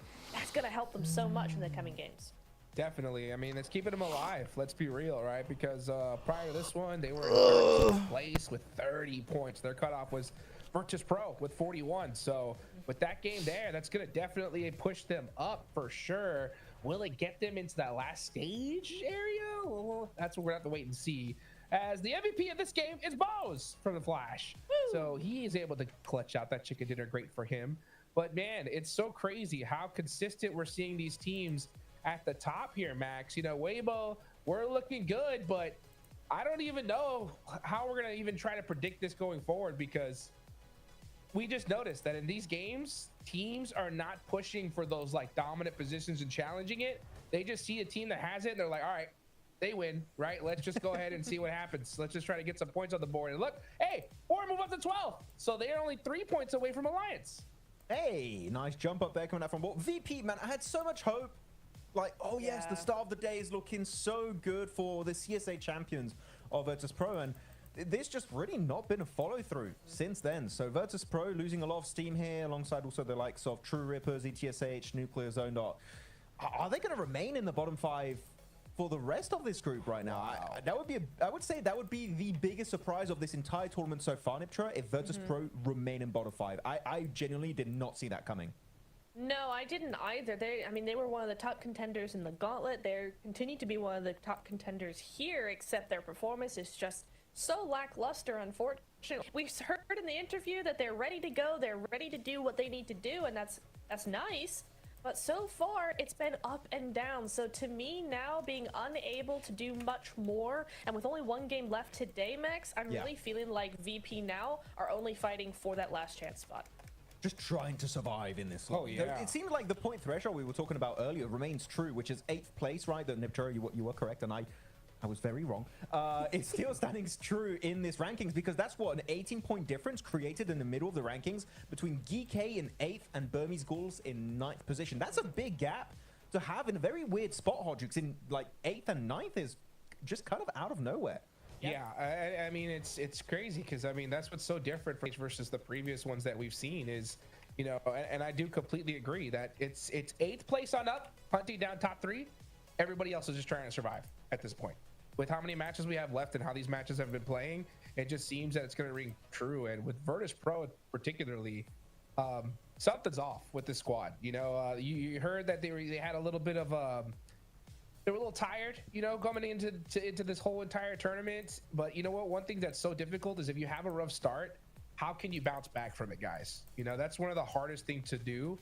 And sometimes some teams are able to kind of have that conversation. Hey, guys, let's shake it off. You know, that mind of a goldfish. Let's just forget about what happened before and make it happen today. But it just seems to be kind of plaguing this team here. Max, what do you think? Yeah, it's definitely hurting them quite a bit. I do wonder how their mental state is currently. I know that can be kind of rough. I mean, Niptura, you've been playing with, well, we're not playing, you've been with PMGC teams in the past, right, working in the background, and that mental state is just so important for these teams to make sure they can bring their A game to these matches. Yeah, it really, really is. And it's one of the most difficult aspects of trying to help a team do their best, right, is that managing that mental state, because it is so...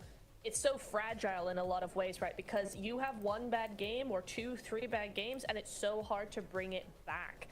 That's why a win for some of these teams is always huge in my eyes, because it's like, okay, you've proven to yourselves now that if you just get a game, even if it's the most handed game you've gotten, right? The zone just loves you the entire game. Yeah. A win is a win. You still hold on to it, and it flips you out of the mindset of we're struggling. It's like, okay, we have a win. Now let's use that, and that's always so helpful. So hopefully for VP, I feel like, you know, if you are a VP, if you're one of those teams that are struggling, a win is gonna just do so much for your mental state.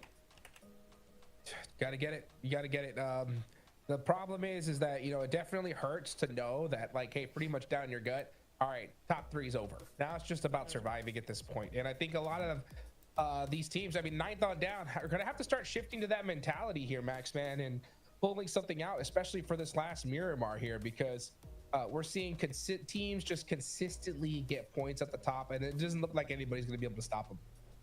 It's looking really solid right now, the top 3. If you told me at the end of Group Red, our top 3 is Regnum Karya, Flash, E-Arena, I wouldn't even bat an eye at that. I'd be like, yeah, no, makes sense. The current results we've seen, I'd be more than happy. The only teams I think have that potential to jump up, I wouldn't even include DRX. Sorry, I haven't seen that confidence of DRX we've seen in the past. I would say Influence Rage would be the one I would put up there right now. Because DRX, sorry to say, Hyunbin, that fight, I'm sure we saw in this game on Miramar, in that longhouse building versus Weibo, Hyunbin was looking very Guys, hesitant যারা to go দেখছেন for the res. অবশ্যই I got অবশ্যই that streamটা name, what like I করে do, then. and it took so long that Sug just came around with the explosive bow, blocked out the escape route, and allowed them to easily clean up on Isle DRX. So even Hyunbin, like the unshakable player, was shaking in his boots in that fight, and I feel like they are now a little bit stressed for time to try and get these points on board. Yeah, it is an interesting thing, right, Jigs? Like, it's kind of crazy that such a big team can struggle like that, right? I mean, this is DRX, the global team, and they're just hesitating. They're just a little bit unsure of themselves, it feels like. But hey, only 15 points until top 3, right? That's all they need to get. If they can get one big win here, they're looking very good. Ugh. I'm not gonna lie. My brain, when hearing that, it's like torn. It's in like literally half agree, half completely disagree, you know? And the part that's saying disagree is, you know, you see DRX, 2 chicken dinners, right? There's only one other team that has that so far, and that's Team Clash, right? So we know that what they're capable of. They're getting themselves in good positions. But then Max is also completely right. Like when it comes to like getting into those good spots and getting into fights, you just see little hesitancies, little like lacks of synergy all of a sudden, and they're losing fights that I feel like they could have easily won. You know, and like for example, and one of them too is like a weird decision is in that last Erangel where we saw them drive up to Museum and just try to hang out on the outside of it. As soon as I saw that, I was like, oh, they're done for.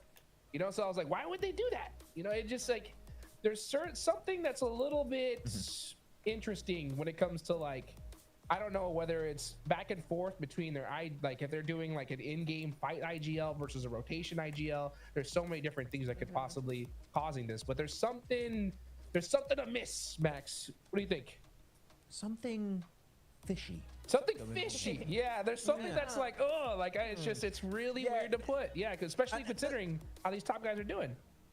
I feel bad because you know what? Normally I've been quite positive this entire tournament. I'm feeling very negative about Weibo and DRX because it's hard not in Niptro because we know what these guys can bring. On their top tier gameplay, these guys could be PMGC champions every day of the week. Yeah. That hesitancy is really what's pulling them back. If they feel a bit more confident in this lobby and they play their top tier gameplay, I'm telling you, these guys can soar to the heights of this lobby. They could be #1 for sure. In some ways, almost like you've got to really just look at it and go, listen, the rest of the tournament that's happened so far does not matter. Just clean slate it. That's a different bubble. Go ahead and throw that away. We are ready to go. Game 6, Dukes. It's all or nothing, and you just got to block the rest of those games out. Gotta block it out. Gotta make it happen. Last game of day number 2 of Group Red. You gotta shake off those nerves. Let's take it on over to Blank and John Allen. Question is, are y'all nervous?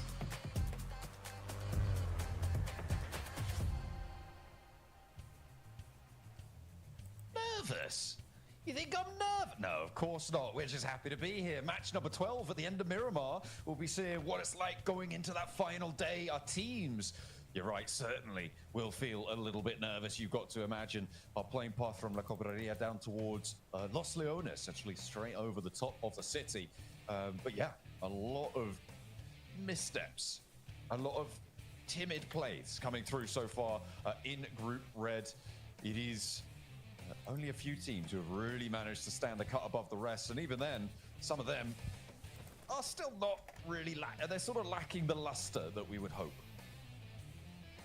Yeah, again, it's this issue that we're coming into multiple times now where, yeah, even the guys on this were saying this correctly, is that I just feel like a little bit negative about a couple of squads at the moment as well, where some of these mistakes are so silly. I even just watching back Weibo's push against the Flash, like, they had so much time just to go for team shots there. I don't know why they decided to pull out the Knight's Tale Classic and start jousting with the Flash. It was a weird maneuver, real weird maneuver. But at the end of the day, that's just the way these games do play out. Down towards the south side of the map here, Boars potentially getting a good start, trying to get out from that bottom 5. Regnum Kaya also in a fairly central position around Picardo, looking to solidify that position over towards the top 3. And yeah, we're getting close. We're definitely getting close to seeing who our top 3 is, if teams can keep this up. It's starting to isolate itself. Get a bit impatient here, Kevin, are we? All right. Honk of the horn, Ragnarok, hop in. We're going shopping, loser. Let's go. That's now actually an outdated reference, believe it or not. But you know what? I know. It really is starting to get a little bit outdated, but we're old. We're just old. We're a couple of two old men. Some old codgers. So a couple of having a right gossip about these teams. Oh, have you seen what? So you seen what Hero did today? Oh, what a rotter! You seen what Regnum Kai has done today, though? From this place all the way up to rank 1 here, with a lot of points on board here for them today. And again, I think that day 1 was definitely a learning experience for Regnum Kaya, being able to get back into things here in a much bigger way.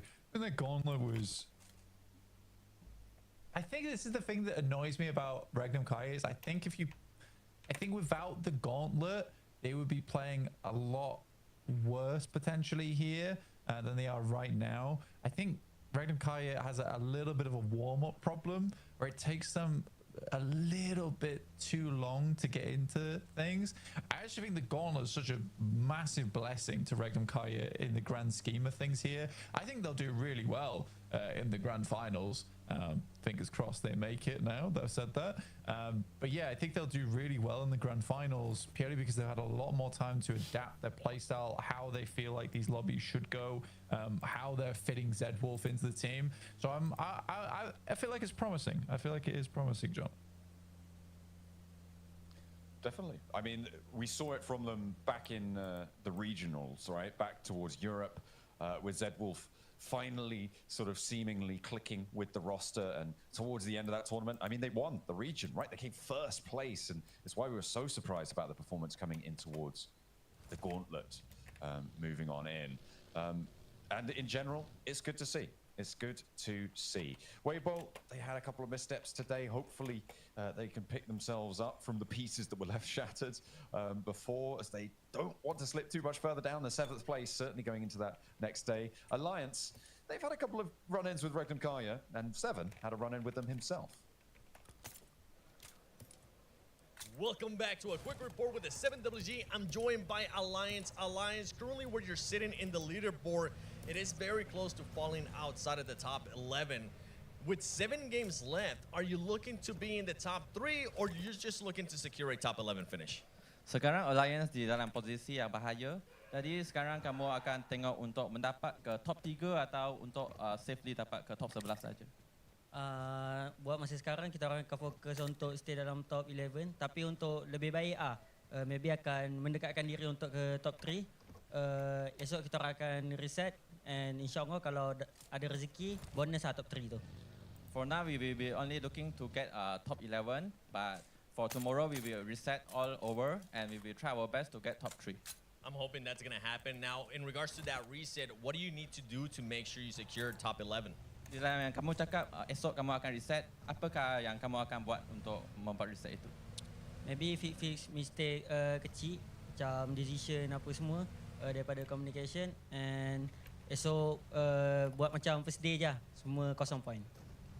Maybe I want to fix some mistake, especially in terms of communication. And we just gonna pretend it's gonna be like a first day, everything reset, and we start all over.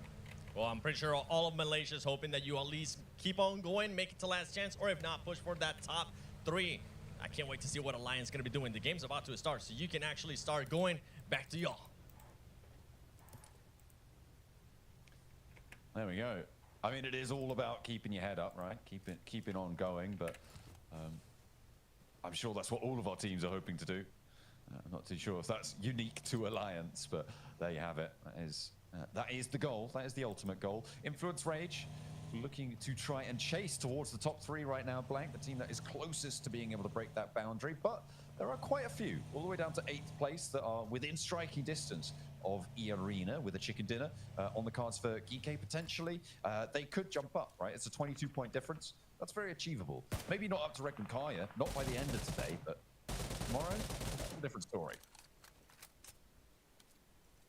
There's always chance to get back into the swing of things. And at this point in time, I think this last game and Rondo tomorrow are going to be the big ones. Rondo, where you can get a huge amount of points on board. Sadly, we're really only having, we said 69, right? That's only 5 elims more. Well, actually 9 elims more than what you'd usually get in any lobby. So it's a curious one. Well, it could be even less. I mean, maybe it's just one player that survives at the end. Either way, it's about 6 to 9 points more that you can get over a normal lobby here in Group Red. So they're not taking massive advantage of the amount of eliminate can be accrued over on Rondo. So tomorrow, I'd hope to see like a lot more fighting, a lot more aggression on that Rondo to try and shoot yourselves up towards the top side lobby, because it's the best place to do it. It really is the best place. It gives you so much opportunity to essentially give yourself a lifeline right at the start of the day. Yeah, get those early Rondo points on board. Although, as we've seen, the lobby state right now doesn't necessarily lend itself to having a huge number of elims more than we're used to seeing on our regular maps. So we'll have to wait a little bit longer to have that one come through, though. We've still got Miramar, and the whole night we're gonna have to sleep before we get to see that one, Blank. Oh, what a nightmare. True Rippers, they've had a bit of a nightmare, I think it's safe to say. They keep getting found on those rotates and getting plinked away. It's a tough time. Next circle coming on through. Let's see if we're going urban. No, we're going all the way down south. This is nasty. Mad dash now for the teams on the northeast side. Arena, you do not want to stick around here with the Burmese ghouls. I mean, we know you like to hot drop them in San Martin, but don't re-engage them in Picado, and then nade yourself in your own face more. Not too sure about the strat on that one. But he's being dodged away from. Godspeed, though, not going to be able to evade the bullets in time. And Sakura is going to go down as well. So a trade 1-for-1. Yeah, this is kind of a pretty unfortunate start for here for E-Arena. Especially because they wanted to cross the 100-point mark this game, which would have set themselves up nicely going into tomorrow. For Weibo, this is last chance for me, personally. And then I'm going to stop talking about them as much, because I think their rotations are good. The decision-making, on the other hand, towards the late game, it's been criminal. It's actually quite upsetting to watch at times. So let's get what they can get done here. Currently, they have one of the best spots to start off the game in, right? So the gift is here. It's on a platter. It's theirs for the taking. Can they reach it? Or are they going to handcuff themselves again?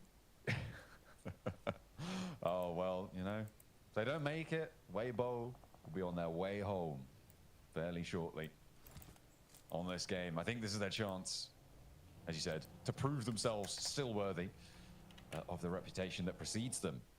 A really hard shift down towards this southwest side, though, Blank, after that mad dash. Now, it seems like actually quite a lot of our teams have made it in towards the Minnesota Hills, towards Minnesota Valle on this south side. Nuclear Zone as well. They surpassed Team Secret's first 2 days, 18 points. Pah, try 21, mate. That's how you really occupy the bottom of the tables. And they are going to be playing on the south side of the circle, close to VP, who have managed to excel themselves away from the bottom side. They have, and not far at all, right? Still in 13th place, still would be going out if we close things down here, which is the big thing to consider. But VP right now, this last chance isn't even on the cards at the moment. Twisted Minds were able to get some more points on some of these matches, up to 50 now. Not super safe. You do have that step off on the ladder. Geeke in 8th place, down towards 9th with 56 compared to Geeke 74. So that's really where the big drop off happens. And that's sort of the case for this lobby. It's just a bit of a three-way step between 96 down to 83, down to 74, down to 56. And then I guess down to 38 to 27. But I don't see that changing too much, to be honest. All right, again, Weibo slap bang in the middle. They've got to do it, Blank. Surely they could do it here. A little bit of redemption, hopefully on the cards for them. Their compound, very, very strong. The hills to their north could potentially pose a threat, but right now, no one can actually occupy that because of the further off angles. Once it gets closer, that's when it can become dangerous, but for the time being, they're very, very tidy. They're nice and happy with that one.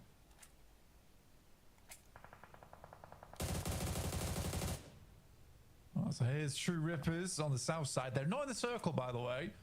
So they have to go a little bit further here, push through Arcred. Be a bit of a slow game, honestly, with teams mainly just looking for position. I think most of the eliminations and most of the deaths in this game are going to come through because of circle shifts and essentially cutting out what was your safe zone in the lobby.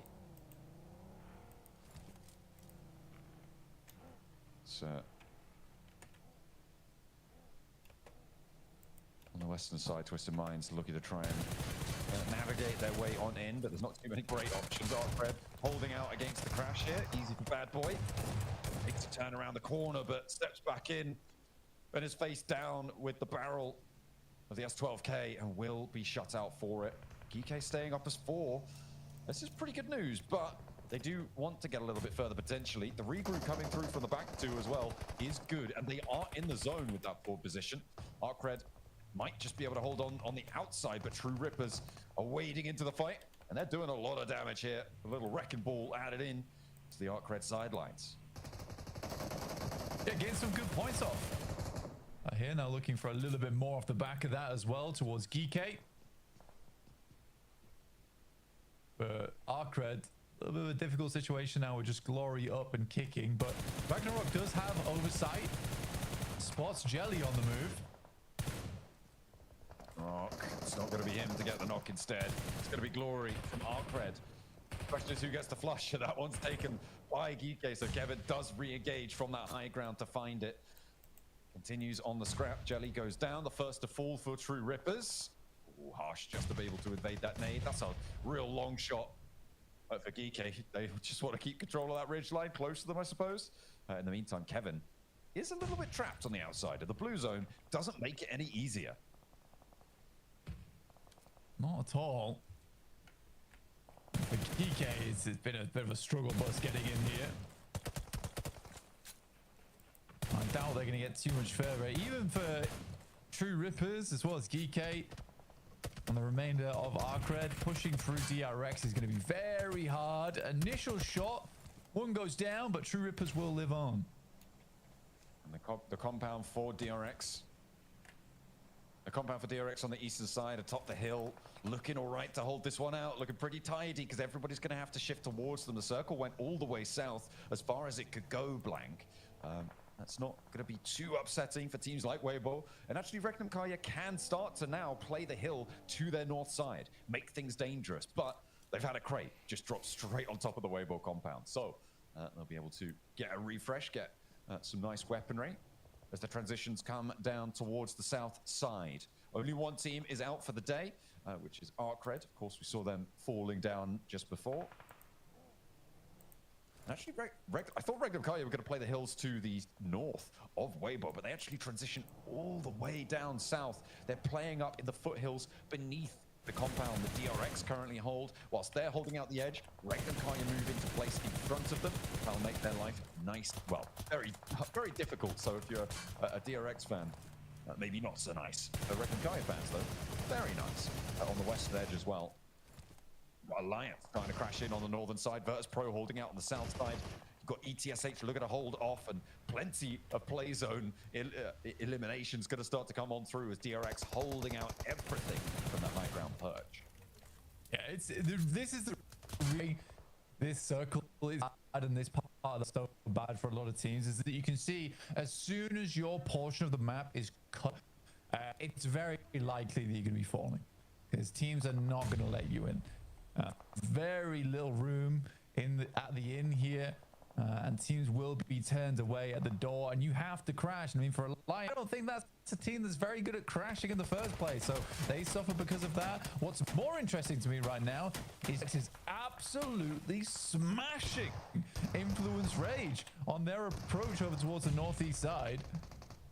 Trying to usurp that prime chaser spot towards the top three. I mean, the teams at the top are pretty happy about this. Let them fight amongst themselves. We'll take the points in the meantime. Twisted Minds want to defend their spot in outside of that final 5 elimination bubble, and Virtus.Pro, one of the teams that are trying to take it from them. It looks like they'll have it all in hand. Twisted Minds look put together in the face of Virtus.Pro, who closed down their day not in style, really, as they're down in 13th place.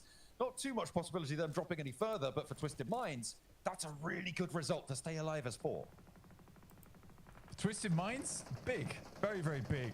Removing VP, like you say, is really huge news to them because you cut out a team that is chasing you at the end of the day here, which is where you really would have liked to have made a comeback. So for Twisted Minds, I think they'll be very pleased with that one. They might not quite know who they've taken down there, but for them, either way, really, really important engagement. And it also sees them with 4 additional points, so they're chasing towards that 9th place position where the Burmese Ghouls currently sit. There it goes down, doesn't quite get in towards the shack there as Nuclear Zone continue to harass over towards Alliance. Weibo and Regnum Kaya, 2 very familiar faces. One team slightly better than the end game than the other, and when I say slightly, I mean by a lot. And it looks like they are going to be favored as well. Both of these 2 teams now sit in the compound with Weibo, in the hills up towards Regnum Kaya as well. DRX, I think they might just be happy to play edge on this one for a little bit longer. Could still control a lot towards the south. They will have heard that fight for Twisted Minds. They could start to poke their noses in that way. Team Flash as well on that northeast side. See if they could go for a repeat of the last match. Why not? Just wait for it to come to you. They're banking on a hard northeast shift, which, you know what? At this point, I don't think it's impossible, you know? Again, with some of the circles we've seen today, could be a lot worse. Over towards Regnum Kaya on that northeast side. They're trying to push in. The Flash are also in this one. We've got very, very familiar teams in these final circles. All of our top 4, in fact. Regnum Kaya, Team Flash, Arena, DRX, all still up and kicking, and actually most of them in a pretty decent spot. I think Arena in the worst spot at the moment. 3 players sort of crunched out on the northwestern side, close to Weibo with their forward position. They could potentially regroup on towards Joker, but I don't think that position can really hold many more players. And with the Burmese Ghouls looking to roll down the hill, potentially a very dangerous spot for them. Tony K regroups over towards Joker. Looks to get the heal off, and actually sitting in the valley, they do sit in the zone. And Weibo don't quite have the angles. Not just yet, anyway. I think Weibo being on this low ground on the west side is a little bit frightening for them. I think that they can use that bit of a bastion, though, to control the western side approach. If the circle moves over towards the west and we head low ground, they're feeling very happy with their spot right now. Yeah, for E-Arena, you can see them jostling about on that north side, trying to figure out what their next step is now. It does become does start to get a little bit spooky on that northwest side.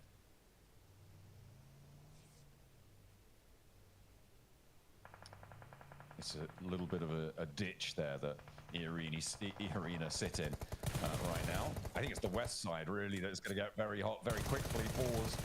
Open the bidding over towards ETSH. As they try and move eastward, it is getting hampered by everybody in the area. Remember, Alliance sit in a little shack, or they were in a little shack before. They split out of it now. Jimmy actually playing down in the caldera a little bit further beneath. And Haflick continues to rain down from above the boars, kind of in command, I would say, of this position, with Nuclear Zone not really poking too far into the engagement. Reverb, no, he's not going to find what he's looking for there. Shut down, shut out, ETSH. I think, that, yeah, there is an answer over towards Cause, but Boars should be able to res that one up, you'd imagine, because Nuclear Zone just don't want to get involved. There they go. Okay, now they've moved up the hillside. Haflick will take a nade to it, and they could sweep straight through this fight. They might have been able to do this earlier, but points are points no matter when they happen, and they'll be happy to take down half the Boars on this west edge. Yeah, it's an interesting circle, this one as well, where you really do have red and blue going against one another here. Regnum Kaya as well as Weibo, the high ground versus the low ground, and we'll see who comes out on top between Anakin and Obi-Wan here. Now, don't underestimate their power, though. Got to be careful in situations like that. Alliance actually getting stuck in. Cluck still has the angles, but it's Weibo to get the point. They'll be able to steal that one away. Nicely found. And I thought Boars had it all on lock, but as soon as Nuclear Zone actually stepped into the fight, it went very well. But then it took a turn for the worse. And now I don't think anyone in this western side is going to have a good time. Max is talking about how the road is white and it's red and blue, therefore France. Stop it. He's being very silly. Twisted Minds trying to keep their opponent in check here, though, as Nuclear Zone actually moving over their way. 2 knocks sent back towards Twisted Minds, and likely 1 will bleed out. Walsh probably going to be resable here, as long as Freak and Lord can keep things under lock and key. But on the south side, the zone is moving in. It's pushing through. Third party maybe from DRX. We'll have to wait and see. Last player from Boars to fall. And the teams are kind of taking care of themselves, clearing the way for Weibo and Regnum Kaya to have their long-awaited standoff. I mean, it's taken a while. They're both staring at each other fiercely, lightning sparking across the roadside.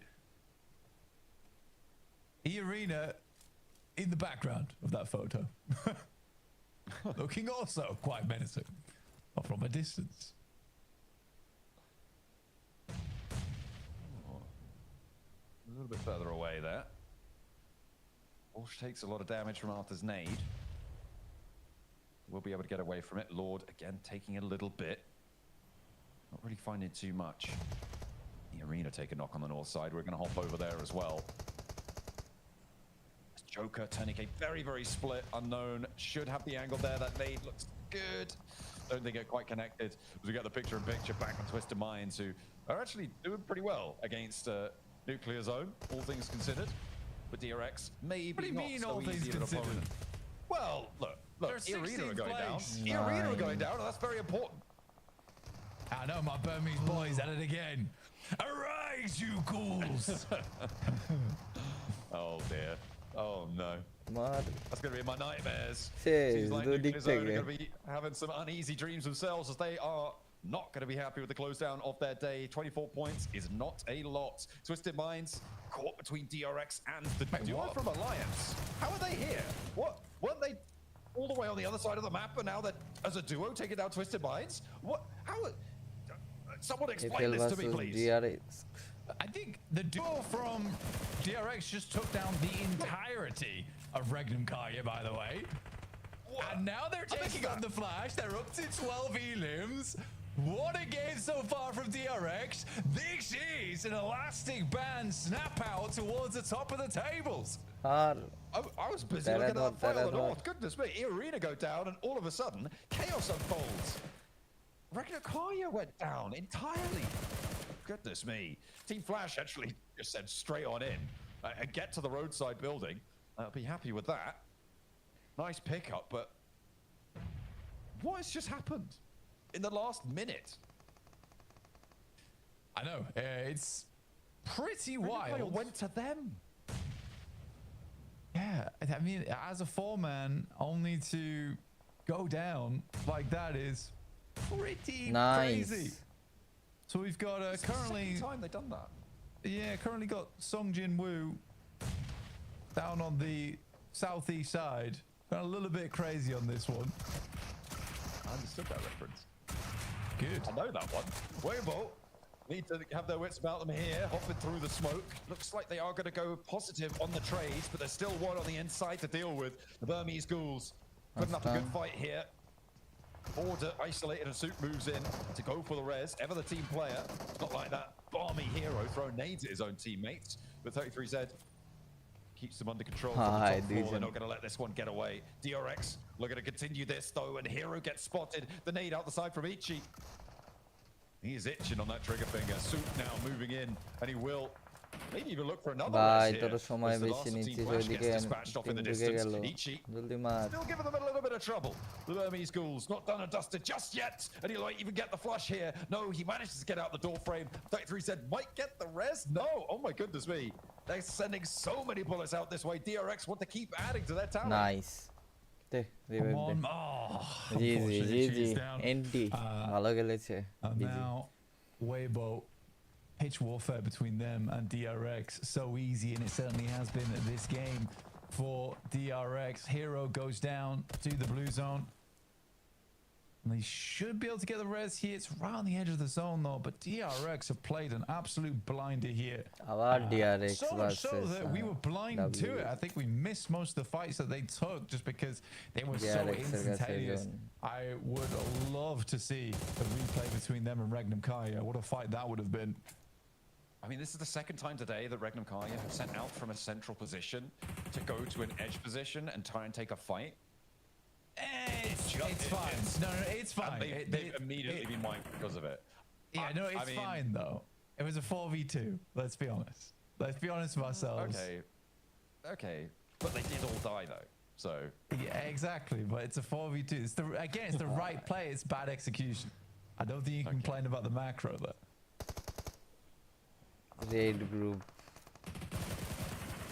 Weibo Gaming actually looking across here. Hyunbin looks to control, draws short on the rock. 33Z goes down. Hero back into the car. He's not wanting to stay in danger, but Order able to clip the wings a little bit. Meanwhile, the rest of his team having a real tough time. It's up to Suit to keep them safe. Does he still have that explosive bow? Now might be the time to use it. We'll have to wait and see. I'm not seeing them pop off just yet, so watch out for the shotgun. Just previously, we've seen him do that. Hero, no, he's getting lined up on. And immediately that is going to get taken down. Alliance up into second place potentially if Suit goes down here, which is great news for them. Funnily enough, it's the two teams that Maxman wanted to do fantastically well towards this game. Now against one another. But only one can come out on top, and right now DRX is just looking like no other.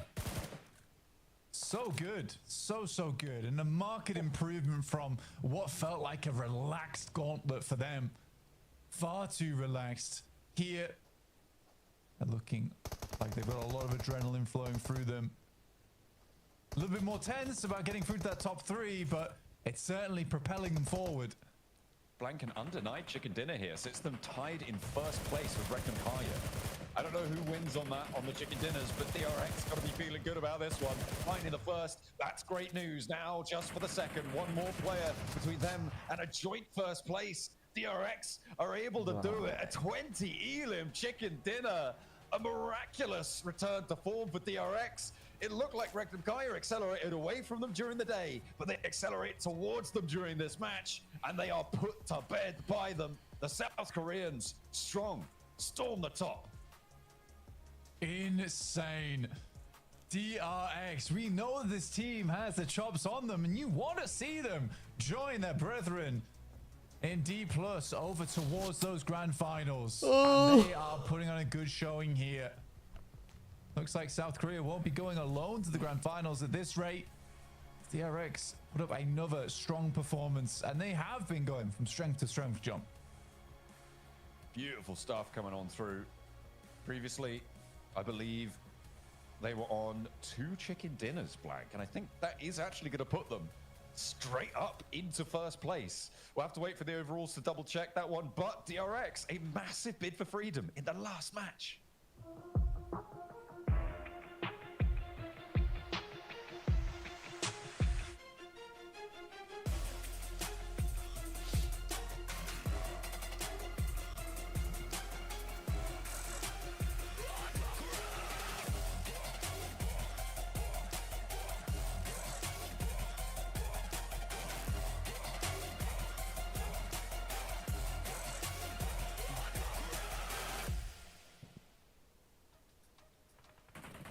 You say something's fishy about our gameplay? Well, we'll show you. We're the damn sharks of the lobby. That's how you shut up any doubters. DRX, the most elimination chicken dinner that we have seen. Maxman, what do you gotta say now, huh? I mean, I like DRX. I just wanted to see a bit more, and they gave me more, so much 20 more. kill Now chicken DRX, this dinner, is the buy the confident, buy. aggressive, controlling 20 kill DRX that we love to see dinner. in these games. And oh my goodness, Niptura, they had this 2-2 split at one point. To hold the Southern Ridge, all of Regnum sent on 2 of their players, and they're like, yeah, we win those. And they pretty much 2v4 the entirety of Regnum. Oh my goodness, DRX! Look at this. Damage control. Really, really good. Wait, DRX, what? What have you seen? Look at the damage taken. I know. So one-sided. I know. I was looking at that. It's crazy, right? They woke up and chose violence. I love this for them. Let's go. DRX, notice how they have a really good game when they're allowed to spread out on some high ground, Max and Jukes. Like, that is their playstyle through and through. And hopefully tomorrow, guys, you know, tada, off the back bye-bye. of this, they're Allah able to Hafiz. get Atskeর that মতো নেই position in পর্যন্তই। the end game to exactly what they're looking for. Tata.